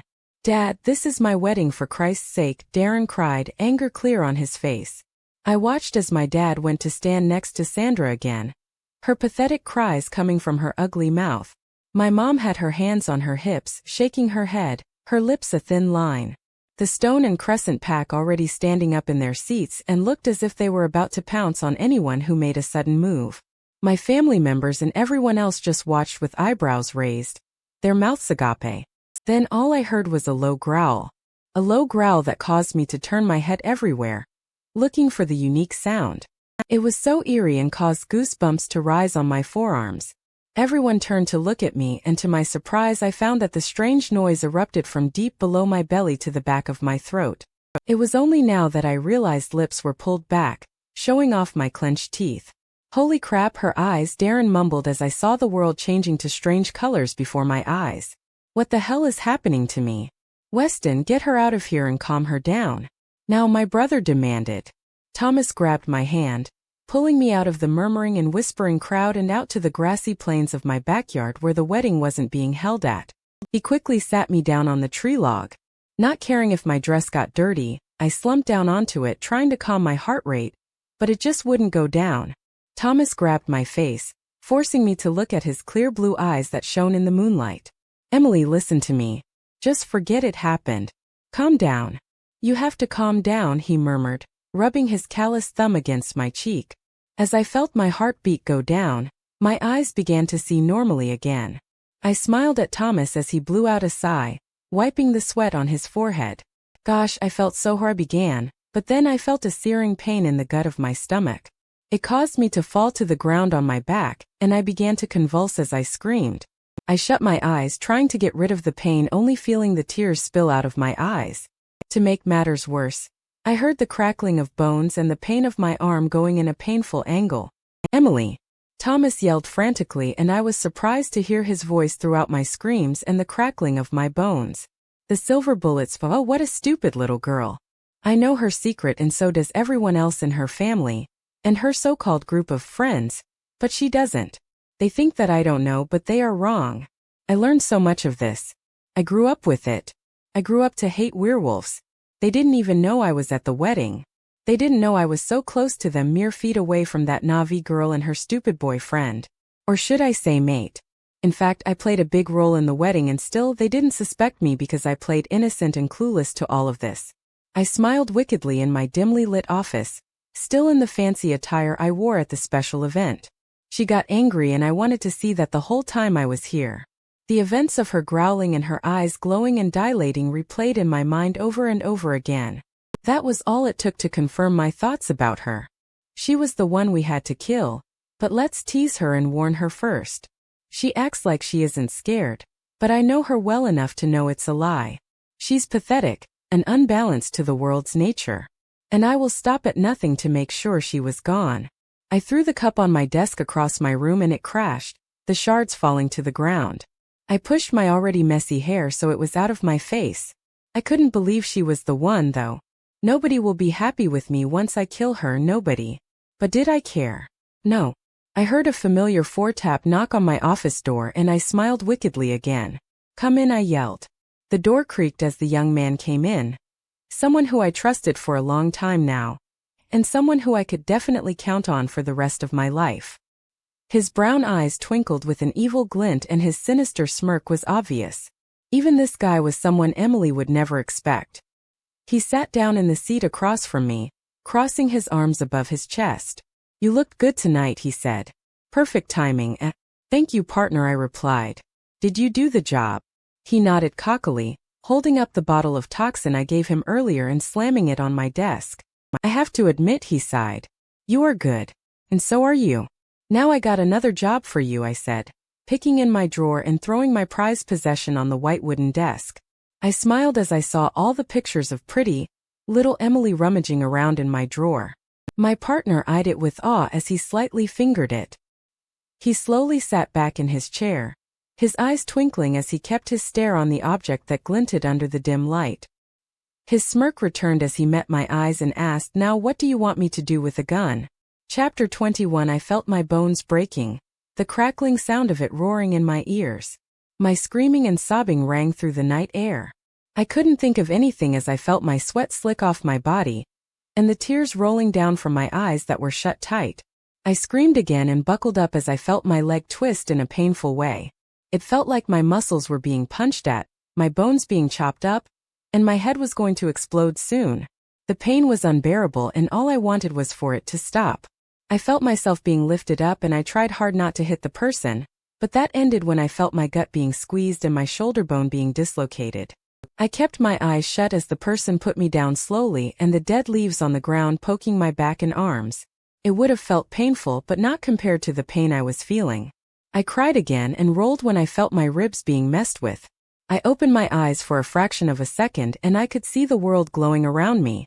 I could even see the spider up on the highest branch of the tree. Soon I could tell I was in the forest at the back of my house. I noticed that my dress was tearing, the silk spreading apart as my body seemed to get bigger by the second. I closed my eyes again when I felt the pain in my mouth. It was itchy and I wailed in pain as I felt my jaw being pushed out and stretched. My teeth even felt like someone was trying to pull it out with pliers. 5 minutes later, I felt my body begin to calm down. In fact, I felt great. I felt better than I ever felt. I sighed, but it sounded different to my ears. It sounded more like a huff. My ears perked up and I thought that was strange. However, everything about this night seemed strange. So I quickly dismissed it and picked up my hand to wipe any sweat on my forehead. I stopped my hand in place to study it. Or might I say paw?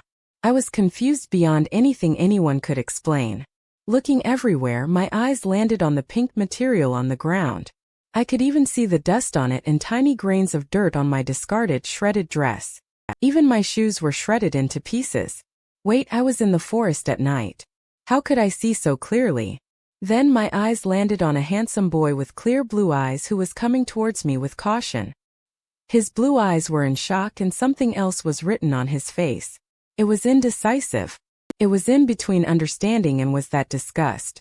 I heard my whines coming from my mouth like a dog whines. Then I looked at the boy once again and inside my head, all I heard was one word. Mate. Weston's POV.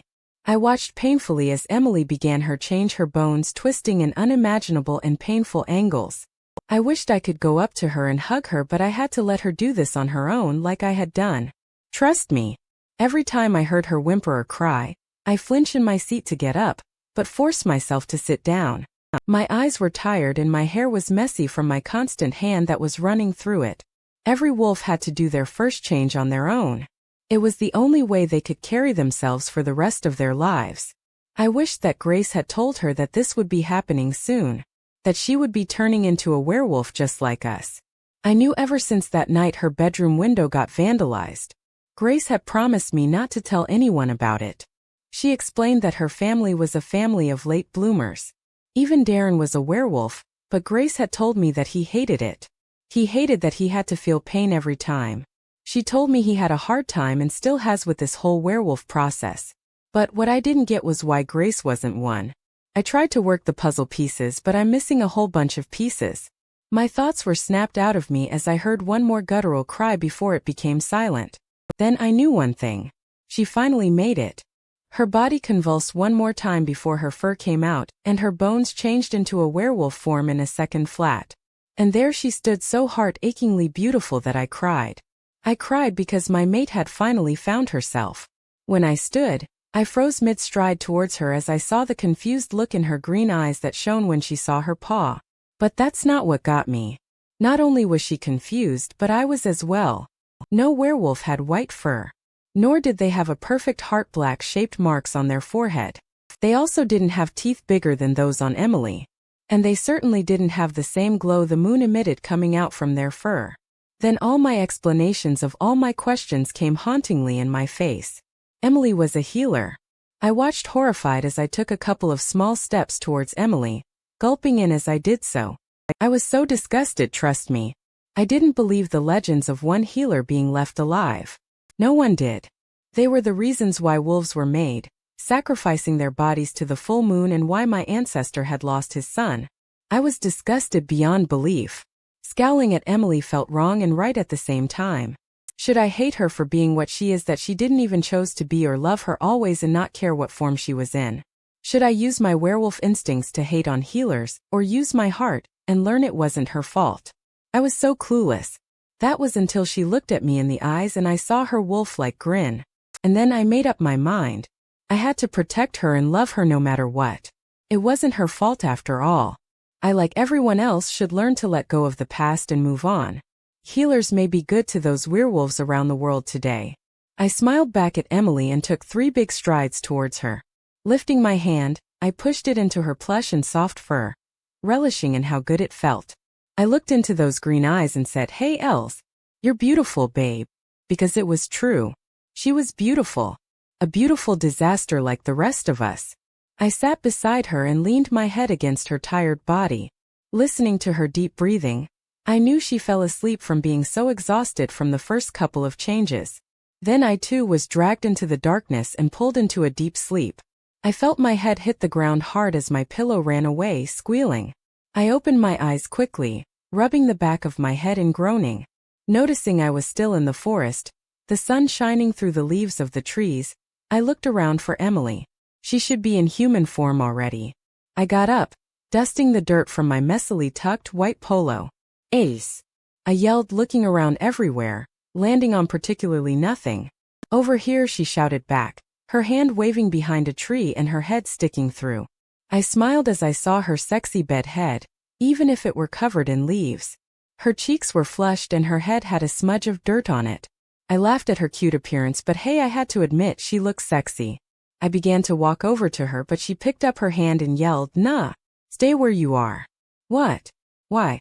I asked, my voice showing hurt at her distance. I scrunched up my eyebrows and stuck my hands into my pockets. She stuck her head out again, her cheeks now flaming, before giving me a pointed look. "You know why?" she said, pouting. "No, I don't," I said, confused, shaking my head and looking down. Was she scared that I might hate her for what she was? I didn't want her to think that. I opened my mouth to say something, but she interrupted. "Come out from behind the trees so we could talk." "You don't?" she asked while her eyebrow rose. She studied my expression as I nodded at her, taking one small step towards her. She hid behind the tree again before yelling, "Do not come closer." "I swear, Thomas Zachary Marshall." "Why not?" I asked, waving off that she used my full name. "Because I'm naked, that's why," she blurted. I froze as I was about to take another step and blushed as all the dirty thoughts came into my head. Holy crap. My head was on her soft skin the whole night and I didn't know about it.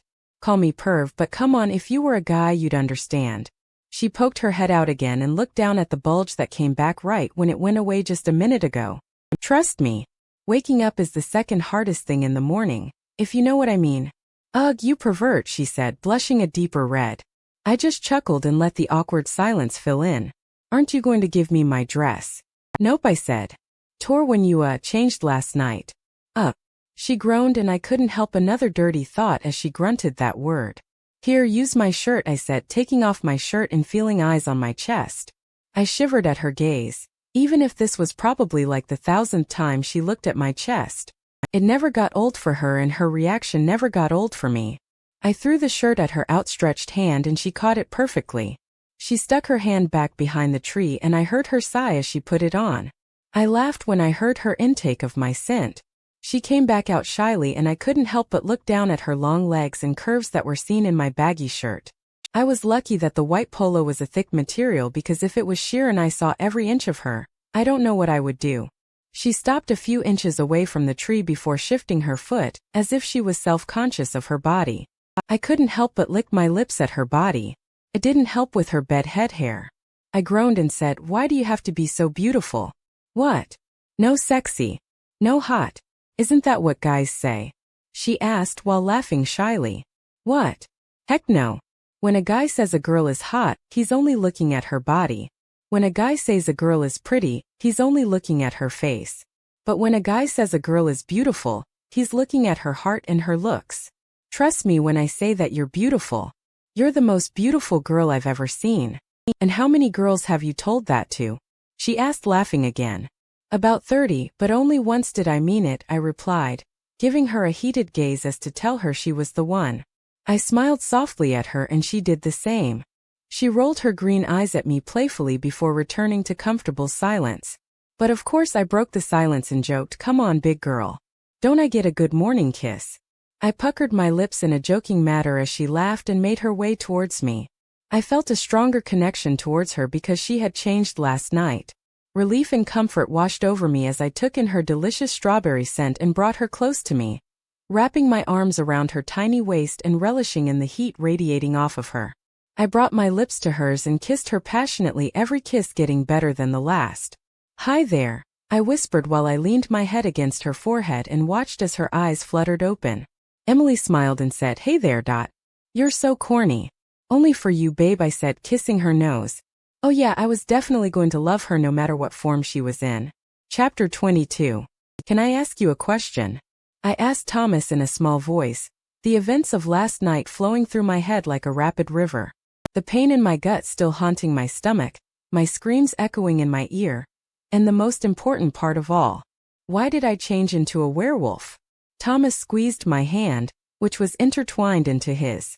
He was shirtless and I tried my damn hardest to stop staring at his chest. He kissed my forehead comfortingly and sighed. "Sure. I'm pretty sure you have plenty of questions after what happened last night." I nodded and scratched the back of my head, my coarse hair running through my fingers. For some reason, the sliver of light that was able to make its way into the dense forest seemed so much brighter. I could practically see the dust particles floating around. My sense of smell was inevitable as well. I could smell Aunt Feli's famous caramel nut pancakes in the air, even if my house was nowhere to be seen yet. I began to ask but was interrupted by the shrill of a bird's chirp that echoed like the sound of screeching tires, only louder this time. I jumped, cringing into Weston. Clamping my hands over my ears and squeezing my eyes seemed like the best thing to do right now. "Els, are you okay?" Weston asked, his voice cracking while he rubbed a hand down my back. "I promise it's all going to get— What the hell?" I screamed, even my voice sounded more melodic, more smooth. I stopped, pointing an accusing finger at him. "Thomas Richard, what is going on with me?" He raised his hands up in the air and scoffed. "Richard isn't my middle name. I don't even have a middle name. Stop changing the subject and tell me what the hell is going on with me," I said, crossing my arms above my chest. Thomas sighed once more, running his hands through his messy hair. Look, okay, it's not my place to tell you what's going on. It really is not. But what yell you is that your mom is hiding things from you that you have the right to know. Are you going to tell me what is going on or no? I said, seething. It was to the point that I grinded my teeth together. That was the line. It was a mere sign that I was pissed off and nobody liked to be near me at my breaking point. Can you just wait, babe? Thomas pleaded, grabbing my elbow. I threw his arm away, shocked at my newfound strength. I could feel the tears bridging at the corners of my eyes and my lip began to quiver. Thomas noticed, his shoulders slumped and he sighed. It's just about 2 more minutes and I promise you won't be in the dark. You just don't get it. How I feel. Why the hell was I feeling so emotional lately? I felt like an old grumpy woman on the premenstrual cycle, but on rewind. I wiped away a stray tear. Gosh, I feel so in the dark on what's happening to me. Do you have any clue on how I feel about not knowing if I'm dying or something? Gosh, Els. You aren't dying, he simply said. Annoyance laced in his voice. He ran a hand down his face. It's killing me not telling you. Trust me. Fine, then I sniffed. Then I started to walk away, ignoring his constant calling and the way he was walking literally on my heels. When I reached the back door of my house, the strong smell of pancakes whiffed into my nose and my stomach growled. It was as if I haven't eaten in a year. The sound of footsteps coming down the stairs echoed louder than usual. Dan, Mom's sweet voice said, but was cut off with the moaning and grunting of pain. Mom! I yelled in concern, racing towards the stairs and finding her. She was in her nightdress, which was unusual for her since it was already 12 in the afternoon. Her pretty face was contorted and slicked with sweat. She had a tumbleweed on her head. Her slender fingers grasped the staircase rail and her other hand clutched her stomach as she was in mid-step. I ran up to her, rubbing her shoulder and helping her get down the stairs as Thomas followed suit. We lead her to the couch and she sighed, slowly getting onto the couch. Mom, I whispered, my voice scrunched up. What's wrong? Oh, it's nothing. Just food poisoning, she said, waving it off. Mom, none of us got food poisoning but you. I questioned. It's not right. Baby, I just ate some bad sushi after the party was over. It was my fault, she answered with a sigh. Do you want me to get anything, Ella? Thomas offered, patting my mother's hand. Oh no, it's all right. I just hope you didn't tell her yet. No. Kept your promise. What is it? I almost yelled, if it weren't for my mother being sick. I sat on the couch opposite of her and looked into her eyes. Baby, I know you know of things called werewolves, my mother said. And I'm here to tell you that. How would I say it? I guess there is no easy way. My family, the Rhodes, are the strongest line of werewolves out there. We are the biggest pack in the whole entire nation. So that means we come from a long line of werewolves, strong werewolves. We were second to the healers. Therefore every alpha, beta, and regular werewolves must bow down to our throne. But let's not be vain, we are friends. We respect each other, she finished, adding air quotations at needed places. She chuckled nervously at my pale expression. Thomas stood back, not interrupting the talk my mother had just given me. So that means you're a werewolf. Darren is too. And now you're saying that I'm one. I paused, my hand shaking. I started to laugh awkwardly. This must be one sick dream. It isn't. In fact, I never thought you were going to change. You were such a late bloomer, baby. Sometimes the lucky Rhodes never become a werewolf. I was hoping you'd be one of them and live a normal life. Mom frowned slightly. And you hid this from me for my whole entire life. I said, my voice raising up. Understand, baby. It's prohibited for us to actually acknowledge you about the existence of werewolves until you encounter one. Or until you become one. Thomas cleared his throat and began awkwardly, Ella, she's the one. My mother sat up in her chair abrupt, her eyes going wide. No, she whispered. Mom, what's going on? I said slowly, afraid of what is going to happen next. Baby, go on into your room. I have to call your grandfather, Mom said, bringing a shaking hand toward her mouth in shock. Mom, I'm not going anywhere until you tell me what the hell is going on. Oh, you're finally home, Darren's voice rang out. He noticed my appearance and a scowl formed on his face at the sight of me wearing Weston's shirt and Thomas being shirtless. Let me tell you, it wasn't a good sight. What the fuck? Did you touch my sister? Bro, didn't I warn you? He began walking towards Thomas while Thomas stood up straighter, his eyes still fixated on me. Tears streamed down my face as I watched the events unfold in front of me. "Why is she crying?" Darren said, his nose already touching Weston's own. He pointed to me and said, "Did you get her pregnant?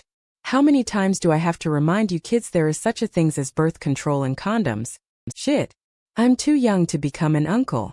When Thomas was about to protest and my brother pulled his fist back, I slowly said, You guys lied to me. All my life I've been lied to. It's been a big joke. I was in the dark this whole time. Just a mere third party. You never felt the reason to tell me about the road's secret." I sniffed and began running up the stairs, ignoring the calling of my mom, the shocked look of Darren and Weston's chase after me. Before Thomas reached the top of the stairs, I shut my bedroom door closed and leaned against it, sliding down toward the cold floor. My whole world swayed around me. Do you know how it feels to be in the dark? A secret hidden to you because you weren't one of them, especially if it were your family. I couldn't suppress the shock I was going through. Just when I wiped the cloud of tears away and began to ignore the banging on my door from Weston, a glint under my table lamp caught my eye. I stood up slowly, walking cautiously toward a plate on my desk. As I neared it, I saw a dark brown bottle on a single porcelain plate that came from my brother's party. And written on the plate in dark red ink that was recognizable and a hazard from 10,000 miles away was, "See how easy it was to get to your loved ones. Careful what you eat, darling. You're just lucky your mom's a werewolf and could handle the poison put in her food." Tisby. And that was my breaking point. With a grunt, I grabbed the plate and threw it across my room with strength I never knew I had. I watched as the porcelain plate shattered, the pieces falling to ground like my life was. The video ends, but Emily's adventure is not over. Subscribe to our channel to continue following her journey.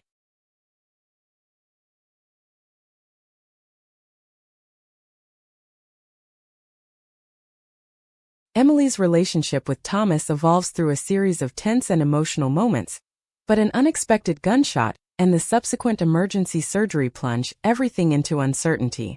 Will Thomas make it through safely? How will their relationship develop? As Emily and Thomas's relationship develops, unknown crises are looming. Subscribe to our channel to stay updated. Chapter 23. All of a sudden, I heard the breaking of my locked handle, Weston's figure appearing at the frame of my door. He stood for a second, taking in his bearings. Then his eyes met mine. It was full of despair and worry. He was scared that something happened to me. I felt the tears rolling down my cheek while my stomach churned with disgust and fear. But what I couldn't decipher was the newfound courage I had. The bravery I had before wasn't as effective as it is now. I guess it was a wolf thing. I stood still, my hands and fists at my side.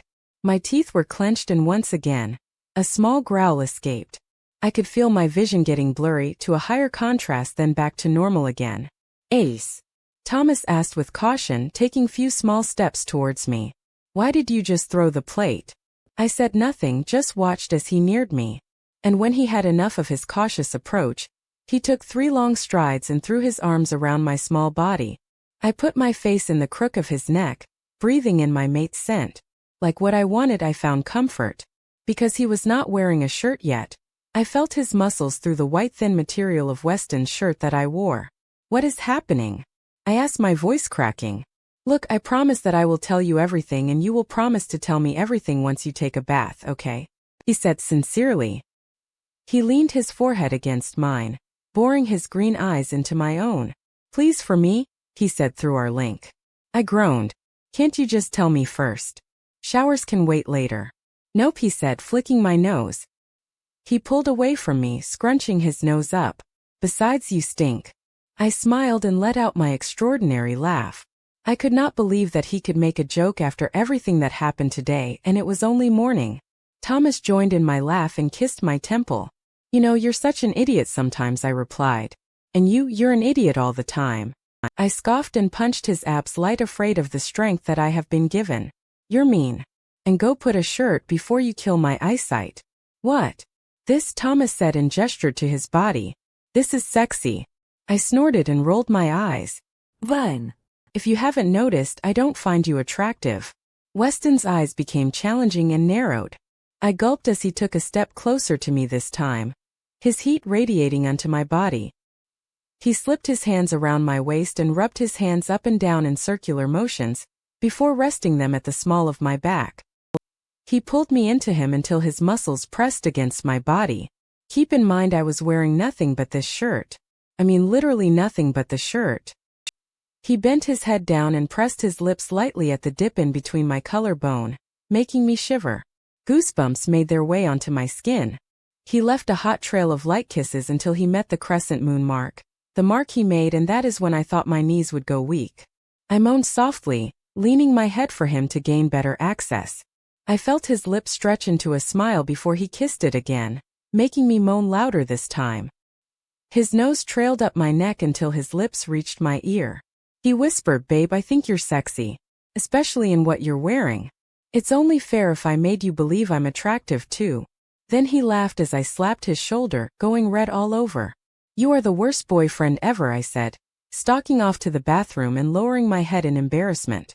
"So tell me first why you threw the plate," Thomas asked, stroking my hair. "We were cuddling, I guess you could put it, on my bed after we both had taken separate showers. We were fully dressed appropriately, thank God. I was lucky to find some of the clothes my brother doesn't use for Thomas to wear instead of him going back and forth." I sighed, looking at the now clean floor. "Thanks to Aunt Felly. She hasn't bothered me today yet because she knew I was in a bad mood. However, she did give me a lecture. Your mama is only doing what's best for you, and God only knows how rude you were to your mama," she said in her southern accent. I played with Weston's fingers before finally answering. The silver bullet decided to make a visit. I felt him tense up, his fingers frozen in my hair. "What?" He began to raise his voice. He began to get up, but I pushed him back down, tired of arguing for once. "Wes, calm down, please." "No, I will not. Emily, he's been in your room for the second time now. What if he decided to come in your sleep? And Weston, I'm fine. We'll cross that bridge when we get there. We'll just have to figure out my options. However, let's not talk about it. I'm tired of immaturity. Emily, no." He sighed, running a hand through his hair. "At least just tell me what was on the plate." "Well, it was just the porcelain plate from my brother's party last night. On top of it was this brown bottle filled with poison, I believe. The same poison that Mom had gotten. The plate read something about being careful and that my mom was lucky, saying how easy it is to get close to my loved ones. I felt the tears begin to form because of my fear. That explains the wolfsbane," Thomas said with conclusion, rubbing my arm to comfort me. "What?" "I found this," he said, pulling out the brown bottle from his pocket. He opened the cap and my nose scrunched up. "Stinks, don't it?" I nodded my head and pushed the bottle away. In fact, it felt like my nose was burning now. Thomas put the cap back on. "It's wolfsbane. They put it in your mom's food last night to poison her. Wolfsbane is a werewolf's weakness. Like kryptonite to Superman. If you consume it or had physical contact to it, it will cause a reaction that may or may not be deadly to wolves. It wasn't deadly, then you get ill, in this case your mom. So my mom's a werewolf?" I asked hesitantly. "Yes. In addition, so is your brother. Your family is quite interesting." "Yes, your mom was right. The roads are the highest form of werewolves you could find. In fact, higher than the experts. You remember the council my dad is in. Only reason why the roads are not in it is because they have no reason to be. We bow down to whichever roads, human or not. When I heard your middle name, I was going crazy, not wanting to believe you were one of the highest castes. Why am I different?" I asked, my voice small as I remembered the look on my mom's face. "Why did you say it's her?" Thomas ran a hand through his hair, sighing again. "You're a healer." My mouth dropped open and I stuttered the next part. What? I thought you said healers didn't exist. Don't you hate me?" I began to panic and get off him, but he chuckled and pushed me back down. "Chill." I was confused myself. "I would never hate you. I asked your mom while you were in the shower. It happens to be the road's secret. It is the very reason why you people are now number one instead of second to the healers. Because you people are the healers. The roads are interesting. It happened to be that a female healer had survived, mated with a human, and the 4 offsprings were half human and half healer. Therefore, the lines carried after that could only skip a generation before the next batch of healers were born. That means your grandfather is a healer, but your mom is not because it had skipped her generation, making you and your brother the next healers. However, your brother was born a regular werewolf because Mother Nature decided it, I guess. I couldn't contain my shock. My mouth flew open and I had nothing to say. I was speechless and amazed at the information Thomas had given me, but it seemed insufficient. It wasn't enough. I'm not werewolf material. I'm not healer material. Isn't healers supposed to be the bad of everyone? Or is it good? Healers were supposed to heal, right? I don't know anything. That's why you just got to take it slow and get your lazy ass up. We start training tomorrow, Thomas said, ignoring my protest. Chapter 24. I crouched down, my fingertips touching the ground near my feet. My flyaway hairs patted down onto my forehead with sweat. My purple tank top was drenched in sweat, making me scrunch my nose up in disgust of the horrible smell emitting from me. Go.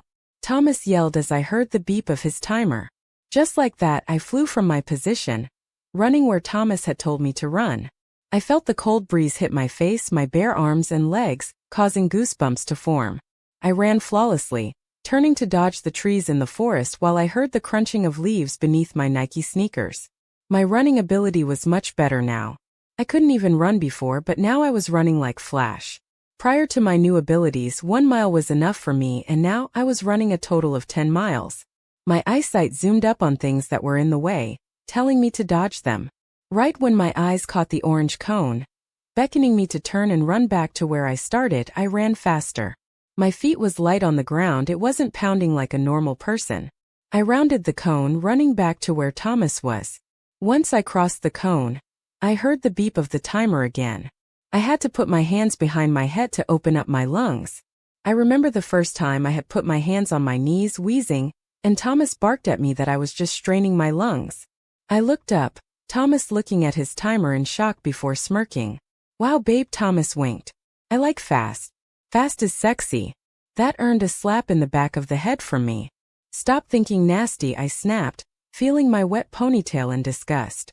Well, if you knew I was thinking nasty, then you were thinking nasty as well, he retorted, defending himself. I felt my cheeks heat up and I said, ugh, whatever. Just tell me if I broke my record. Thomas gave me an award-winning smile that made my heart melt. I've never had somebody be so proud of me for something this little. He threw the timer in my face, pointing at the time. Holy crap, I screamed, jumping up and down and giving Thomas a quick kiss on the lips. 4 minutes and 38 seconds. Once I was able to calm down, Thomas smirked at me again, folding his arms across his chest. Now drop and give me 2 push-ups. That's super easy, I shrugged, already dropping down to my hands and feet. 400, babe, Thomas said, amusement lacing in his voice. After 400 sit-ups. What? I yelled, looking at him from the position I was in. You're kidding, right? I can barely do 7. Do I look like I'm kidding? Besides, you are a werewolf now. Anything is possible. I'm doing this for you benefit. I don't care if you're tired, scared, hungry, thirsty, or if you don't like me, he said in a falsetto coach voice. I looked at him stupidly before blinking. Actually, you do. True, he shrugged. Just drop and give me 400. He blew his whistle that he wasted his money on. I rolled my eyes and surprisingly did 400 push-ups and sit-ups in a breeze. I was on my last 10 sit-ups and I felt my stomach muscles roaring in pain, and this was the point I was literally slowing down. Come on, babe, Thomas cheered. Don't stop now. 10 more. Here, I'll give you a quick kiss every time you come up. When I came up, Thomas bent his head to my level and puckered his lips. I looked at him in amusement before pushing him away. Gosh, you're so corny, I said breathlessly. Thomas chuckled, beckoning me to go on. Once I finished my sit-ups, Thomas put his hand on the small of my back before saying, okay, it is time for hide and seek. Excuse me. It's a training process for you to control your heightened senses. Smell, touch, hearing, etc., Thomas said before giving me a cheesy smile. So count to 10 and find me, babe. I closed my eyes, counting to 10 in my head. Hearing his footsteps were kind of hard. I could hear the buzzing of flies, bees, and other insects. However, I forced myself to concentrate on only him, and that's how I knew he went to the right side of the forest. Opening my eyes, I took a deep whiff of the air around me. The smell of forest leaves, pine sap, and finally the sweet smell of my mate. I could feel my wolf pacing around inside of me. Controlling my sense of hearing, I could hear his steady heartbeat and his slow breathing. Following my senses, I looked around the forest and it took me a while to finally see his outline behind a tree that was about 1 mile from where I was standing in the first place. Bringing myself to a silent jog, I crouched behind several bushes before deciding I was close enough. His back was facing me and he was leaning against the tree, very oblivious that I was there. I jumped out, putting my arms around his waist. "Tag, you're it," I tiptoed to whisper in his ear. Thomas turned around in my arms to face me, putting a fake look of disgust on his face. "Gross, babe. You're so sweaty and stinky," he said, playfully before putting his arms around me as well. "What?" I said in shock. "This is sexy. Very sexy." "You're so vain," Thomas teased, his face nearing mine and his eyes becoming softer. I felt myself begin to relax, my wolf howling in happiness. He gave me a meaningful smile, resting his forehead on mine. He pressed his lips on mine before saying, "I have to admit it is sexy." I began to laugh against his lips, smacking his arm as he said, "Shut up, I'm trying to kiss my girlfriend here." So that's how our hot steamy makeout session started. Thomas pushed me against the tree that he was leaning on earlier. He was gentle about it but rough at the same time. He kissed me hungrily and I kissed with the same eagerness. He rested his hands on either side of me, pressing his body against my own. I began to nibble slightly on his bottom lip, causing a low, satisfying growl to erupt from his throat. Running my hands in his hair and tugging on it slightly was making him crazy. I would have lied if I said he wasn't making me go crazy too. He licked my bottom lip, asking for entrance, and I happily obliged. A moan escaped my mouth, causing Thomas to smile against my lips. His tongue darted into my own and his taste erupted like fireworks on my taste buds. My fingers found the bottom of his shirt, and I seemed to have no control over myself as I began to lift it up. Thomas quickly met me halfway, pulling away from me and taking his shirt off, discarding it to the ground. He met my lips eagerly again, his hands roaming down my body as if I was a trophy or something. Because he made me feel like I was worth it. A loud moan escaped my lips. So I did the same, my fingers lightly brushing his broad shoulders and the tight skin of his chest and abs. I felt the goosebumps form a trail after my fingers. He shivered at my touch before letting out a moan himself. He picked me up off the ground, making me wrap my legs around his waist. He rested his hands on my butt, squeezing softly. Noticing I was running out of breath, Thomas left my lips, making a trail of kisses down my neck as far as the dip of my collarbone, lightly nipping here and there. He took a big whiff of my scent before growling again and kissing my soft spot, my mark. Then he began to suck on it. I screamed breathlessly in pleasure, even saying his name and tugging his hair. I felt my knees go weak.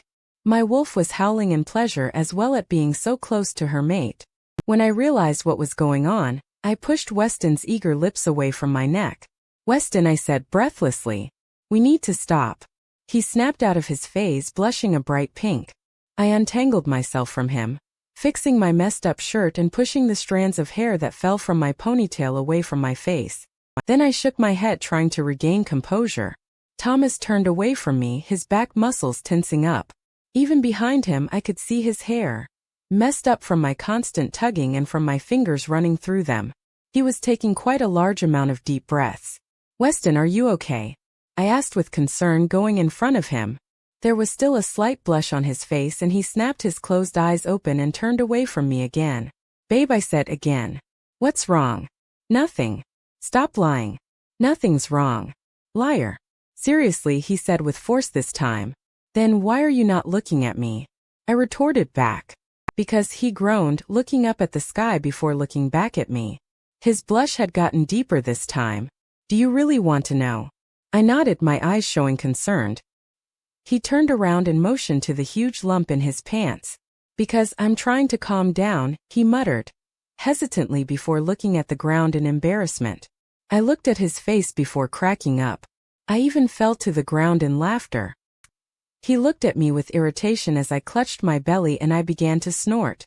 "It's not funny," he complained as I got back up, trying to hold back my laughter. "Whatever, let's just go home." "I'm so hungry," I said, hearing my stomach rumble in agony. I put my arm around his waist while he put his arm around my shoulder. Halfway to the house I said, "It's still funny." "Shut up," he said, pushing me to the ground and leaving me there. I began to laugh again. He was so cute when he was embarrassed. "Hey mommy," I said when I got home. I kissed her cheek, grabbing a water bottle from the fridge. "Yeah, my mom and I were all right now. We talked it out thanks to Weston." She explained to me the things Thomas had told me, and even added that my emotions heightened. She told me her stories of when she was experiencing her first few shifts, encouraging me that training was good. "Hey guys," she said, still looking at the magazine she was reading. Thomas and I sat across from her at the counter. "How was training?" "Your daughter is very lazy," Thomas groaned, remembering that he spent 30 minutes arguing with me about running for the third time today. "Whatever," I said, shoving him in the shoulder, which caused him to almost topple over. "It was good. Broke my record. 4 minutes and 38 seconds for 10 miles. Did 400 push-ups and sit-ups and controlled my senses today," I said, rather proud of myself. "You're so narcissistic," Thomas muttered. I heard that. My mom laughed, looking up at me with a big smile. "That's good, honey." Getting better, and her eyes dropped on a spot on my neck. "Is that a hickey?" "What?" I said, blinking at her, and on instinct, put my hand up to my neck. I grabbed my phone, which had a front camera, and inspected my neck. Right on my spot, Thomas had left a dark red hickey. I turned to him, my face going a bright shade of red, and even he was blushing too. However, I was furious with him because I got caught from my own mother. I turned to look at my mom again, who gave out a small chuckle. "Whatever," she said, waving it off. "I'm no threat. As long as you don't get pregnant." "Now that hickey," she said, pointing at it. "Your brother won't be too happy." As if on cue, Darren came into the kitchen and said, "Hey Dan." His eyes zeroed in on my hickey, widening at the red spot. Thomas and I looked at each other in horror. Actually, Thomas looked like he wanted to bolt. However, what caught us both in surprise was the fact that we heard a snort and a chuckle coming from the mouth of my brother. "Dude, I give you props on that one," Darren said, pounding Weston's fist. "You are not bad, man. You are not bad. When I gave Kelly a hickey, bro, it did not look like that. Even when My eyes widened and I clamped my ears shut. EW. Shut up." Darren laughed and said, "Now you know how I feel. You two gross me out." Chapter 25. Tonight was my first official date with Thomas Brown. It's kind of hard to believe that this would be only our first date, considering that we've been together for 4 months now. However, he decided to ask me, as corny as it sounds, on a first date for our 4th month as an official couple. "Hey babe," Thomas said while we walked out of Jenkins' class together, slinging his arm across my shoulder. I caught a few glares from jealous girls, especially the ones that had a thing with him, if you know what I mean. They were the ones who specifically told me that me and Weston's relationship would last only like 3 hours. Now they scratch their heads in frustration, wondering why we've been together so long. I remember when Jennifer asked me if I put a spell on him or something, trying to spread the rumor that I'm a witch of some sort. Only if she knew the world of werewolves. "What do you want?" I said monotonously, trying to slip my binder into my school bag. Thomas decided to purposely trip on my ankle, catching himself before he actually fell and embarrassed himself. I looked at him, confusion clear in my eyes. I blinked a couple of times before his cheeks tinted a dark red and his lips stretched into a smile. "Am I miss?" I began to say. "You've got me falling for you," he interrupted with a lame pickup line. "So, will you go on a date with me?" I couldn't help but laugh. You know, the type where you laugh so hard that nothing comes out until the end. Well, that was me. Tears streamed down my face and I clutched my stomach because it started to hurt from laughing so much. I stood up straight when Thomas crossed his arms over his chest and pouted, feigning hurt. "It's not funny," he said. If possible, his cheeks became a deeper shade of red. "Sorry," I said sincerely, a smile forming on my face. I wrapped my arms around his waist and looked up at him. "Are you serious?" He nodded, averting eye contact. I went on my tiptoes and kissed his cheeks. "I'd love to," I whispered in his ears. And that was the story on how he asked me on a date. It was cute that I was able to make him shy and vulnerable. It made me feel special. Like the only girl that was able to have so much effect on him. I would be lying if he had no effect on me as well. It was about 2 hours before my date, my hair damp and drying into its natural slight curls. And I was freaking out. I was nervous as hell. I was trying to look for an outfit for tonight. Let me tell you, it was hard because he hadn't told me where our date will be held or what we'd be doing. All I know was to wear something casual. My palms were sweating as I rummaged through my closet. My flat iron beeped, causing me to panic for no reason at all due to the cause of paranoia, and because it was a sign that Thomas was going to be here soon. Someone knocked on my door and I jumped. Yup, nervousness took the best of me. I shook my head and rummaged through my closet some more. "Come in," I yelled. "Hey sis," Kelly said, skipping into my room, her blonde hair whipped into a messy bun. "Darren told me you have your first date with Weston," she joked, winking at me. "So, I decided to help, much to your brother's dislike for Weston." "Thank you," I sighed, ignoring the last part. "Help is very much needed. What are you supposed to wear?" she said, while rummaging through the other side of my huge closet. "Casual attire." It was quiet, except for the sound of the hanger sliding across the metal pole. I started to panic when I couldn't find anything to wear. I knew I should have gone shopping. I just thought with so many clothes in my closet, I'd find something to wear. "I'll be right back," Kelly said, looking as if a light bulb flickered on in her head. She dashed out of the room, and 5 minutes later, she came back with a dress that was pretty and casual at the same time. My mouth flew open and I had no words to say. It was perfect. "I think you should wear this," she said, smiling cheekily at me. I inspected the dress, plain white and sleeveless. The top wrapped around the neck, and it had floral cutouts across the black material. The pleated white skirt probably reached up to mid-thigh. To finish it off, a black bow was attached to the back. "Where did you get this?" I asked, fingering the material. "BCBG. It was on sale," she winked, holding up the dress. "Oh, how I love a good bargain." "I can't take it," I finally said, shaking my head. I blushed, embarrassed that I was selfish for 10 seconds for actually thinking of wearing Kelly's dress for my own use. "Girl, take it," she said seriously. She eyed her wristwatch. "You have an hour to get ready. And I'm not going to fight with you. If you don't take it, then I will not let you walk out that front door. And later, you'll just regret it," she began to babble. I chuckled, throwing my arms around her small frame. "Thank you so much," I squealed, jumping up and down as Kelly laughed. Afterwards, Kelly decided to help me out, applying minimum makeup. She had only put eyeliner, powder, mascara, and a light pink lipstick, claiming that I was already beautiful without makeup. She even straightened my hair for me. I made a note to myself to repay her for what she's done for me tonight. As she picked up a strand of hair and ran the flat iron through, she asked, "So where is this special guy taking you?" "I have no idea," I said, beginning to feel nervous again. It was 30 minutes until then and I was getting antsy. I could feel my heart pounding in my chest and the beads of sweat running down my forehead, even if it was freezing cold in here. "Oh, a surprise," she teased. She rolled her eyes as she thought of something. "I remember my first date with your brother. He took me to frozen yogurt after a movie. He decided that it would be fun to try to eat 3 full large cups of frozen dairy. So, I went with it, actually liking the idea of going with something different during a date. Little did he know I had a small appetite. I'm sure you noticed that I eat like a bird." I nodded my head, a smile forming on my lips. "So when I was through with my second cup, I began to feel sick in the stomach and then I threw up all over your poor brother. I remember when he took me home that night, my dad thought he got me pregnant and I was going through the symptoms. Boy, did Darren run the fastest I've seen him do that night. My dad took out his rifle. Just to scare him, my dad shot the streetlight." I began to laugh along with her. It was literally the worst date ever. However, it was also the best. Even when I threw up on him, ruined his clothes, and after my dad scared him, he wasn't one of those guys who stopped liking me just because I had a crazy dad or I did something embarrassing in front of him. Before I could say something, she turned my makeup chair around so I faced my mirror and said, "Well, you're all finished, dear.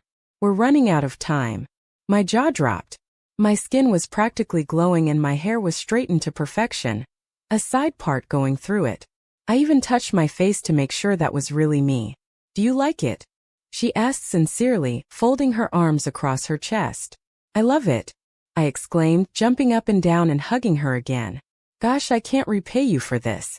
Thank you so much." "No problem, sis," she said, rolling her eyes. "Just get ready already." She left the room so I could slip on the dress. I took my black boot wedges and slipped it on, tying the laces. I stood up and did a 360, inspecting myself in the mirror. "Are you done?" Kelly called out. "Can I come in?" "Yes," I said breathlessly, freaking out at my appearance. The door opened and Kelly's jaw dropped as well. "Damn girl, Thomas won't be able to keep his hands off of." Emily, my mom called from downstairs. Weston's here. I began to walk in place, feeling the butterflies in my stomach. Nervousness took the better part of me and I couldn't find the right words to say. To make it worse, I doubted myself. Should I pretend I was sick? Should I go down? What if it's really awkward and I do something embarrassing like Kelly? Emily, Kelly said sternly, grabbing my shoulders. It's time to go. Just be confident. I nodded slowly, taking shaky small steps until I was downstairs.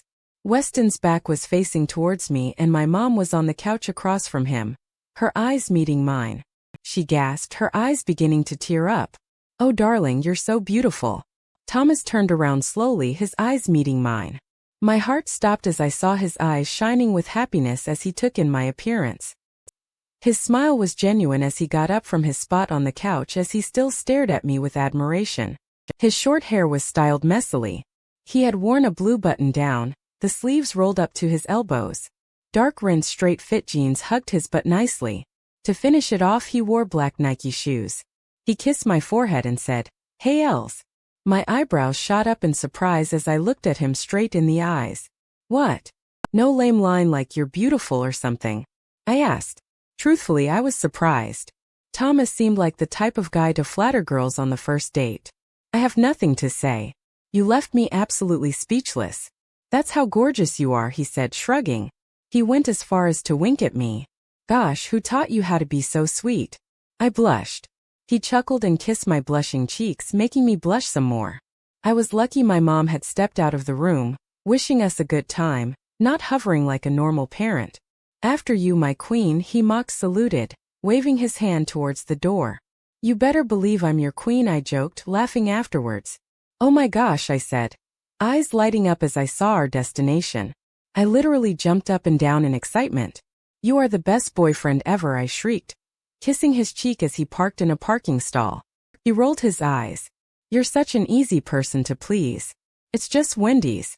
It's not just Wendy's. You know how much I love this place, I gasped, already getting out of his car. I grabbed his arm and tugged him inside as fast as I could. I took a huge whiff of the smell of food inside, my heart full and content. I closed my eyes and felt like I was in heaven. You know, you look like an idiot, Thomas whispered in my ear, tangling his fingers with mine. I opened my eyes and glared at him. Give me peace, will you? You don't have to get all jealous just because I like this place more than I like you. You don't like me because you love me, he teased, tugging me into the line. I felt the heat crawl up my neck and the blood coloring my cheeks. To tell you the truth, I did love him, I just didn't admit it yet. So did he. I was afraid that if I said it, he'd run away and Thomas was someone I didn't want to lose. Whatever, I said, slapping his shoulder when he started chuckling. Just get me my regular. The W cheeseburger with fries and wild berry tea, he confirmed, nodding. You know it, I said, slapping his butt and searching for a table to sit on. 10 minutes later, we began eating and I gulped down all my food. Thomas and I started throwing fries at each other's faces, laughing at the janitor's irritated expression. I know it was cruel, but I swear that they do nothing. They needed to earn what they get, just like everybody else. The W cheeseburger was kind of me and Weston's thing. Every time we come to Wendy's, we'd eat it and Thomas would joke that we were the type of couple who have corny traditions. I have to admit, we did have many things that only Thomas and I shared with each other and no one else. I guess it was a boyfriend-girlfriend thing. After we ate, Thomas tugged me to his car, his eyes lighting up with excitement. What? I said, confusion clear in my eyes. You really that excited to bring me home? He gasped, feigning hurt. His hand clutching his heart. I can't believe you think this is it. You really think that I'm that cheap of a boyfriend? Kind of, I shrugged and laughed as his eyes widened. I hugged him and pinched his cheek. I'm kidding. I sat in the passenger seat as Thomas closed my door and came to the other side. So where are you taking me? I asked. It's a surprise. An hour later, Thomas pulled up into a parking lot. My eyes widened as it came into view with nothing but a dirt trail leading to something beyond the trees. There was nothing but a single dim street light on. Is this where you kill me? I joke, unbuckling my seatbelt and getting out before Thomas could open the door. You know, you opening your door yourself doesn't make me look like a gentleman. I have a reputation to uphold, you know. He lectured, giving me a serious look. Then he picked me up bridal style, making me squeal and giggle. And to answer your question, I can't kill you. You need to help me study for the history test first. Otherwise I'd fail. I gasped and began to laugh as I slapped his shoulder. You're such a dork. He walked on the dirt trail and I secured my arms around his neck, frightened. I've never been here before, so of course I'd be scared. Relax, Thomas whispered, reassuring me. What confused me was the sound of leaves moving in the distance in rapid motion, and was that the sound of the waves crashing. As we got out into an open space, my jaw dropped open for the millionth time tonight. We were on the beach. It wasn't littered with trash or anything. It was clean with pure white sand. Several dunes were seen here and there. The vast ocean opened in front of me, the waves slapping against the shore, and the light of the moon glittering on the dark water was just so breathtaking. Lined across the far end of the beach were posts, light at the top so you could see at night. There was no one here but the two of us. I don't know what it did, but I felt at peace for once in a long time. Being at the beach was a once-in-a-lifetime chance for me. I came here like only 3 times a year because it was just too far. It's the pack zone, Thomas said, reading my mind. It's a private beach just to get away from all the stress and hard work that's been put on us lately. It's beautiful, I whispered, still observing the beach in awe. Not as beautiful as you, Thomas whispered, mainly to himself. His tone was sincere and it made my heart melt. Before I could say something, he took off his shoes with his feet. I did the same, kicking off my wedges, happy that it came off easily. He ran towards the water, still carrying me bridal style. Thomas Brown, you better know, I warned just before he threw me into the ice-cold water. The water closing over me. My head hit the surface. I saw Thomas bent over, laughing. The bottoms of his jeans were the only ones getting wet from standing in the water just a couple inches away from me. Then an idea popped into my head. A mischievous smile creeping on my lips. I faked a scream, going underwater and flapping my arms around so it looked like I was drowning. Help! I screamed. West Emily. I heard him say, shock evident in his voice. I heard the water splash, a sign that he went in trying to save me. I stood up straight, a smirk stretching across my face. I crossed my arms across my chest as Weston's head broke the surface and he looked at me, eyes narrowed. His hair was drenched and so was his thin shirt, showing off his muscles. Why, you little liar, he said. I squealed and laughed as he caught me off guard, grabbing my legs from under the water and pulling me under. We stayed like that, playing like little kids at the beach. Splashing, laughing, screaming, and just having fun. It was something I needed and I was glad that he took me here. I was sure my lips were already purple, judging from my quivering lips and my shaking body. I got cold fast, and when I was cold I was freezing cold. I tried to rub my arms up and down my arms, but nothing was working, seeing how I was still in this ice-cold water. Thomas tugged my arm until we reached the shore. Gosh, you're such a killjoy, he groaned jokingly as I punched him and clicked my tongue. I'm kidding. He motioned me to sit on the sand. Ugh, you made me ruin Kelly's dress. How am I going to? I shut my mouth closed and gulped as Thomas took off the shirt that was plastered to his body and threw it to the ground. The water drops glistened under the moonlight on his now bare muscles. His back was faced to me, and it took all my willpower not to run my hands down his back as his muscles rippled with every movement. His eyes met mine and he smirked as he noticed me checking him out. What were you saying? He joked, sitting down next to me. Honestly, I did forget what I was saying. He ran his hands up and down my arms, trying to warm me up. I laid my head on my shoulder and groaned as my teeth chattered. My lips are cold and numb. Thank you very much, I said, still shaking. I have a solution for that. I gave him a look, his eyebrows waggling up and down jokingly. May I kiss you, Emily Saunders? Hell no. Oh, come on, just one kiss. He asked, giving me puppy dog eyes, his bottom lip jutting out. I didn't say anything as his face neared mine. I felt the magnetic pull as his lips touched mine softly. He began to kiss me with hunger, his teeth nipping at my lips softly. I moaned gently as he began to push me down on the sand, his hand resting at my side, holding his weight off me.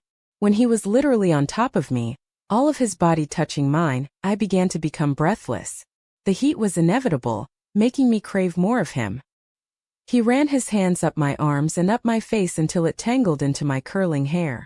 My hands were on their own accord, roaming down his neck and down his glorious body. I softly and cautiously ran my hands down his abs and up his back, scratching softly and feeling the grains of sand on his body. He grunted and shivered. When I was already becoming dizzy from being out of breath, Thomas pulled away and rested his forehead against mine, panting. His eyes bored into mine, twinkling softly, causing my heart to melt. I gulped and brought my hand to rest on his cheek. Even after seeing this beautiful beach, the pretty stars glittering in the night sky, and the vast ocean that made me speechless, nothing compared to the person in front of me. He was the absolute core of beautiful itself. He was priceless and timeless, and I could never get tired of him. "I love you," I whispered, running my thumb across his cheek. I couldn't help the words that came out of my mouth. I didn't regret it either. I really did love him. I didn't think I know. His eyes widened in shock as he untangled his hands from my hair. Being a wolf and sensing him, I could tell he was indecisive. He didn't know what to do next. He sat up, getting off me. Thomas scratched the back of his neck nervously before saying, "You know, I'll be right back.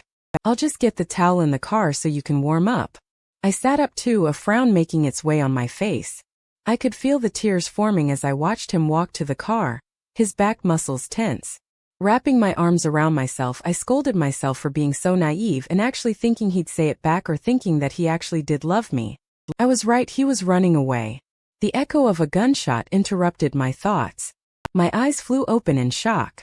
The scene before me caused my heart to leap out of my chest. I heard a gut-wrenching scream, only to find out that it was my own. My eyes refused to believe what I had just witnessed. Thomas fell to the floor, grunting loudly, and clutched his side where blood gushed out and rolled off his body, coloring the pure white sand. Chapter 26. The doctor walked in, rummaging through some papers on his clipboard. I stood up, my heart racing faster as Jade squeezed my hand harder and stood up along with me. The doctor then said with a serious face, "I would like to call on the guests for Thomas Brown's attention." The whole waiting room seemed to fill with silence as all of us paid close attention to the doctor. The tension in the room rose and I could feel the nervousness of everyone. Then what the doctor had said next made us fall to the ground with tears. I just sat there, my mouth wide open. I started shaking vigorously as my world started to spin around me. For some odd reason, I was waiting for the ground to open up and take me whole, to take me from this wretched nightmare. I just couldn't digest the scene that was unfolding before me. It was all too sudden. I felt the bile rise in my throat. I tried to get up, but my legs went numb. My stomach felt like someone had punched it where Thomas had got shot, and it was like I was feeling what Thomas was feeling at the moment. I could feel the silver grazing my raw flesh, burning it slowly. But I was too numb to care. I watched as an elderly couple stumbled out from a trail that led to a beach house. Judging from the tattoo on the guy's shoulder, he was part of the Crescent Pack. He held a rifle in both of his hands, his timid wife walking behind him. When her eyes finally landed on Weston, she let out a screeching gasp and took a trembling step backwards. Her hand shook as she covered her mouth. "Oh my gosh, Henry," she cried, patting her husband's shoulder and motioning to Weston's body. "It's the Alpha's son." "Oh my God," Henry said, shocked. Instead of going numb like I did, he rushed over to Thomas and knelt on the ground next to him, dropping his rifle. "Annie, call the cops." I watched as Annie ran as fast as she could towards the beach house. Henry then grabbed Weston's head and said, "Listen to me, Sonny. We will get you help. Help is on the way." Thomas groaned and tried to pick his head up, but he let it fall back again. That's when I snapped out of my shock and ran over to Weston, stumbling over the sand and falling onto my knees next to him. The blood gushed out of his side and I couldn't help but stare at it. My hand shook excessively as I brought it up to my mouth. I could feel the hot tears rolling of cheek, and then I completely snapped. "Weston," I said, sobbing louder. "Westo, West W." My voice quavered and my sobbing had overcome my voice. I shook Weston's shoulders. "Weston, please don't leave me. Please stay with me." Thomas grunted, and only now I noticed his face pale, the blood draining from his face. He was losing too much blood. I clutched his hand, ripped a piece of my shirt and pressed down on his wound. I heard him groan louder. "You may want to calm down," Henry warned. "You're hurting him more than he already is." "Henry," Annie called. I could hear the sirens down the street. "They're coming." "Okay, Han. Can you stand outside and call them over?" A few seconds later, 2 police cars and an ambulance came to a screeching halt, their blue and red lights glowing in the dark sky. I let the police officers pull me back and watched helplessly as Thomas was put onto a gurney and set into the ambulance. One police officer grabbed the yellow infamous tape that read caution and wrapped it around the spot where I could still clearly see Weston's blood. I quickly averted my eyes elsewhere. 2 other police officers were questioning Annie and Henry. One of the paramedics looked at me from the back of the ambulance and asked, "Would you like to come with us?" I quickly nodded, jumping into the ambulance and trying to hold it all together as Thomas lied there in pain. I felt helpless and broken. Clutching Weston's hand, I waited for our arrival at the hospital. I was pacing around the waiting room, itching to run into the surgical room. However, when I tried to follow Thomas after they rushed him out of the ambulance and into the hospital, a couple of hospital guards stopped me and tried to calm me down. So that's how I ended up here. I finally stopped crying, my eyes puffy and red. My hair was a complete mess from the strong wind at the beach. My clothes were still damp and sand was on every inch of my body. However, I didn't care. All I cared about was Weston's safe being. An attendant had offered me coffee as I sat down on the leather-clad chairs. I denied her offer kindly. Sure, the employees here were nice, but I still wasn't feeling okay. The antiseptic smell and the white walls and white tiles were actually driving me crazy. "Where is he?" I heard Jade scream from the front desk. I could tell she was sobbing hard and wasn't taking it well. "Where the hell is my brother? I want to see him now." "Look, ma'am," the secretary began to say calmly. "I'm sorry, but please just take a seat and sit tight. It'll take a couple more hours." "I don't have any more time to wait," Jade cried. I flinched as I heard something fall to the ground. Jade, Jet and Eli had said calmly. Soon the doors were open with Eli and Jet holding a struggling Jade in their arms. Warren quickly followed, his hair messy and his eyes filled with worry. Jet and Eli had sat down and tried to calm down Jade, who was torn. Warren sat next to me and grabbed my hand. "Can you tell me what happened?" Warren whispered and ran a shaky hand through his hair. "At least tell me something. He's my best friend, Emily. I can't bear to not know anything." I told him the whole story, and in between all that, Jade managed to calm down and listen. So did the 2 other boys. Warren broke down and cried after my story was told, and Jade got angry again, kicking the stand of magazines down. The doors of the waiting room banged open again and Jared walked in with Abigail, their eyes falling on us. I began to break down again just seeing Jared. He was my best friend and I wanted nothing to do but talk to him about all my problems. However, I knew that Jade needed to calm down. The only remedy for that was Jared. He shot me a look of apology for wrapping Jade in his arms.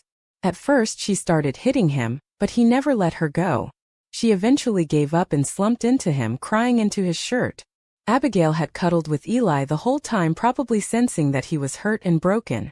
When Jet had told Jared and Abigail the story, they went into shock. Abigail stayed with me for an hour. She became my crying shoulder, and eventually moved on to a fidgeting and freaking out Eli. She cried with Eli, feeling his pain. "I feel so helpless, Abs," Eli cried, and a single tear fell down his cheek. "What do you do when the person who stood up for you all those times you've been picked on in junior high is in pain and you can't help?" "Sure, Eli," Abigail said, rubbing his back in comfort. "Everything will be all right." After that, everyone went into complete silence. Obviously, we were all caught up in our thoughts. We were too nervous and anxious that nothing left our mouths anymore. The clock read that it was 3 in the morning and every second it ticked seemed like an hour. That didn't help with my worry at all. Jade sensed my worry and sat next to me, clutching to my hand in silence. I felt thankful for her comfort. She didn't need to say anything but just show me that she'd be there for me. Squeezing her hand, I let her know I'd return the favor. The door opened again. The doctor walked in, rummaging through some papers on his clipboard. I stood up, my heart racing faster as Jade squeezed my hand harder and stood up along with me. Everyone stood up as well. The doctor then said with a serious face, "I would like to call on the guests for Thomas Brown's attention." The whole waiting room seemed to fill with silence as all of us paid close attention to the doctor. The tension in the room rose and I could feel the nervousness of everyone. Then what the doctor had said next made us fall to the ground with tears. He looked at all of us straight in the eyes. He then smiled and said, "Congratulations. Thomas is fine and has made it through the surgery. You guys can see him in 20 minutes since he's awake." We all erupted into cheers, crying with joy. Thomas was okay. I felt a huge weight being lifted off of my shoulders. I turned to Jade and engulfed her in a big bear hug. She sniffled and laughed. Giving everyone a bear hug, Eli said, "If anyone tells him I was crying over him, I will make sure you regret it." We all laughed at him. Jared came to my side and gave me a hug. "Congrats, Emily. Now remember, he just got out of surgery. Don't torture him with intercore." Jared, "Shut up." I felt queasy as Jared and Jade walked out of Weston's room and it was my turn. I didn't know how I was going to encounter him. I didn't know how he was going to react when he first sees me. Especially after what happened in the beach when I confessed to him. I immediately flushed at the memory. Taking a deep breath, I turned the knob and walked in. The first thing I saw was Thomas on his bed. The sheets pulled up to his chest. A couple of wires were attached to him here and there. And then my heart skipped a beat as his blue eyes met mine. He smiled softly, patting the bed next to him. I sat down slowly, trying not to hurt him. I didn't know what to say, so I just grabbed his hand in mine and started crying. "Babe, please calm down," Thomas said softly. "I hate seeing you cry." "I'm sorry," I laughed. "You just really scared the living crap out of me." "Come here," he called. I looked at him with reluctance and motioned down to the side he was shot. "Don't worry." He positioned himself so he was sitting and grunted a little and finally opened his arms. Slowly, I crawled into him, letting his smell comfort my nerves and his heat radiate onto me. I took a huge intake of his smell into my nose and hugged him back. "You really scared me," I muttered and closed my eyes. "Don't ever do that again." Thomas kissed my forehead. "I'm so sorry I scared. I'm so sorry for everything. But don't you worry. Wolves have the ability to take this better than a regular man, and I'll heal in about a week." A thought popped into my head and I looked at him curiously, and shock was evident in my eyes. "Weren't they wondering why you were healing faster than usual, or why you're not in deep sleep but actually wide awake?" "No, the doctors here are aware of werewolves. We live in a werewolf-infested town," he chuckled. "Emily, about what you said at the beach," Thomas said. I tensed in his arms and he stroked my hair comfortingly. "Look, I'm sorry," I began to say. "I love you too," Thomas blurted, shutting his mouth after that. I pulled away from him and stared at his eyes, looking for any indication of lying. Instead, all I found was complete honesty and love. I blinked once, too stunned to say anything. "What?" was all that came out of my mouth. Thomas said, looking at the space in the middle of my eyes. "Man, I have a hard time with these things," he said, getting mad at himself. I tried to stifle in my laughter. I lobe you." I couldn't help but crack up and laugh so hard that I began snorting. Thomas looked at me seriously and blushed from embarrassment. I pecked his lips and said, "Don't worry, I lobe you too." Don't miss Emily and Thomas's upcoming challenges. Subscribe to our channel for update notifications.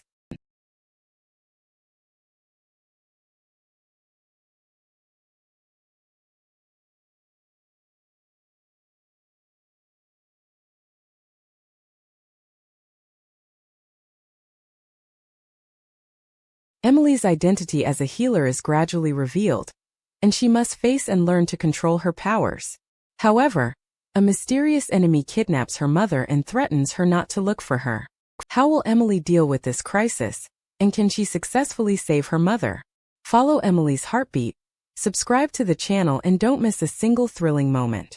Chapter 27. Things had certainly started to slow down. All the chaos was slowly subsiding. The silver bullet hasn't bothered me in the past 2 weeks. Thomas healed in a matter of days. His incident had actually brought the Crescent and Stone pack closer, and they felt obligated to find the intruder, the person who harmed a wolf in the territory both packs shared. I dismissed patrol duties. I was finally getting enough sleep, but of course I woke up with a start, some nights drenched in sweat and trying to regain my breathing. Thomas slept over some nights due to his overprotectiveness of me. Some nights Darren or Kelly would sleep over. Even my mom did. I felt weak, like I was being babysat, and eventually I snapped at them. However, they quickly dismissed me with pained expressions. I give it about 3 months before things stopped completely and my life would go back to normal, sort of. I was still trying to get used to the fact of werewolves of healers. It was hard to believe that something I thought of a myth not even less than 4 months ago. To conclude and summarize everything I have learned since then, healers are the highest caste of werewolves. No one knew we were still in existence, though. We had the ability to heal any werewolf, of course. Every healer has a specific way, though. Some would heal with their eyes, their lips, their chanting, and their saliva even. Mine would be my hands. Back to the pack, Eli and Abigail did not get together. Unfortunately. I thought since the incident and judging from their scene in the waiting room that they would. However, it seemed like a battle to Abigail. She didn't know what was the best for her. I later learned she was insecure. She was afraid to give her heart away to Eli again. They found out they were mates when Eli was only 14 and Abigail 15. He was young. He was scared. He rejected her because of it. The other reason was Charles. She loved Charles too. However, I wasn't going to get in the middle of her problem. It was her heart and her own rightful choice, and I respected that. However, another pair had finally became a couple.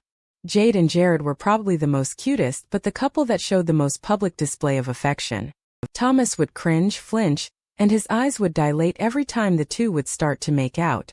However, I would simply put a hand on his chest, using my ability and calming his racing and angry heart.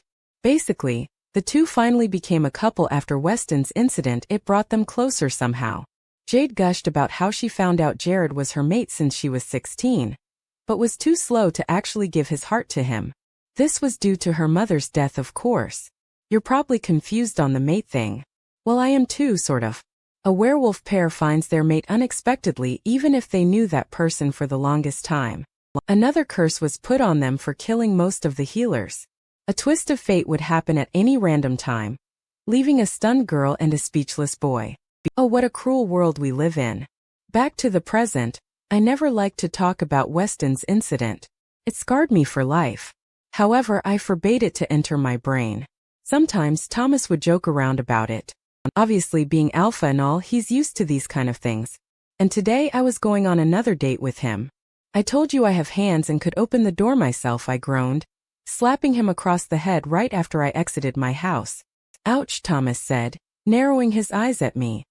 He still held the door open to his car. I just wanted to be nice. You're so ungrateful. He playfully pouted, turning his head away like he didn't want me to talk to him. This was our usual greeting. I wrapped my arms around his waist, laughing and resting my chin on his chest. When he still refused to look at me, I kissed his neck once, hearing the low growl at the back of his throat. I smiled against his neck and started laughing, my real laugh, yeah, the one with the snorting. Thomas began laughing along with me. I kissed his nose and said, "You can't stay mad at me." He took both of my hands in his and looked down at me. His blue eyes seemed to have more spark than the stars in the sky. He smiled genuinely, resting his forehead on mine. Inhaling my scent, he said, "You look beautiful, Els." I snorted. I just slipped on light dark skinny jeans, a gray knitted, oversized long-sleeved sweater, black boots from Steve Madden, and my hair was up in a nice bun with a headband on my head. My makeup was minimum mascara and eyeliner only. To finish it off, my ears were studded with black pearls and I carried a black clutch. Thomas did say to dress comfortably. "You're the one that looks good," I admitted, biting my lip. I trailed my eyes down his body once and took him all in. He wore a dark gray button-up rolled up to his elbows and straight-fit jeans that hung low on his hips. His Nikes were well kept and his hair was short, but not overly so. He cut his hair and I found it attractive on him. Eventually, I hopped into his car and he drove off to a cozy pancake house. I smiled. He knew me too well. I loved eating at comfortable places rather than high-class restaurants where you had to sit so straight. It's not that I don't like eating at classy restaurants, I just preferred less crowds, small places, and a cozy feel. Another reason was the waffles. I loved the waffles here that I could eat at any time of the day. Our next stop was what surprised me. The pack house. I said, looking at the two-story building in front of us. I unbuckled my seatbelt and waited for the engine to die before getting out of the car. "Yeah," Thomas said, coming around the car and slinging an arm around my shoulder. "I just wanted some alone time with my girl." Poked out my tongue. "I'm not your girl, but you're my man." "Whatever you say, boss," he said, rolling his eyes. He took his keys and rummaged through them. When he finally found the right key, he pushed open the door. "I just wanted some peace and quiet. Take a break from all the work. Plus, I haven't spent alone time with you.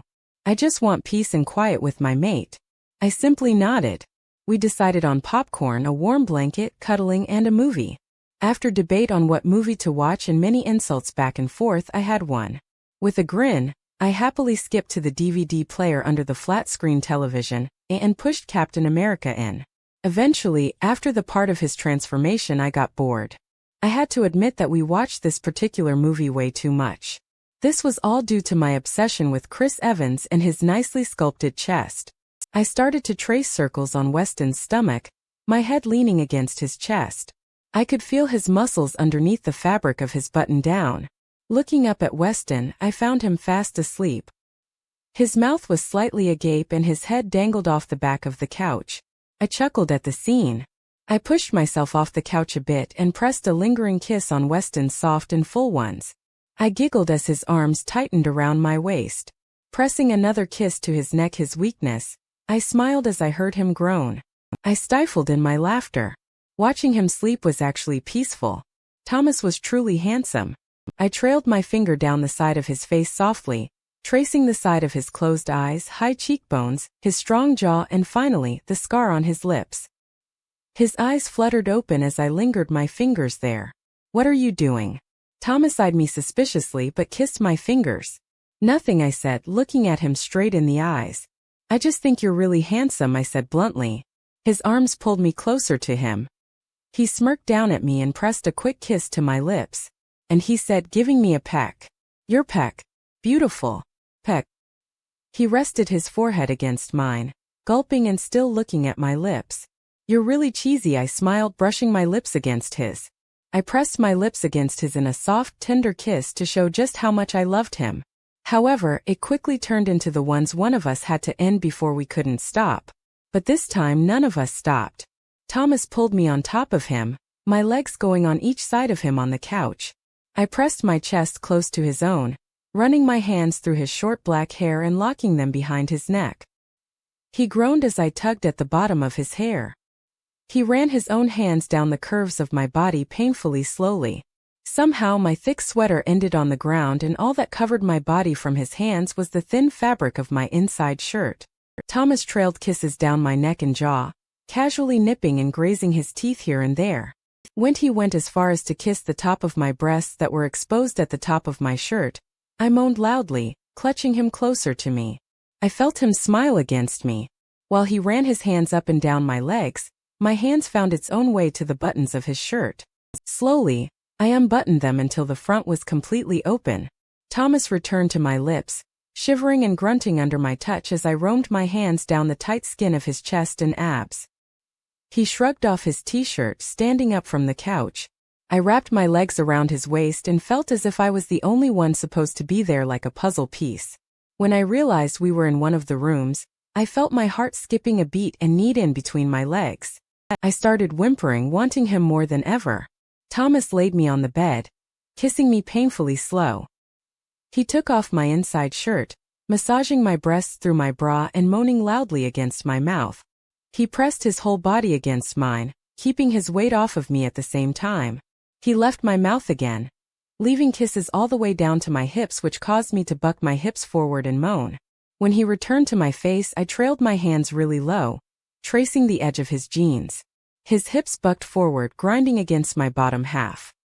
He grunted, keeping his firm, strong hands on my hips.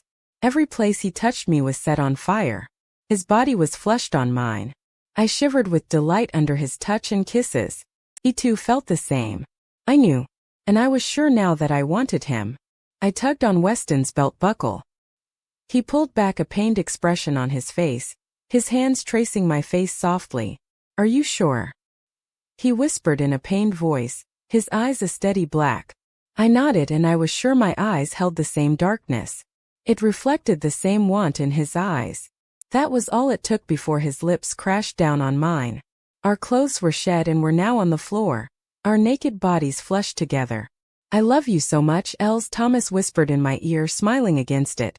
Before I could tell him I loved him too, a loud cry of pleasure took its place as Thomas started mating with me. My phone beeped, waking me up from the best sleep I have had in my entire life of sleeping.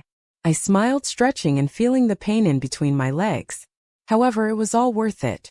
I felt tons more closer to Thomas, and making love to him was indescribable. I loved him so much. Thomas groaned as I sat up, trying to reach my phone on the table lamp. I laughed as he tried to pull me back next to him. Where are you going? He said groggily, still not opening his eyes. 2 times in one night didn't make you exhausted. Holy crap, I got myself a winner. Shut up, I squeaked, feeling the blood rush up my neck and into my cheeks. I pulled his arms around my waist off and stumbled out of bed. I pulled on my jeans and shirt, grabbing my phone on the way out. I got to call my mom before she worries. No service in here. I'll be back in a few. Thomas groaned, flipping so his face was buried in the pillows. I rolled my eyes at him and slipped on my shoes before walking out in the cold night air. My face flushed again as I realized we stayed in the whole day. Unlocking my iPhone, my phone froze. Text message unknown number. My eyebrows knitted together and I couldn't help the curiosity that grew. My thumb pressed open message. Once the message opened, my hand began to shake and my body grew cold. There on the screen was a video. I haven't played it yet, but the video clearly showed a lady, her dark hair drenched and a new scar cutting across her forehead. Her hands were tied behind her back and her feet were tied together while she sat on a single chair. Her white shirt was soaking into her shirt, dirt stains visible from the tiny player. Her brown eyes, filled with hatred, looked straight into the camera. Dim light spilled on her, splaying shadows of her and the items around her in what seemed like a warehouse. Mom, my voice trembled into the night, barely above a whisper. Hesitantly, I pressed the button that scared me the most that evening. Emily, whatever you do, don't come looking for me. Chapter 28. Emily, whatever you do, don't come looking for me, my mom warned, looking straight into the camera. Her eyes held determination and meaningfulness. That was until she had to squeeze them tight and let out a scream of pain as the bucket that hung above her spilled its contents. She hissed and screamed, making me jump and want to drop the phone. Her skin began to bubble, steam emitting from her skin. Patches of skin became red. In 2 seconds her skin went back to normal. Wolfsbane. She opened her eyes again, looking hatefully at something or someone behind the camera. She spat blood out. What makes you think I will tell my daughter to come here? There was no reply and she chuckled dryly. You're pathetic, she spat, almost springing from her seat and tearing the ropes tying her down with her non-human strength. However, the wolfsbane was spilled onto her again. I shut my eyes tight, letting her scream that died at the end from her sobs of pain numb my ears. Go ahead, my mom hissed out from gritted teeth. Kill me. She then looked straight at the camera, her eyes dilating and patches of fur wanting to come out of her skin. I could see the muscles moving under her arms and on her face. The wolfsbane was holding her wolf back. A single tear spilled out of her eye before she said, Emily, I'm sorry. I love you and Darren both. Please don't come after me. I would rather die than to live with the thought of my baby girl buried. I'll be fine. I'll find a way to get out if he. Wolfsbane was spilled onto her again. I gripped the phone tighter. In the middle of her agonizing cry, the video ended. It was only then did I realize how my whole body was shaking. Tears soaked my face, dripping down my chin and onto my shirt. My hands gripped my phone tightly, my knuckles turning white. I could feel the blood draining from my body, a cold darkness sweeping over me. But I wasn't scared. I was furious. My eyes were dilating and I could feel my wolf itching to come out of my body. However, I held it in. I had enough with whoever was playing sick jokes on me. They were hurting everyone I loved for a reason I'm not even sure of. To get as far as making my mom suffer made my stomach turn and cause a burning hatred to build up. I knew what I had to do. I had to find my mom and kill the person behind it all. Even if I die fighting. My mom has done so much for me and now it was my turn. Scrolling down the screen to the very bottom of the message, my claws were already coming out. A simple message was on the bottom. Old Jerry's Donuts Warehouse. 9:30 p.m. Failed to show up and your mother dies. I checked my watch. 8:00 p.m. Stuffing my phone in my back pocket, I strode towards the garage of the pack house, taking Weston's keys. Opening their secret cabinets, I stuffed a gun that shot bullets coated with wolfsbane, 3 grenades, and a silver long dagger that was coated with wolfsbane into the trunk of the Crescent Pack's backup car. Dear Weston, babe mate. I began to write on a long sheet of paper. I knew Thomas was fast asleep upstairs and he would never approve of me going after my mom. He would keep me bound up like some weak person and do the job for me. However, this was a job only I could do. I felt a traitor tear spill from my eyes and soon more came after. I wiped them away, sobbing quietly. I returned my shaking hand to the paper. This is either a see you later or I'll come back soon. No goodbyes intended. I don't feel this is the end for us. Please don't try to look for me. I will explain everything if I come back, and if I don't, then I'm truly sorry. And I know you're probably going to be that selfish idiotic moron you are, and come and look for me. I'm not going to stop you. But please let me do this by myself. My mom's in trouble and it's my turn to be independent and stop relying on you. Just know if I don't come back, it's not your fault, it's mine. But don't hold on to the thought of that. I will come back. Thank you so much for teaching me the true meaning of love, of weakness, of pain, of laughter, of a best friend, of sadness, just everything. But most of all, thank you so much for showing me the true meaning of happiness. And you're my happiness. I love you so much. Or perhaps I loathe you so much. You gave me everything that no one else could. I decided to end there. My face was again drenched in tears. I couldn't bear the thought of dying. But in a situation like this, there is a 50% chance I won't be coming back. The thought of Weston's pain alone was unbearable. I kissed the paper, clutching it to my heart before leaving it in the key bowl. I love you, I whispered before climbing into the car and driving off. Thomas wouldn't hear me, he was fast asleep. When a wolf is asleep, their senses are dimmed. For once, I was thankful Thomas didn't follow me or the same incident as before would have happened. I cringed at the memory. 9:20 p.m. The road to the warehouse was empty. This part of town has been the less crowded. Usually, this was the best place to put annual carnivals because it was so open and not many civilization was put within a 10-mile radius. The old Jerry's Donuts warehouse was once here, but had closed down about 20 years ago. The warehouse was torn down, the paint peeling off the walls. Some letter of the name had fallen, so now it read, Odierstantis. I parked about a mile down from the warehouse. Therefore, whoever this silver bullet was couldn't hear my car as I arrived. I hid behind a bush, my whole body sweating from the nervousness of them all. I eyed the warehouse cautiously and flinched as I saw movement from behind a window and a light turning on. I strapped on my belt, stuffing the 3 wolfsbane grenades and the silver dagger into the pockets. I stuck the gun in the waistband of my jeans and under my shirt, feeling the cool metal against my hot skin. As I thought of how to approach and tried to devise a plan in my head, I heard not one but 2 screams of pain. My eyes widened in horror as I froze in place. Who could the second person be? It sounded like a female scream. Aunt Felly, Kelly, Jade, Abigail. They screamed again, waking me up from my reverie. I was running out of time. 5 minutes and my mom and whoever the second person was could be killed. When they screamed again, a burst of confidence flowed through my body. You're strong, my wolf whispered. As my wolf continually tried to soothe my nerves, I gave confident strides towards the building. A strange smell wafted into my nose, making my stomach churn and my eyes burn. Wolfsbane surrounded the perimeter. I growled in disgust. However, this didn't stop me from walking towards the door and slamming it open. A cold breeze and wretched smell hit me once the door banged on the wall. The open space was lit only by a dim light. Surrounding it were boxes, buckets with vile liquid that I assumed was wolfsbane, a table on the far corner, beer bottles scattered on top, and violent tools used to torture someone. My eyes wavered on the 2 people in the corner. Their eyes froze on me and widened. Their wrists were chained up on the wall and so were their ankles. They were practically dangling from their wrists, which looked like their arms wanted to fall out from soon.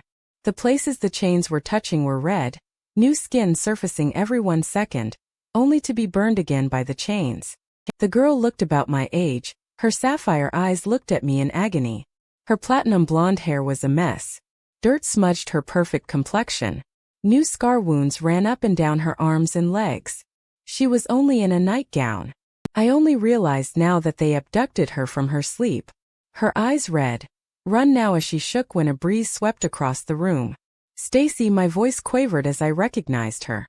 I had to hold on to the door frame from the sight of her torture. It was hard to digest it all in, and for me to see it in person was undeniably heart-clenching and gut-punching. What are you doing here? She whispered quickly. Emily, you have to go. Now. I shook my head, refusing to meet her eyes. The ones that were empty. All because of me. Emily, baby, my mom said in a hushed whisper. Please leave. My mom still looked the same as on the video, except now, her scar on her forehead had healed. To see her suffering for me brought tears to my eyes. None of these girls deserved it. I should be the ones in their places. It's me that they wanted, not them. No, I said, striding forward and ignoring their protests. You guys don't deserve this. You don't understand, Emily, Stacy urged. You need to leave. As I touched Stacy's chains to try and break them, I flinched back and hissed in pain. I looked down at my hand to see a burn, only to be replaced by new skin and heal quickly. Honey, don't touch the chains.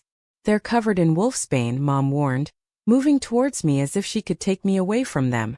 I'm so sorry, I said, looking both of them in the eyes and back to where their bare skins touched the chains. I will get you out of here.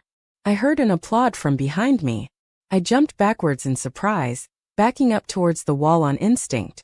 I could barely make the outline of a figure in the back corner where there was no light. I squinted my eyes trying to see who it was while resting my right hand on my dagger, getting ready to pull it out. I growled, my lips stretched to expose my clenched teeth. Emily, Emily, Emily, so glad you could join us. I have to say I'm slightly disappointed you showed up. I was looking forward to watching these two women suffer some more. My growling stopped immediately. I knew that voice. It was all too familiar. The same cold darkness from earlier enveloped me like a hug. My eyes widened and my hand on my dagger started to tremble. My legs numbed and soon, I felt the need to throw up and pinch myself. This couldn't be real. A handsome man stepped out from the darkness and into the light. His black shiny shoes clacked on the hard cemented ground. He wore a clean pinstriped button-down and his favorite slacks. His brown hair had grown out and he wore it slicked back now. His green eyes stared right into my soul and I felt a sudden fear. His strong features moved and crinkled as his lips stretched into a sinister smile. My heart dropped and I didn't know whether a joke being played with me, or this was some type of dream. My legs buckled slightly from wanting to fall on the ground, and the man in front of me chuckled. Aside from that, I felt nothing. I was too numb to care. Daddy. My voice came out as a whisper. He waved off the name I called him for years, even after he kicked me out of his house. He checked his watch and said, "You're a little bit late." My dad feigned a yawn and looked back at the corner. He waved his hand to another figure in the dark to come over. "Can you do me a favor? Whip her, Mom, and let Emily watch." How many times did I have to teach her to do things on time? I think this time she'll learn. No, I screamed, tears finally spilling out of my cheeks. I jumped up on instinct. Please don't. Please just let them. I covered my mouth with a shaking hand as the person in the corner finally stepped into the dim light. I backed up again until my back hit the wall in between my mother and Stacy. With my dad, they laughed at my weakness. His brown eyes rested on me with hatred as his handsome smirk took place on his good-looking face. His hands held a whip and the other pushed up the sleeve of his button-down. "My pleasure, George," he said, his eyes never leaving my own. "Emily," his voice dripped with malice. "Warren," my voice trembled. "I trusted you." Chapter 29.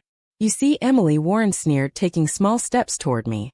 Almost as if saying my name was like a burn to his tongue. He spat it out. My hands trembled as he walked closer until he was mere feet away from me. However, it wasn't from being scared of him. It was from the shock of the realization that he played a part in all this mayhem. You should be really careful with who you trust. So, take this as a learning experience. I felt bile rise in my throat as I glared at him. I could feel my eyes glowing, indicating the first signs that my wolf wanted to come out. My skin began to ripple, the familiar white fur sprouting out in patches on my arms. My gums began to itch as my canines appeared and retracted repeatedly. My fingers began to curl as my nails turned sharp. I heard the low growl of my wolf wanting to come out. However, I held my wolf in, telling her soothing words inwardly.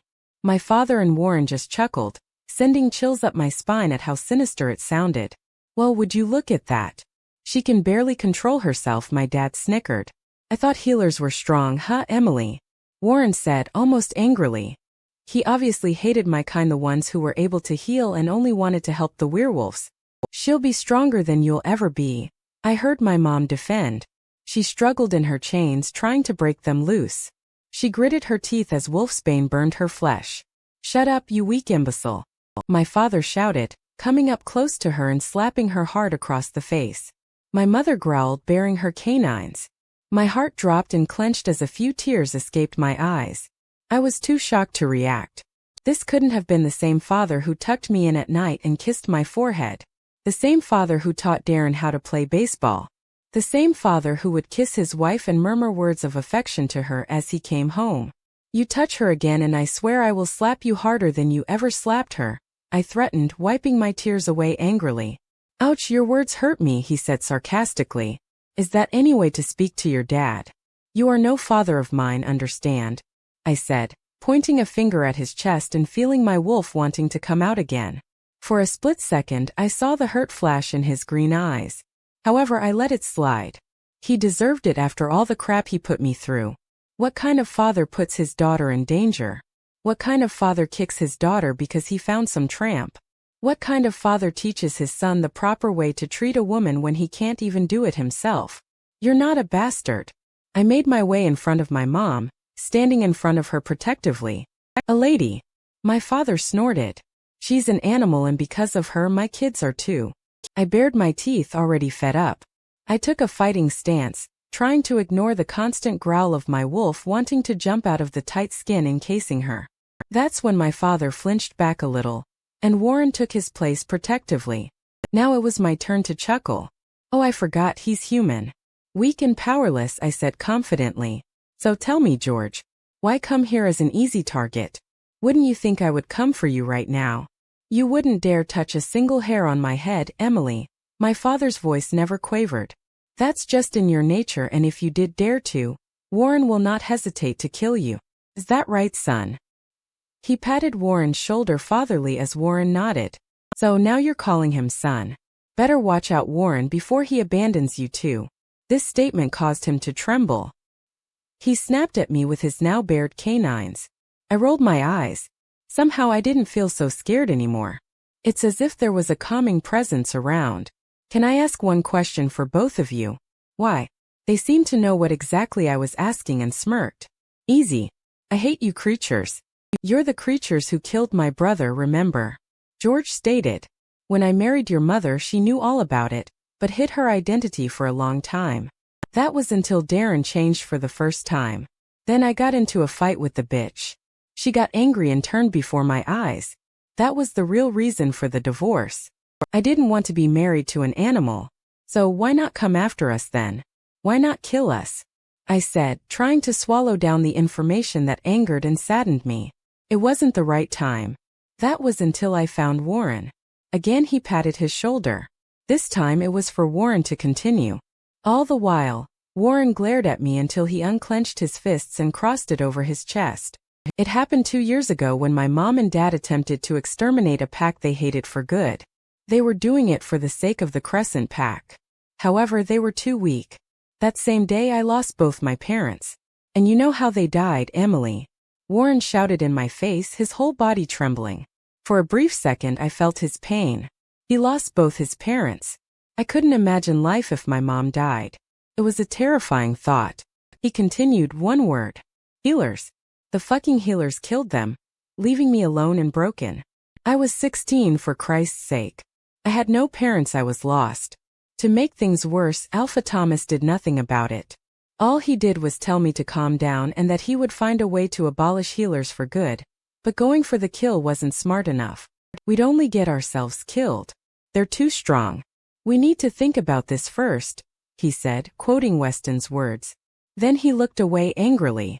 That was my last straw with him. For a couple of months I was rebellious towards him, always demanding for what he came up with for revenge. As always, I'd cowered down. Although I was beta, he was alpha. I was angry. I was depressed. I was lonely. That was until I turned 17 and she walked in on our lives. She came from a totally different pack which was just recently exterminated. When we locked eyes, I knew the connection. She was my mate, but she rejected me. He said this with pain clear in his voice. I cringed, knowing how it felt to realize who your mate was. Nevertheless, feeling rejected was the part one no I'll never go through. Who's your mate? I asked quietly, not being able to hold my curiosity any further. Why don't you ask the bitch chained to the wall right now? Warren spat. his eyes beginning to water. He looked away, not wanting to meet the eyes of the girl chained up to my right. My mouth flew open. Stacy. I could see the tears spilling out of her eyes onto her cheek. You know, Warren, I loved you, I really did. But I never knew you'd physically harm me. Who does that to their mate? She said, gesturing to her body. All the while, Warren never met her eyes. However, I could sense his weakness.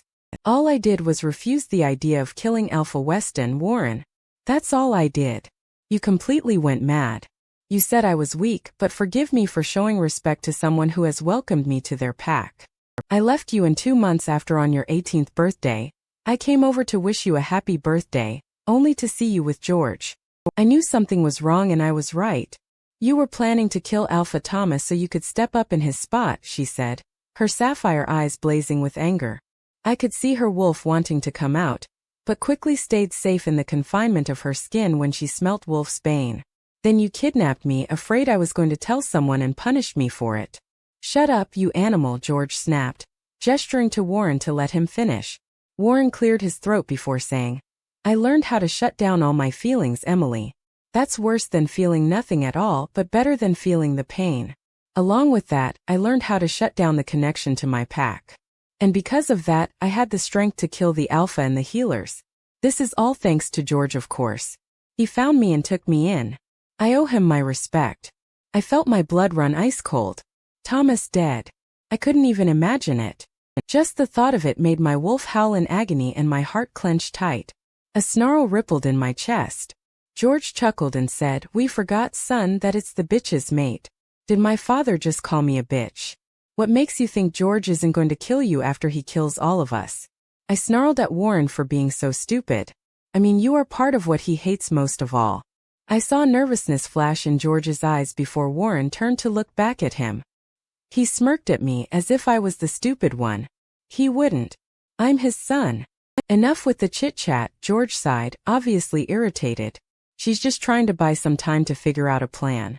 Whip her mom and Blondie. Afterwards, kill Emily. He started to walk away, back into the darkness. No, my mom cried. No.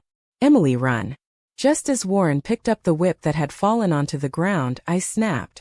Don't you dare touch any of them. He smirked again, picking up the whip, and just as he was about to whip my mom, I grabbed my gun. Bang! The bullet hit his shoulder. I watched as he fell to the ground, the blood seeping in between his fingers. Silver Bullet and Wolf's Bane. They weren't the only ones with weapons. That should keep him down for a long time. I put the gun back in my waistband. I turned to my mother to figure out a way to escape, when a hand clamped my mouth shut and a blade was put at my throat. I could smell the wolf's bane as it slightly burned my throat. That was very bad of you, Emily, George seethed. What makes you think I can't take you here right now? You're just a human, I snapped back. Oh, Emily, Emily, Emily. You really are a poor wolf. You can't see the hunters that are hidden in the dark. I adjusted my eyesight and sure enough I could see them all clutching rifles and knives. Wow, this wolfsbane really does mess with wolves. All of a sudden, heavy footsteps fell into the room. Low growls filled the air. Soon my nostrils sniffed the air and the calm presence that wrapped around me earlier made sense. Thomas was here. And they were going to kill him. I just knew it. Not only was Thomas here but everyone else. The Crescent and Stone Pack, including my brother, stood before me.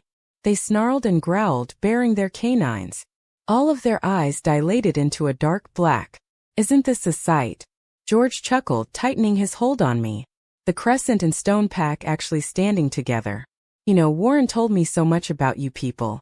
Or shall I say animals? Let me just say good luck. You just fell into my trap. Just as he pressed the blade into my skin and Weston's growl ripped in the air, one of the hunters shot a bullet towards Jet, who leaned back due to his fast reflexes. That was all it took for the war to start. They shifted, clothes ripping and falling to the damp groan. Snarls rippled in the air and a howl from both Jared and Weston, telling them to start the fight. I watched as 2 wolves threw 2 hunters to the wall, watching them fall to the ground in a heap. You're coming with me, George huffed, pulling my struggling body along. When he pressed the blade deeper, I whimpered, until a platinum-colored wolf swept in from the side and nudged George out of the way. Its sapphire eyes met mine before she nodded at the fighting crowd. Shift, Stacy stated simply through the mind link before helping Jade tear the chains off of my mother. I shifted, my white fur taking over my whole body. I began running towards a hunter with graying hair as it focused its gun at Weston. I jumped over the crates, snapping at his side hard enough so he fell to the ground and won't get back up again. Thanks, Els, I heard Thomas say in my mind. Why are you here and how did you find me? I said, growling as I pushed a hunter off Alex's back and threw the spear a hunter was about throw at Dustin. I specifically told you not to come. I'm your mate and the mark you're wearing helped me find you. So shut up because I couldn't live with myself if you were buried underground. He grunted as a blade grazed his skin. He snapped at the hunter before nipping at its shoulder. That's how it went for about 5 minutes, 10 wolves against 100 hunters. About 20 were dead, majority unconscious, and the left fighting for what they believed was right. The wolves had minor injuries and thankfully, no bullets were shot at anyone. That was until the shot rang through the air and a feminine wolf cried out in pain. Jade. I threw the hunter off me as I watched her wolf fall to the ground before weakly getting up. She snapped the last chain off my mom before throwing an oncoming hunter out of the way. Thomas growled angrily and killed the hunter who had shot his sister. Before my mom could change into her wolf form, George appeared out of nowhere, tackling my mom to the ground with him on top.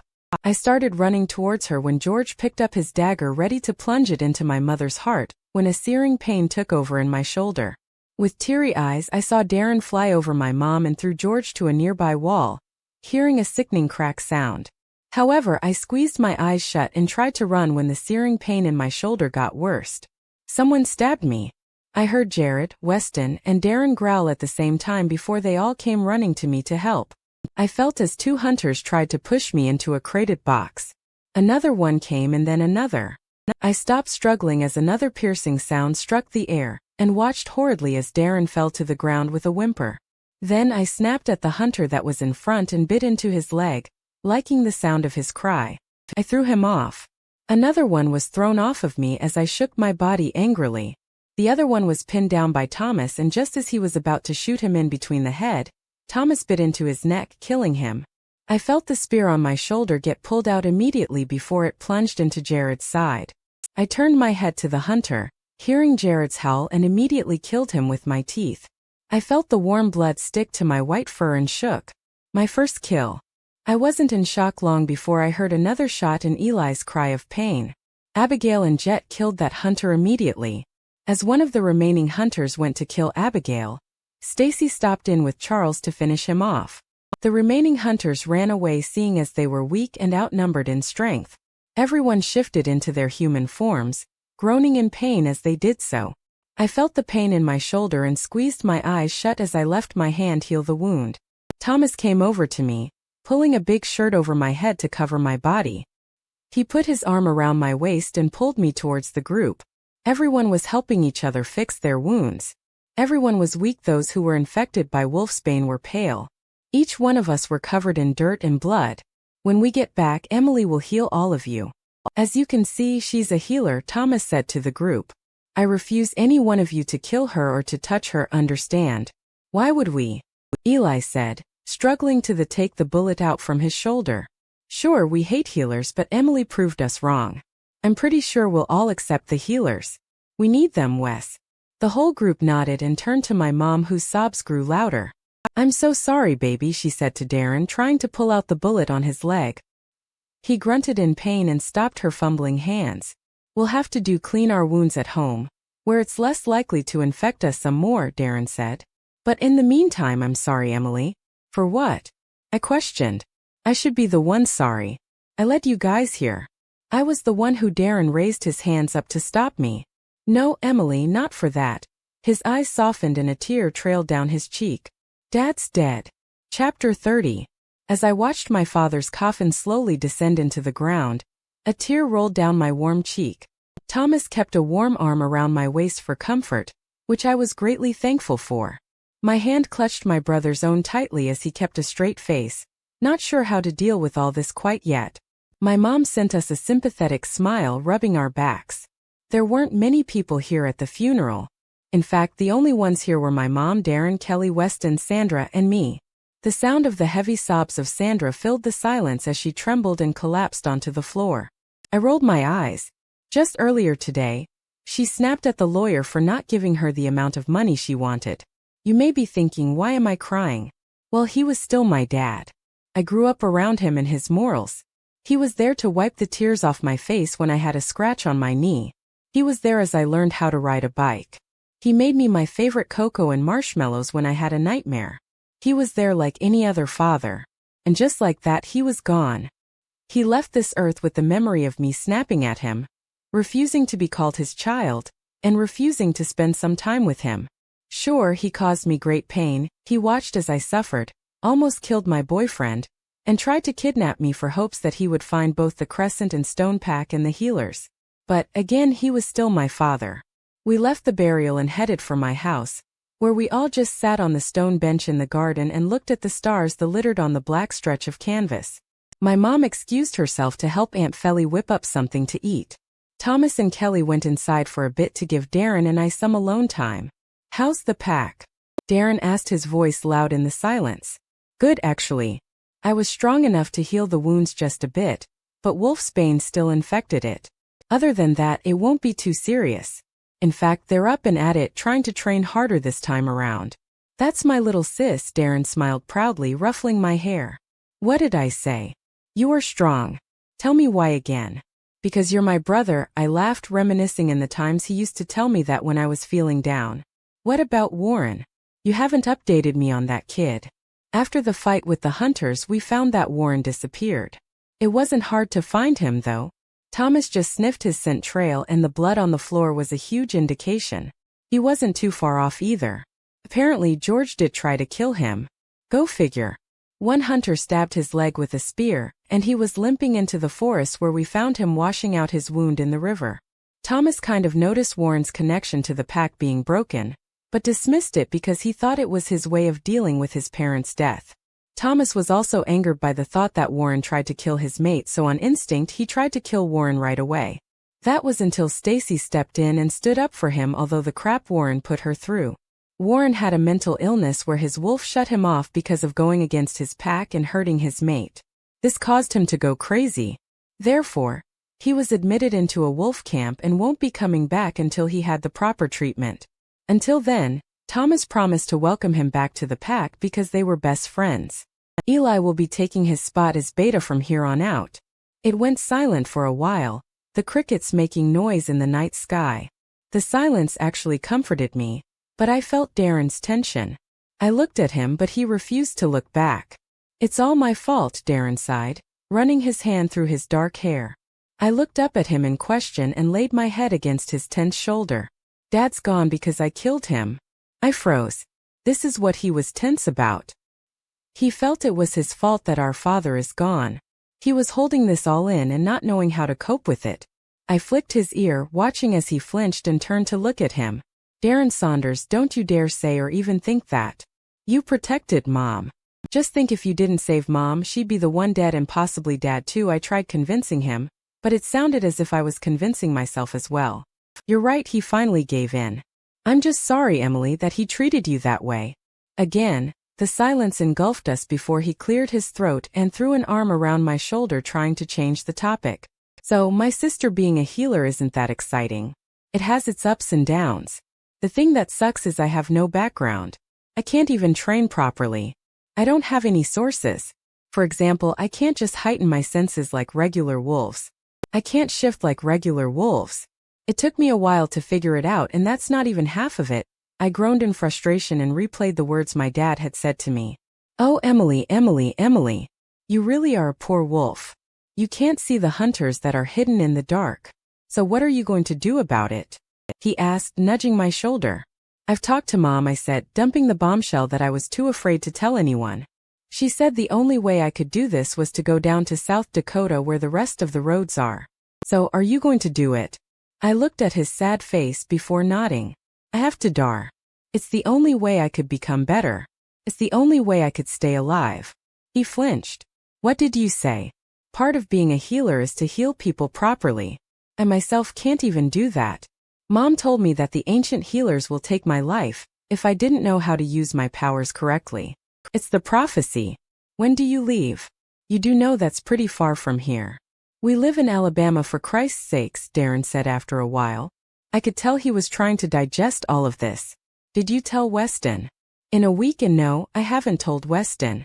Tell me what? Thomas jogged up to me, hugging me from behind. He kissed his mark before pecking me on the lips. I felt my whole body tingle and the pit of my stomach began to flutter as happiness swelled up in me. Fire ignited where his lips touched my skin and where his arms were wrapped around my stomach. He sat down beside me when Darren made up some lame excuse to help Kelly with something. He smiled that gorgeous smile at me and nuzzled his face into my neck and bringing me in for a hug. I'm sorry about your dad, babe. I don't know how to respond to that, I said as I caressed his face in my hands. It's okay. I didn't know how either when my mom passed. He quickly shook off the sadness that hid in his eyes before turning to me again. So what was it you were going to tell me? I looked into his beautiful blue eyes that I came to memorize before smiling sadly at him. Remember how I told you that I was finding it hard to be a healer, how I needed help from my own species? He nodded, his smile faltering a bit. I felt my heart clench. Well, I talked to my mom about it and she suggested I live with my family at South Dakota for a while. I need this, Weston. I need it to become stronger to put my powers to use. I left out the part about the dying because I don't think he could cope with it. So then I'll come with you, he said, standing up and looking at the moon. I'll go with you and we could live in South Dakota for as long as you need and come back. Wes, I don't want you to come with me, I said quietly, but I know he heard me. He snapped his face at me and I could tell he was hurting in the inside. He refused to show it as his eyes grew an ice-cold blue. What do you mean you don't want me to come with you? I'm your mate. Wes, you're an alpha. You can't just walk away from your pack. They need you. You can't, so what? Eli can step up and be alpha, Thomas tried to reason with me. Just until we come back. I dropped my smile and stood in front of him, looking at him seriously. You can't come with me. You're my mate, Thomas said angrily, his voice rising just a bit. I don't care if I'm my position. I don't care if I'm not in a pack when I go there. I don't care if I'm surrounded by healers. I just want you. You're my mate. I felt my heart breaking at my next words, knowing it was going to break his heart as well. However, I couldn't be selfish with him. I mean, I could let him follow me. I could let him drop his alpha duty just for my benefit. Because I loved him in the pack, leaving him here was the best thing to do. Just by the way he was standing, I knew he wasn't going to stand down until I agreed for him to come with me. So I did what I had to do. Weston's POV. Weston, this can't work between us, Emily said. A single tear rolled off her cheek. Her words hit me like a wave, almost making me tumble to the ground. She looked serious, her green eyes calculating my every move. Every word that was said felt like a blow to my stomach. My heart felt like she was squeezing it herself. I clenched my fists, trying to ignore the pain that was growing inside me, trying to ignore my wolf's cry. My vision blurred as tears built up in my eyes. Weston, she said softly, trying to gain my attention. I love you, I said between clenched teeth. I punched the stone bench as hard as I could, my werewolf strength leaving a crack. My eyes blazed from my own anger. She was leaving me. She didn't even care to give it a chance. I knew I'd stay faithful even if she was miles away. But she didn't give me a chance. What if she found someone else when she was there? What if she married him and had kids with him? I felt my wolf howl in agony at the thought, and a low growl erupted from my chest. I marked you, my voice began to falter. Doesn't that mean anything to you? Don't you love me? I do love you, but we aren't going to work out, Weston. There it was again, the blow to my stomach and the same clench to my aching heart. I turned away, feeling a tear trickle down my cheek. Suddenly I was angry. Bullshit, I said, not turning to face her again. I felt my hands clench into fists as I walked away. If you loved me, you'd give it a chance. Have fun in South Dakota, Emily, I said bitterly. I felt her flinch as I used her full name. I ignored my wolf as I got into my car. He was howling at me to gather his mate in his arms, knowing she was crying as well. He wanted me to go back there to remind her the love that they shared. But I refused it. I growled at him back, letting him know she didn't care for us anymore. As I entered the pack house, both packs were there. They abruptly stopped their laughter and conversations as they heard me slam the front door in rage. I stood there as they took in my red-rimmed eyes and the tear streaks on my cheeks. "Move," I ordered. Someone tapped me on the shoulder as I made my way in between the crowd, but I growled, "Touch me again and you will lose a fucking finger." I locked the door to my room once I got in. I put my back against the door, slowly sliding to the floor as my chest ached at the thought of Emily. Quickly standing up in another fit of rage, I grabbed everything on my side of the room, throwing it across to the other wall. I let out my growl of pain and a frustrated groan, pulling on my hair. "Weston," I heard Jade call from the other side, knocking on the door softly. "Open up." "Fuck off, Jade," I commanded. I could already tell my statement hurt her as I heard her soft footsteps patter down the staircase and the soft murmurs of both packs. The silence that came next was worse than hearing nothing at all. My wolf wasn't even howling anymore, nor was he growling. He stayed silent and I knew he was just as hurt as I was. I felt my anger diminish, but it was better than what I was feeling now. Empty. Thanks for watching. Subscribe to our channel and let's strengthen our pack.